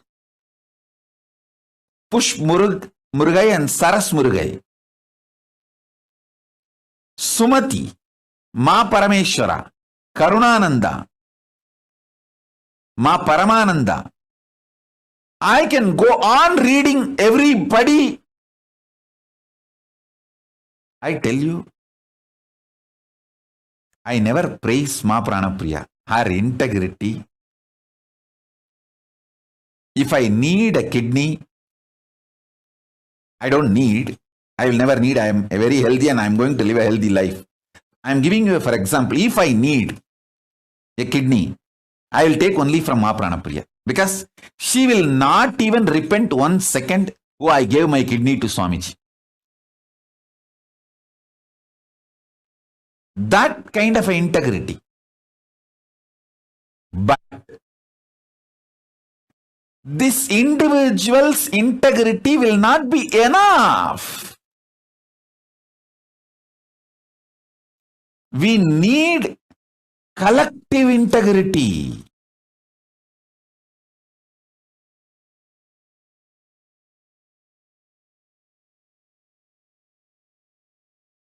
There are so many people who gave their life to me, not just their wealth. They will even give a body organ to me if I need.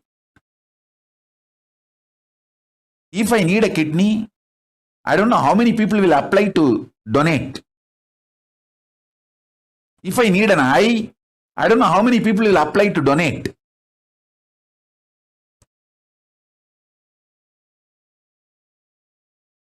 I have such highly integrated, dedicated, devoted people. But unfortunately, none of them understand that it is a collective integrity which is needed to make Kailasa successful. Not just individual integrity. Everyone is so happy and satisfied and fulfilled. I am individually integrated to Swamiji. Hey, that is not enough.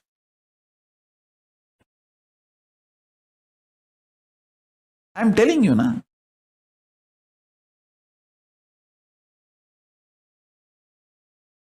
Pushp and Saras Murugai, I am giving you an example. Saras Murugai and Pushp Murugai, they gave all their wealth to me. Sarvavari Tyagis, not even 1 second they even felt did they do right or wrong. They know for sure giving everything to Swamiji is the ultimate right best thing.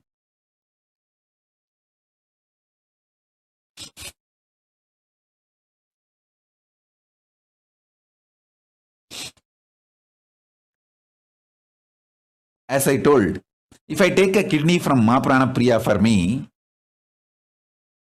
not even 1 second she will repent or think, or she will not even have a second thought. Did I do right or wrong by giving my kidney to Swamiji?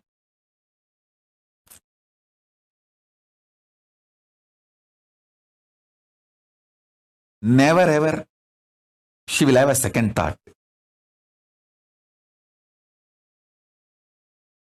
I have such highly integrated people. You see, these few names I uttered because they are in front of my eyes. And I have long list. The names I have not uttered.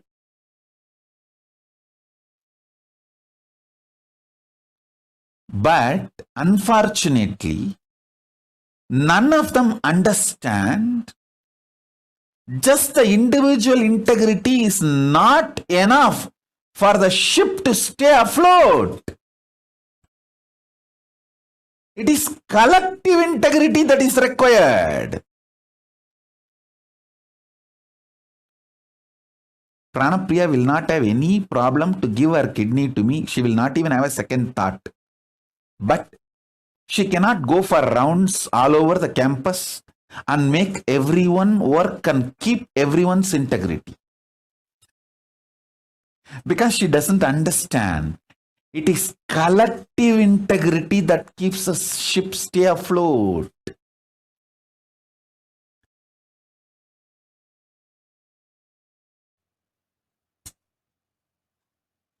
Same way Saras Murugai. She will work 24/7 for me. But she cannot ask the other people in the team to work.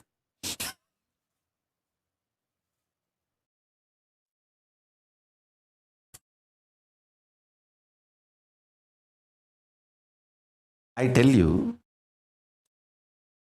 this is one of the biggest curse Hindus are suffering. Everyone feels, oh, I am integrated, I will do what I need to do. Others are not doing, what can I do? It is captain's responsibility in making collective integrity happen, everyone to be integrated, not mine. Sometimes people in the ship, one side maintenance team enjoys the other side maintenance team failing, thinking, oh, see how we are victorious and how they are failing, and that side of the ship, such big holes are happening. Hey, if the water comes in and the ship sinks, all of you are going to die. Why don't you understand?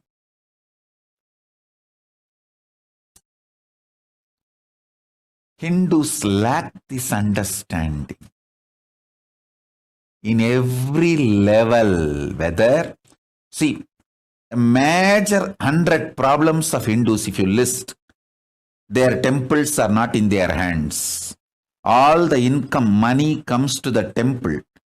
For spreading Hinduism is not used for that purpose. And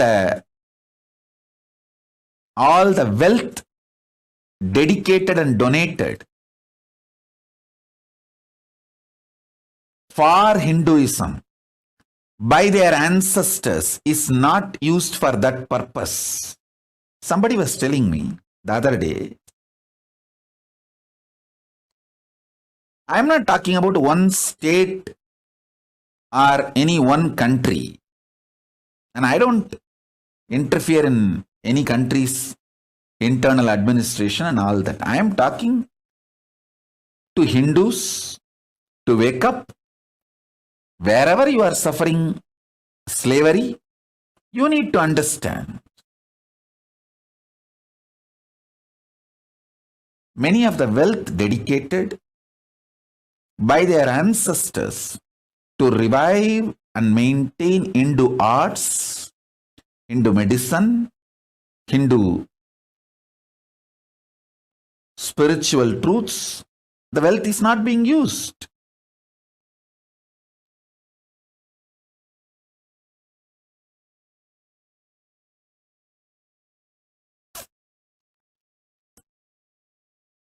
Whether it's a political slavery or the persecution Hindus suffering or not having the religious freedom to own their religious worship places in their control, not having the freedom to practice their religion as they want, as the agamas, their religious scriptures describe, not able to maintain and hold their religious organizations or religious wealth under them.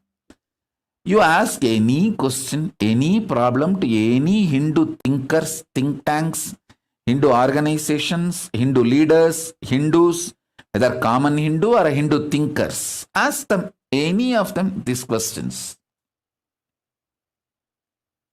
Why the Hindu gurus are being attacked left, right, center through the hate speech, and systematically the Hindu organizations are pulled down, collapsed. and why Hindus are keeping quiet without defending the Hindu gurus who are the... See, Hindu gurus are attacked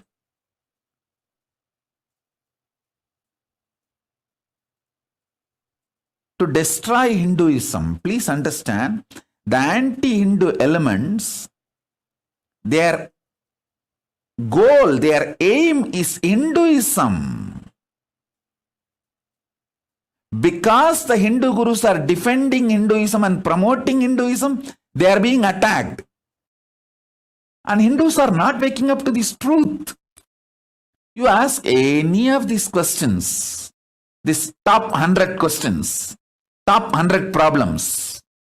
You list top 100 problems of the Hindus. Getting bullied in the cyberspace. So much of cyberbullying. All the major social media organizations are anti-Hindu. Racist. So much cyberbullying.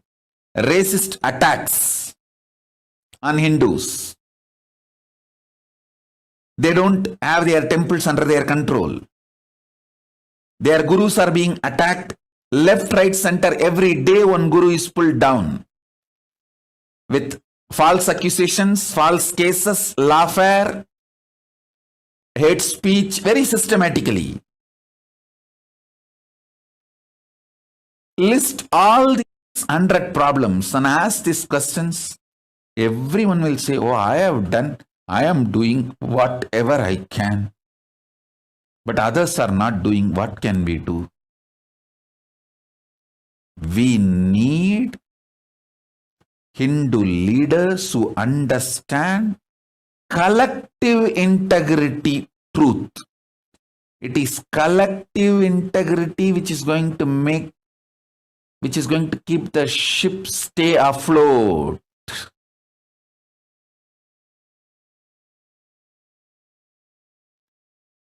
Even if you have only 10 people in your team, if you are able to make that whole team collective integrity, your Kailasa will be successful.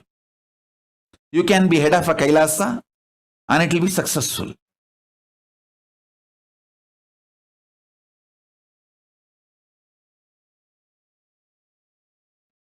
I tell you,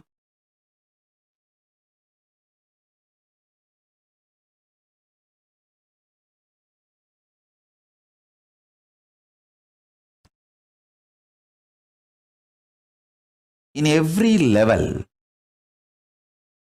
I have to do my responsibility.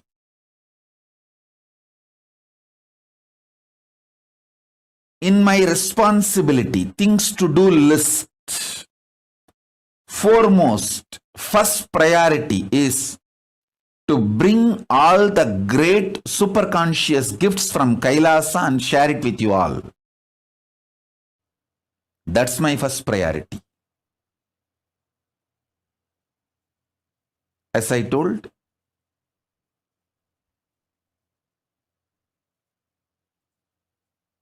strengthening your Divya Sarira with the right methodologies,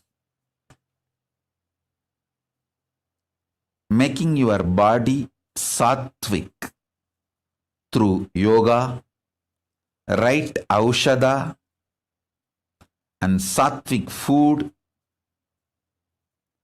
making your mind sattvic and powerful through completion, unclutching, nirvikalpa samadhi, making your consciousness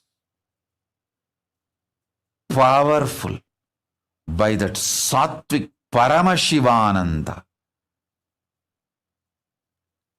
introducing literally the existence, conscious existence of Paramashiva. You just know Paramashiva is alive and he is in me.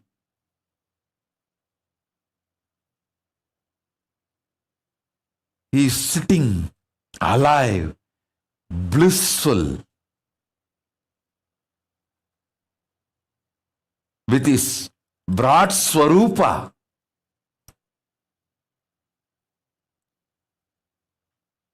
Paramashiva Paramburul, knowing he is alive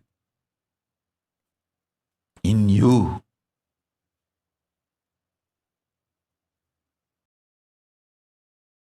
Makes your consciousness sattvic. My first and foremost responsibility is to bring these great gifts to all of you.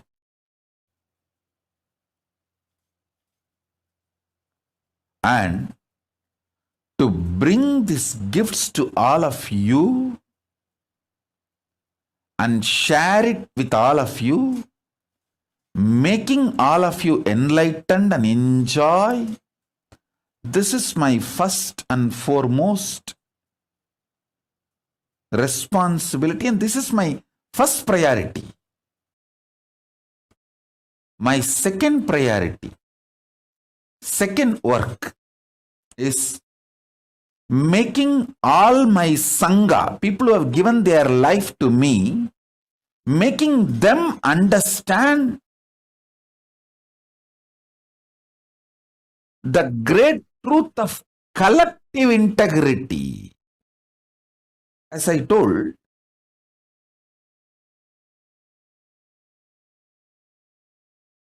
I have the best people, most dedicated.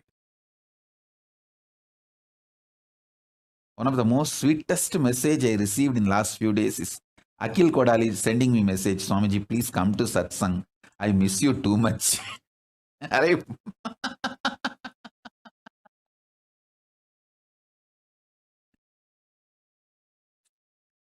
could not control my laughter. Actually, this message from Akhil Kodali has put such a wide smile on my face. Hey, this fellow having so much romance and love.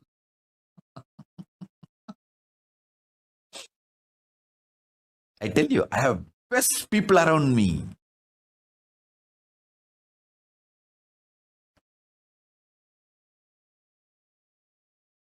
Akhil will give anything he has for me, will not even think he has given that to me. He will literally feel he is enjoying that through me. That kind of a love. I have such highly integrated people. But unfortunately, all of them need to understand the importance of collective integrity. It is only the collective integrity which will keep the ship afloat, successful. Write 108 times collective integrity, collective integrity, collective integrity, collective integrity. Not selective integrity or individual integrity alone. Individual integrity is okay, good. But it is collective integrity. Only that can keep the ship afloat and successful.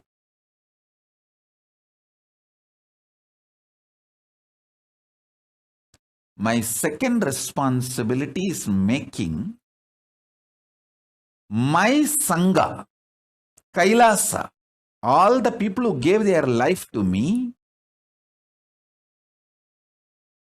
who gave their individual integrity to me, making them realize collective integrity's importance. I think in all our ashram, in every room, we should put a small board beautifully. Collective integrity keeps the ship afloat. Not just individual integrity. So, the people who are working in accounts department, distributing money, and the people who are working in Goshala and keeping the Goshala clean and cows healthy, happy, and the people who are doing the agriculture and growing the herbs, and people who are doing puja in the temple, everyone need to have integrity to keep the ship afloat. The collective integrity only will keep the ship afloat, making the people who declared their integrity to me, making them realize the importance of collective integrity. I have some people highly dedicated, like Sri Shantapriyananda. He will be absolutely obedient to Guru Vak. Anything I say, he will simply obey. But complete loose, cranky. He cannot even talk to others. Make a simple coordination.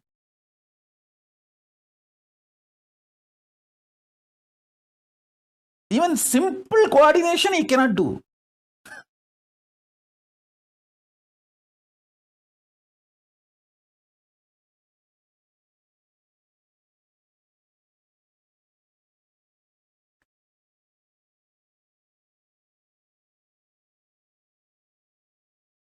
Sri Shantapriyananda, write 108 times. Collective integrity keeps the ship afloat. Collective integrity makes the Kailasa successful. Collective integrity only will make my life successful.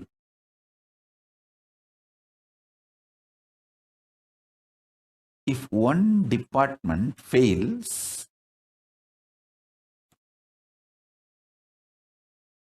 then be very clear. Everyone is going to not only lose the job, lose the life, because the ship is going to sink.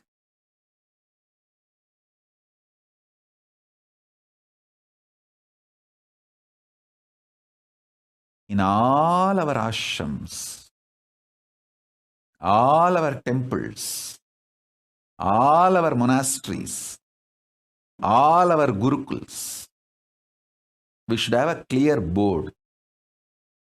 Almost like every hall, every room, even the devotee's house where you are literally living like an extended Kailasa, you should put a board. It is collective integrity that makes your life and Kailasa successful. People who can make collective integrity successful are the leaders. Working with others, whatever need to be done, making it happen.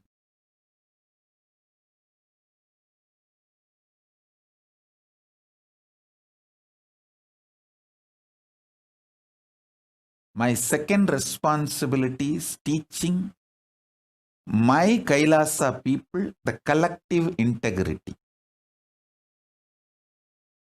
Third, my third work is making Hindus aware how they are being cheated, exploited, destroyed, hit, persecuted.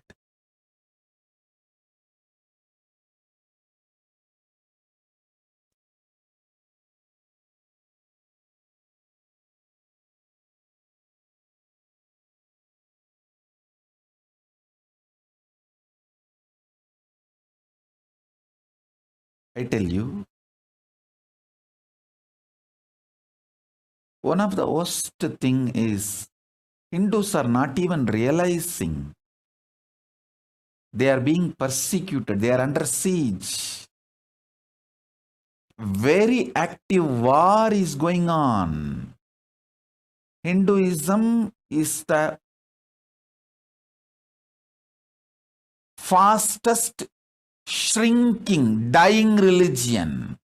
Sorry for using the word dying. Fastest shrinking religion. Go and see the statistics. Don't try to come and kambusutufai here. Go and see the statistics. Hinduism is the fastest shrinking religion. Just see last 100 years track record. You will understand what I am saying.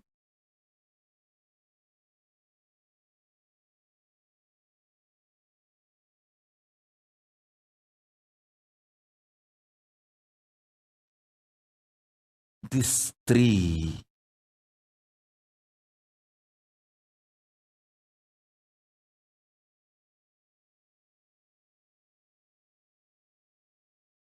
are my important responsibilities.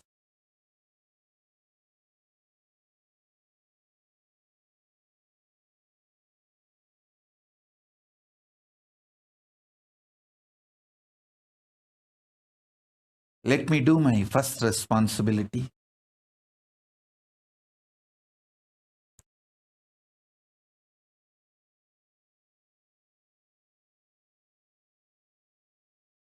Inspiring, initiating,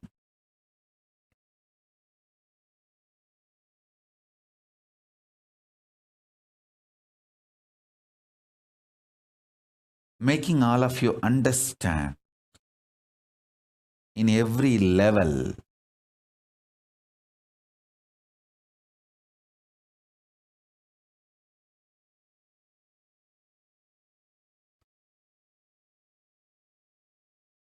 working with your body, with your mind, with your consciousness, and experiencing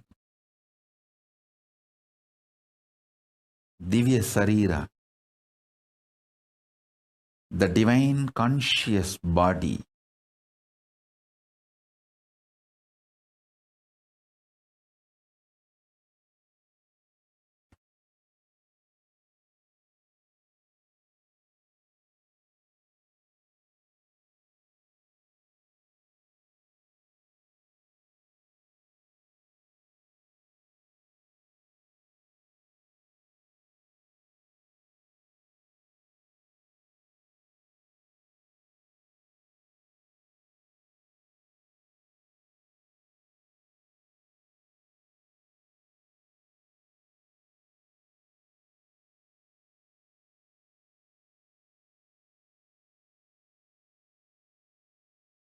understand these few principles.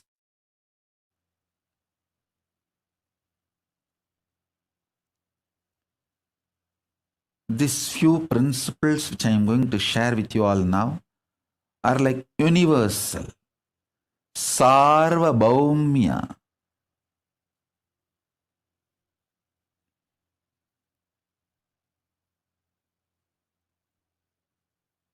Vrataha. These are like universal vows, universal principles.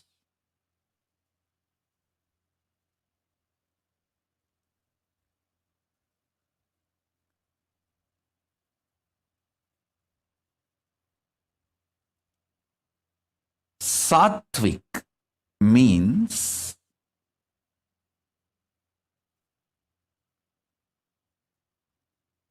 anything which awakens the qualities of consciousness in you, like extreme love, fulfillment. I tell you, when I manifest from Samadhi, the kind of the love and joy, excitement, intensity I feel, actually this withdrawing from the society, I am enjoying like anything.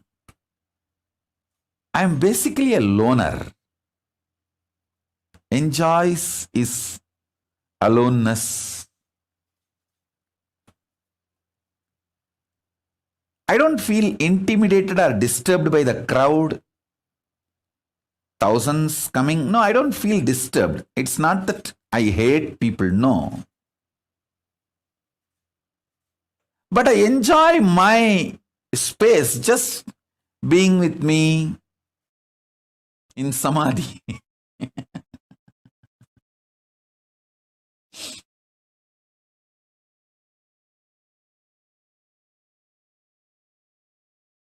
It is such an extraordinary living joy, living experience of bliss, not imagination, theory, visualization, fantasy, no. Living, how? You feel you are alive in your body. Bliss is a living experience for me in samadhi. It is just alive.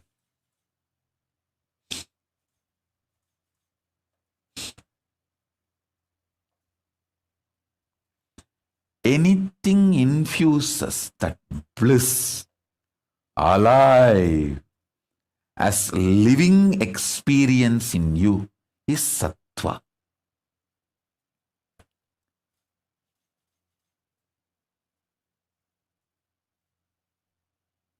That is what I call good food. Good food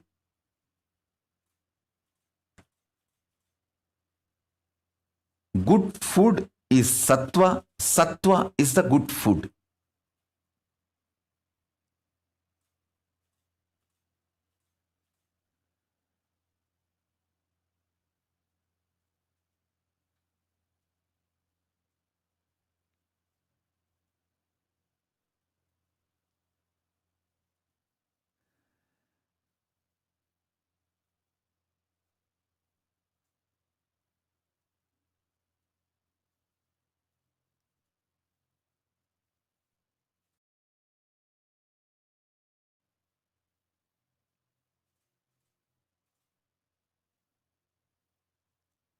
I am getting so many questions now, alive. The live questions. Bhushanananda is asking, Dear Swamiji, what more can I do to keep the boat afloat? Bhushanananda, first drop all your fears, delusion. Go back to Adi Kailash. Decide your life is to keep the collective integrity. Sincere decision, intention to keep the collective integrity is enough. That will inspire everyone. Please understand, anyone who lives in my Kailasa, all over the world, whether it is a Adi Kailasa or Salem or Biddi or Tiruvannama, anyone who lives in my Kailasa, naturally, they have declared their individual integrity to me. They don't need to be inspired. They need to see others are also working for collective integrity. So let me also work for collective integrity. That's all. We just need few examples who are sincerely working for collective integrity. Then everyone will simply decide, yes, collective integrity is my life. Collective integrity is my life. Collective integrity keeps the boat afloat. Keeps the ship afloat. They just need few examples who are sincere to work for collective integrity. Bhushanananda, go to Adi Kailasa, be an example. Through your sincerity, show that you want everyone to come to collective integrity, constantly holding the space, talking to everyone, reaching out to everyone, inspiring everyone, educating everyone, about the collective integrity and how only collective integrity is going to make the ship afloat. Individual integrity alone is not enough to keep the ship afloat. You realizing and making everyone realize, that will only make the ship afloat. Bhushanananda, I know you are integrated to me individually, but you need to work for collective integrity. That is what is the real leader. Leader is a person who works for collective integrity. Not just individually integrated. As I said, I have many people who will just be happily ready to donate their kidney for me, but cannot go around and inspire others, ask others, work with others, and make others also integrated and make the collective integrity.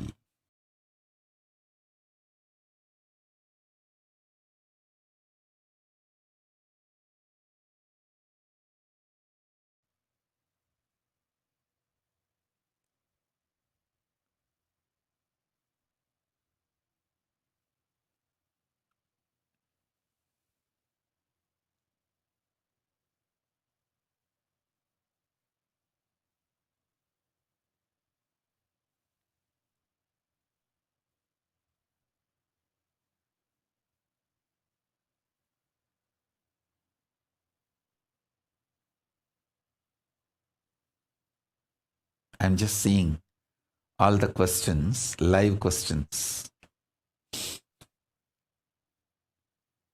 Everyone is asking, how can we make the collective integrity happen? Actually, there is no manual for it. You need to start working with people.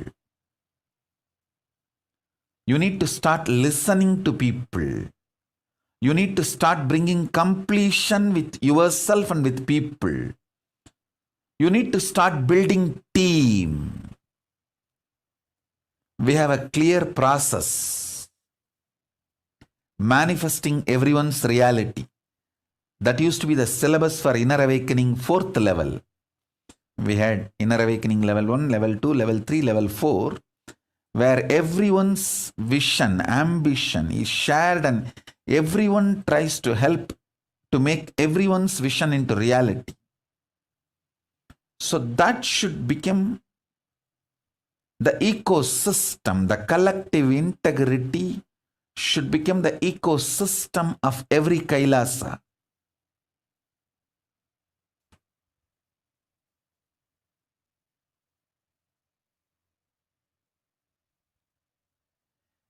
Any Kailasa where the collective integrity become ecosystem, that Kailasa will be successful. That's all.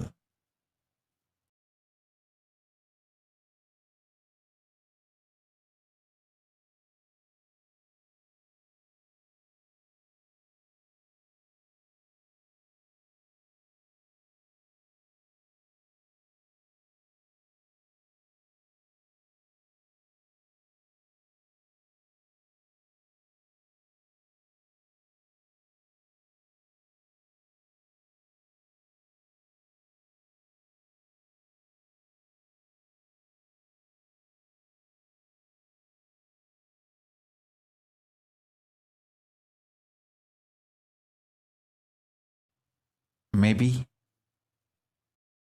you can all think about collective integrity and have a Vakyartha Sadas about collective integrity. Not having collective integrity is the source reason and sole reason for all the problems of the Hindus. Any Kailasa brings collective integrity as the ecosystem will be successful and solve all problems of Hindus. See, when a collective integrity is brought, everyone in the team will be successful. Everyone will be successful. simple, super determinism to have a collective integrity. Brings collective integrity. That's what I am doing. How much I am attacked, abused from externally and even from internally. How many ways I have been attacked. But super determinism to keep the collective integrity, that made the Kailasa successful. Kailasa happened. That is making the Kailasa stay afloat and successful. Let's do Vakyartsadas on this and bring all your questions. I'll answer all those questions tomorrow in the next satsang live. The next live satsang. I don't want to say tomorrow. Next live satsang. And also we will start the PARASHAKTI, Paramashakti, Devi Bhava Darshan and Akashic readings.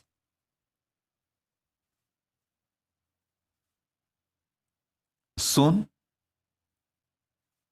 So with this, I bless you all.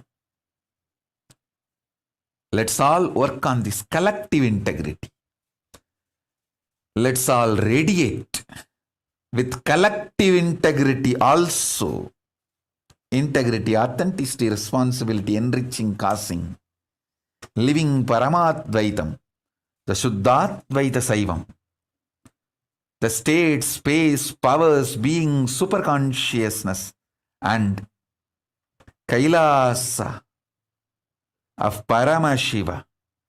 Paramashivoham. Om Nityananda Paramashivoham.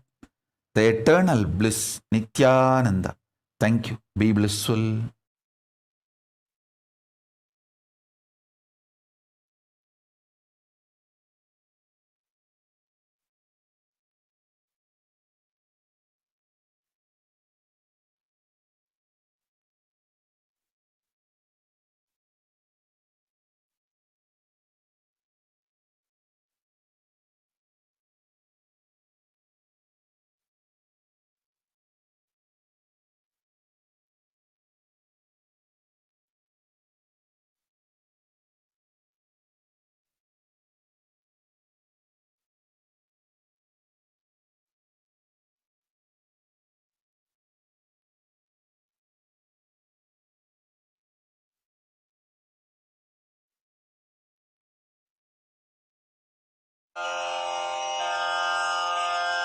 श्रीकैलासोन्नतद्वादशान्तश्यामलापीठारूढ श्रीमीनाक्षिसुन्दरेश्वरा भिन्नस्वरूप परशिवपुत्ररत्न Kumar गुरुमण्यतुल्यावतार श्रीपार्वतीस्तन्यपा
Holiness, Bhagavan Nityananda Paramashivam.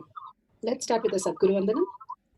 Nityanandam Paramasukhanam Kevalam Jnanamurtim द्वन्द्वातीतं गगनसदृशं तत्त्वमस्यादिलक्ष्यम् एकं नित्यं विमलमचलं सर्वदी साक्षिभूतं भावातीतं त्रिगुणरहितं सद्गुरुं तं Namami.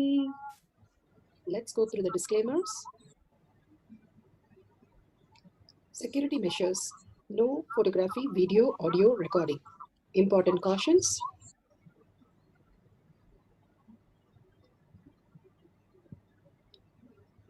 Please be aware of the important cautions.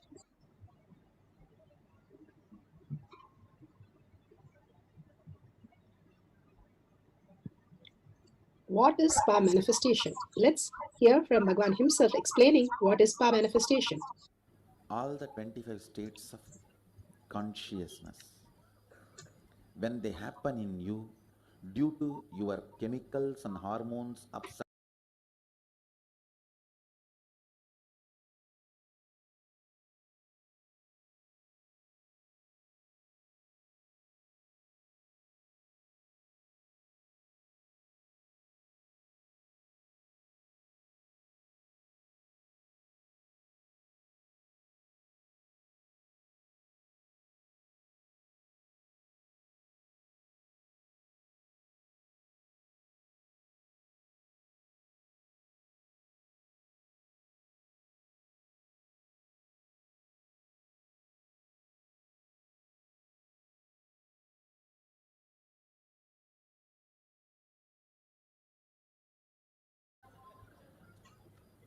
power manifestation is cognitive shift, playing with life, playing with being alive.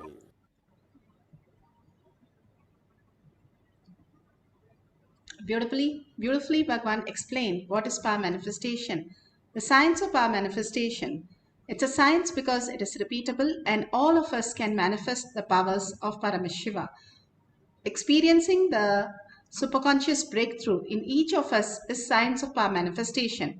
The Shastra Pramana, the evidences from the Shastra, the scriptures, for proving it is science.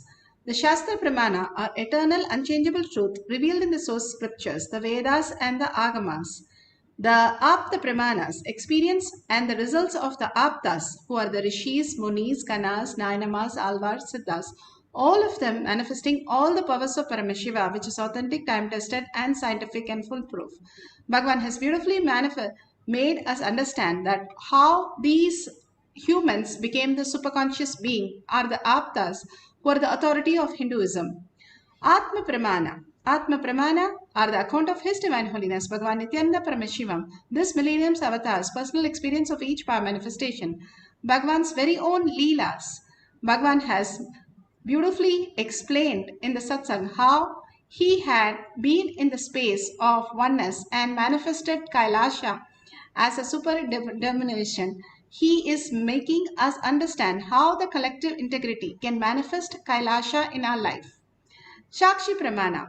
Shakshi Pramanas are the evidences from all the experience of the devotees, disciples and followers all around the world manifesting the powers of Paramashiva initiated by Bhagavan himself. Bhagavan is very clear that he has manifested in all of us to experience the superconscious breakthrough. He has clearly said that whoever comes to the Kailash courtyard, I myself will be there and manifest through them all the auspiciousness and abundance. Again and again, when you are in the conscious space, even as little, and simply your whole reality shifts into the superconscious space and manifest all that abundance and beautiful healing and all that you are cherishing. Bhagavan beautifully says, if you're $1 trillion kid, somebody says, hey, wake up. You are a $1 trillion kid. How would you feel? And what would you do? What would you experience? That is exactly how you wake up from this struggle and to understand that Paramashiva is all you are and manifesting as PARASHAKTI is the most beautiful space of oneness with Paramashiva. Pratyaksha Pramana, the scientific study measuring the effect of being in the enlightened state. Again and again, Bhagavan gives us the thoughtless space to make us understand thinking is not required. The way we are withdrawing from thinking is not thinking, but becoming aware and not thinking is the ultimate space of oneness with Paramashiva. Let's go to the Shastra Pramana. Shastra Pramana are from the Veda Agamas, where Bhagavan has beautifully given from the Sarvanyatma Agama today for the power of all-knowing, Sarvanyatva.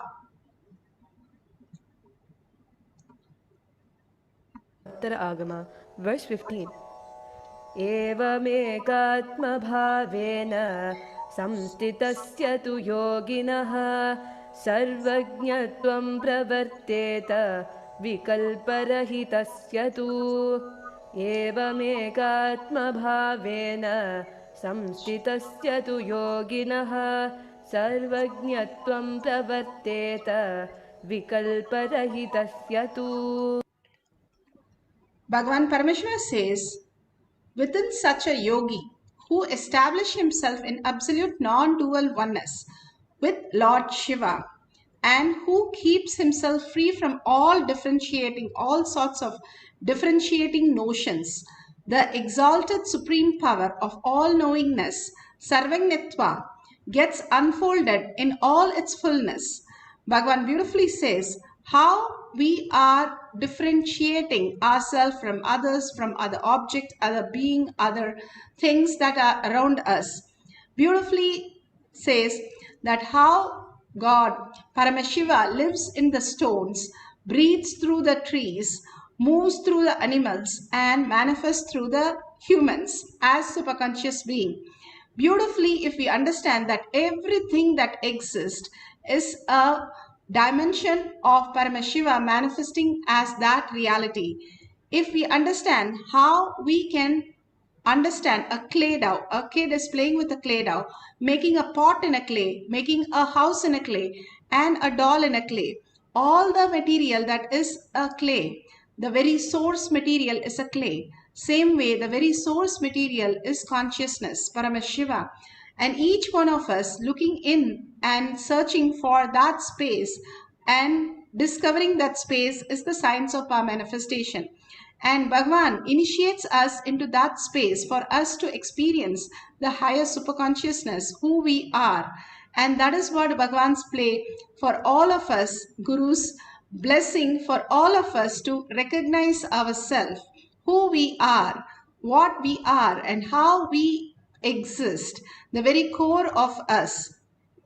When Arunagiri-Nadar, when he was doing all kinds of wrong things, literally a womanizer, he wanted to commit a suicide and he went to Tiruvannamalai temple and climbed on the top and he jumped. But a yogi came and helped him and told him he blesses him with all the powers of Sarvanyatva and he can simply start singing the praise of the Lord. And after that, he composed the whole Tirupugal. And all these great saints, how they happened on planet Earth and how they discovered themselves and manifested these reality as the beautiful space of oneness. Adi Shankara, when he was given a gooseberry by a lady, simply that gratitude that she had made him shower all the golden gooseberry as auspiciousness and abundance. He was a 7-year-old boy. He was not schooled. And how did he know the Kanakadara Sostra? Nobody taught him and nobody told him, if you sing this, they will get the showering. Nothing. He just downloaded in him and he gave that to the planet Earth. All these great things which are given to planet Earth gets downloaded, whether it is Einstein, Newton or Adi Shankara. It is Paramashiva who is manifesting and playing the Leela in our life. Again and again, all these discoveries and invention clearly shows us how the oneness space manifests as powers. And beautifully, Bhagavan, when he was in the womb of his mother was reciting the Abhirami Andadi, and simply when he came out and he was like 2-3 years old, when he started talking, he was reciting the whole thing. Now science has proven that if you teach a different language to the child which is in the womb and the mother doesn't know, when the child comes out, even as young as 1 year, it can speak that new language. All these signs are known now, but we are already downloading all that for thousands of years. And such a beautiful space of oneness, we can download any information. The Balasans of Nityananda Gurukul, they were put into a test. They were asked to sit on the stage of 10 of them, and each one was given a test which they don't know their grade nor the content of the subject they are going to be examined. They have to simply download the answers and they have to tell the answers in front of the audience on the stage, keeping an exam which is higher than their level, which they have no idea what the subject is. And still all of them performed amazingly. They got 40 to 60%, simply amazing marks by downloading the whole science. This was proven in Nityananda Gurukul. Bhagavan himself manifested through each of the child, and simply they were so happy that they could write exams which they don't have to study anymore. Here, Guru Namat Shivayam, Bhagavan's one of the favorite. He was born in Karnataka and he moved to Thiruvannamalai, where he wanted to sing on Lord Shiva to enter the temple, but he didn't know. So every day he'll go there, make all the gestures and everything, and he will move away. Seeing this, one of them thought that he was misbehaving in front of the temple, took the stick and started beating him.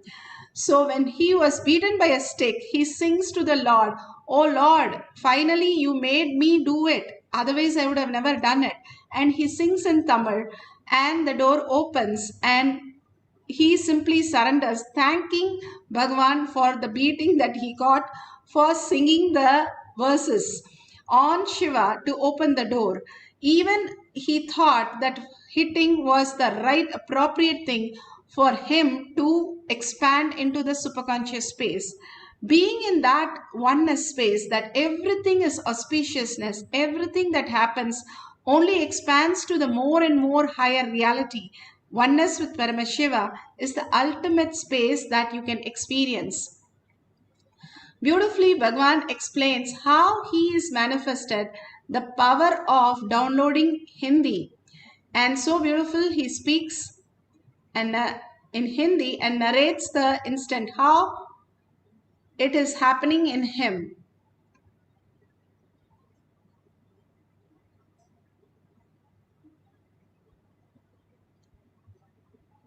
In the Atma Pramana.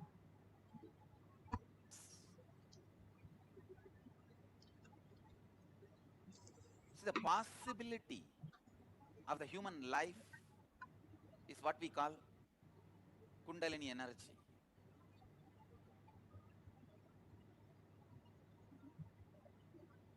Possibility of human life. There are multiple possibilities in you. It is like in set-top box. You have the possibility of 170 channels. But which channel you open is up to you. Reminding you about your possibility. And I also yesterday tried one more funny thing. It was very successful. Trying to pick up Hindi through Akashic records. I was able to very successfully. I can say at least 25 sentences I picked up. I just sent the Sanskrit statements. Usually I think in Sanskrit, means there is no individual free will and thinking, but the thinking is realized by my inner space first in Sanskrit, then it gets translated either into English or into Tamil. If I'm doing some administration work, that gets translated into Tamil. If I'm giving satsang, it gets translated into English.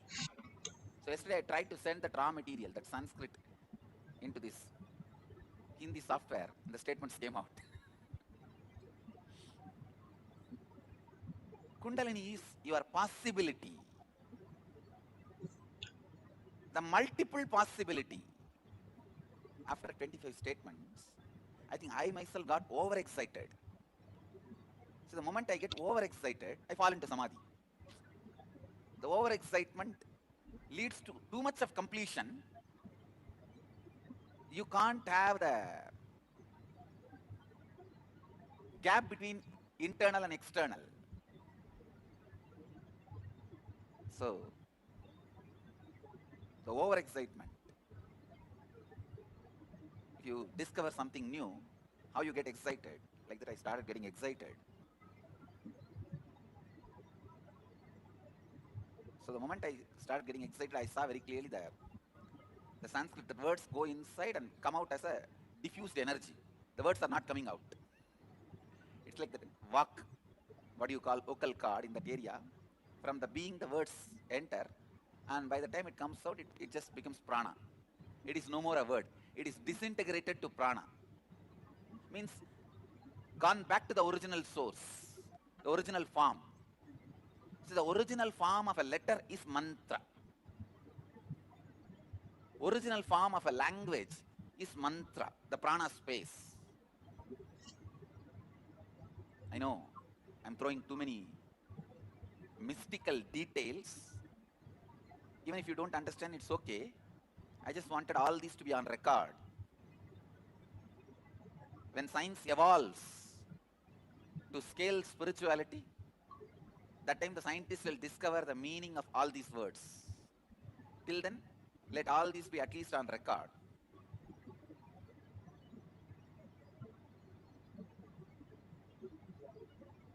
Kundalini is your possibility. You letting your possibility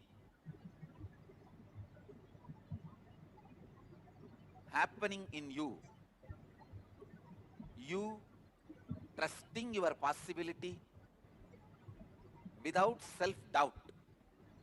You responding to your possibility without the self-doubt is Kundalini energy.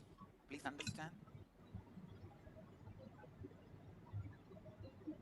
Each human being allows himself to be expressed, allows his possibility without self-doubt in one dimension, no doubt. Even if you are a useless fellow, to be useless in that dimension, you allow your possibility without self-doubt. Somebody allows their possibility without self-doubt in the field of cooking. This guy may be useless in all other fields, but in cooking, he has no self-doubt about himself. He knows any dish he sees, he will be able to make it. Some people will allow themselves without self-doubt in the field of medicine. Maybe an orthopedic surgeon or general physician or eye specialist or dentist. Somebody may express their peak possibility without self-doubt in the field of law.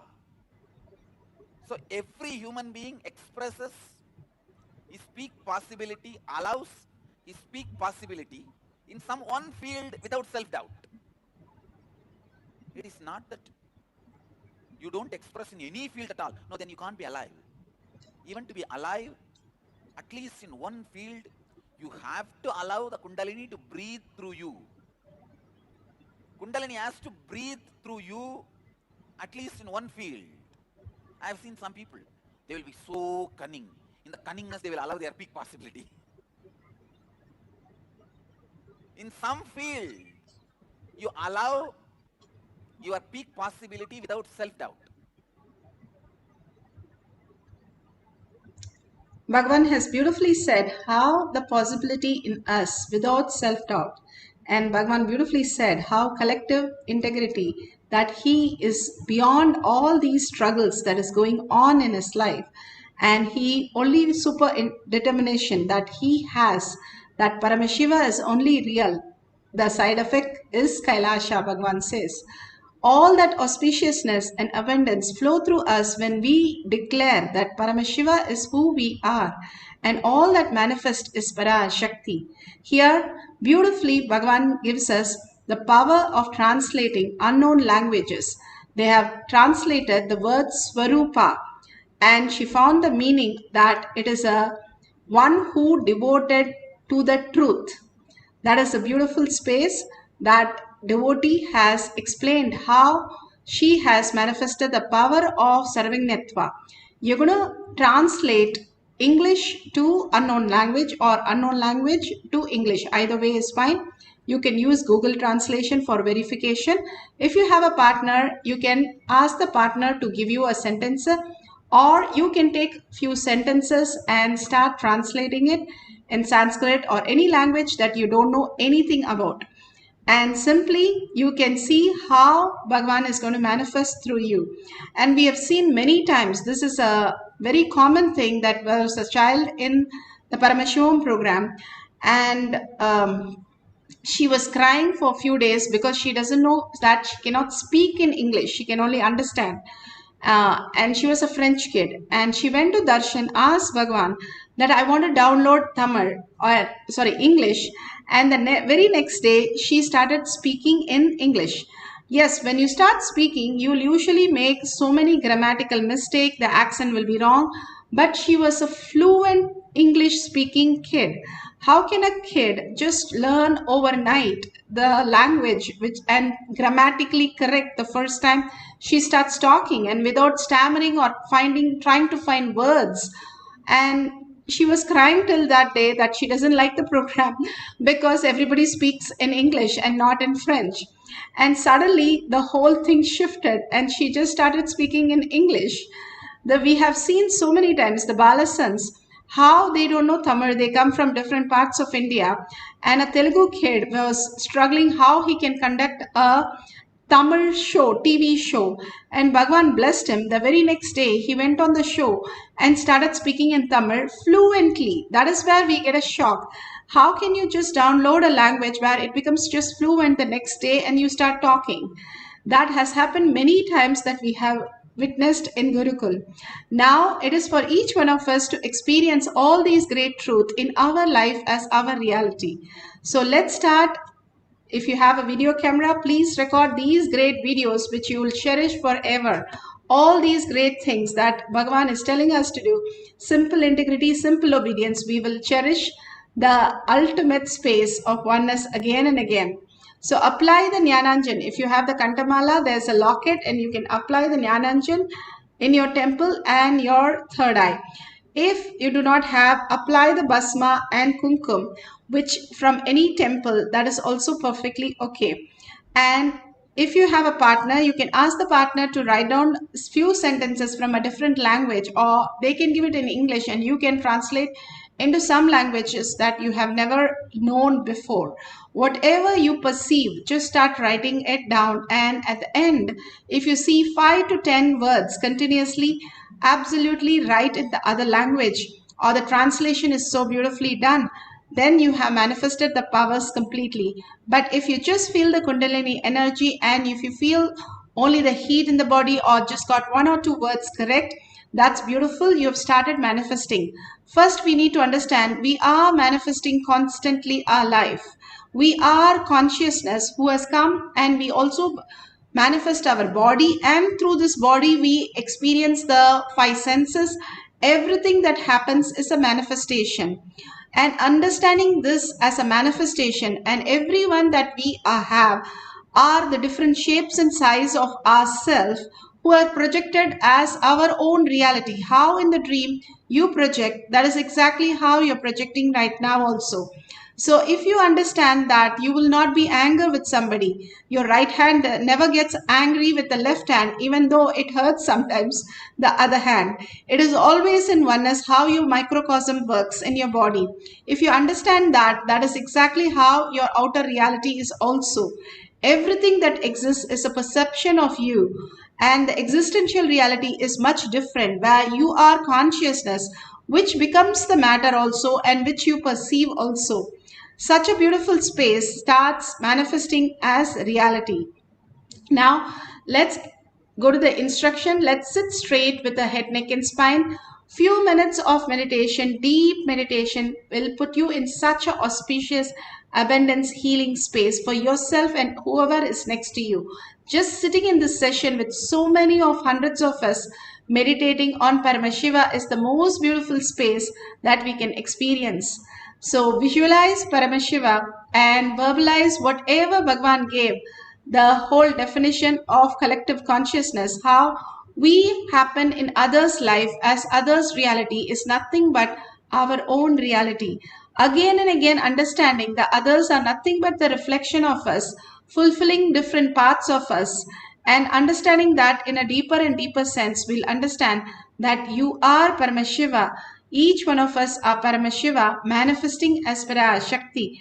Everything that exists is Paramashiva, manifesting as PARASHAKTI. So completion, making everything redundant other than that. If you get a problem in your dream, will you go and get it fixed when you get up? No. If you have a problem, will you put a plaster on a mirror? No. Same way, all these problems, do not carry it on you. Make it redundant and irrelevant so that you can drop it and be in the oneness with Paramashiva. Paramashiva beautifully says how the churning, if you churn the milk and you find out churn the curd, you will find out there is butter in it, and inside the butter there is ghee in it. Like that, if you churn yourself and complete with all this incompletion, you will find Paramashiva in it and PARASHAKTI in it, manifesting all your reality. Hold that space and chant the Mahavakya. Deeply when you chant the Mahavakya, you will start experiencing that complete completion, that oneness space with Paramashiva. Entangling with Paramashiva, chanting the Mahavakya, you can chant any of the Mahavakya, Om Namah Shivaya, Shivaya, and hold the Ishtadevata or Bhagavan himself in your inner space and start continuously holding and chanting the Mahavakya. Whatever occurs, write it in a sheet of paper. At the end of the cycle, we'll verify whether those words are aligning to what Google Translation says. So let's start the power of Sarvanyatva, all-knowingness, chanting the Mahavakya intensely, whole being vibrating with that and listening to the chanting that you are chanting. Let's start chanting the Mahavakya.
Let Paramashiva's third eye manifest in all our third eyes.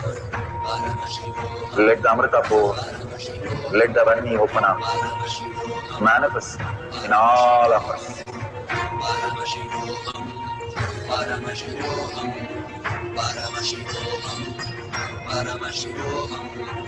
Let Paramashiva overflow, manifest the powers in all our third eyes. Om Jnananda Paramashivam. Om Jnananda Paramashivam. Om Jnananda Paramashivam. Om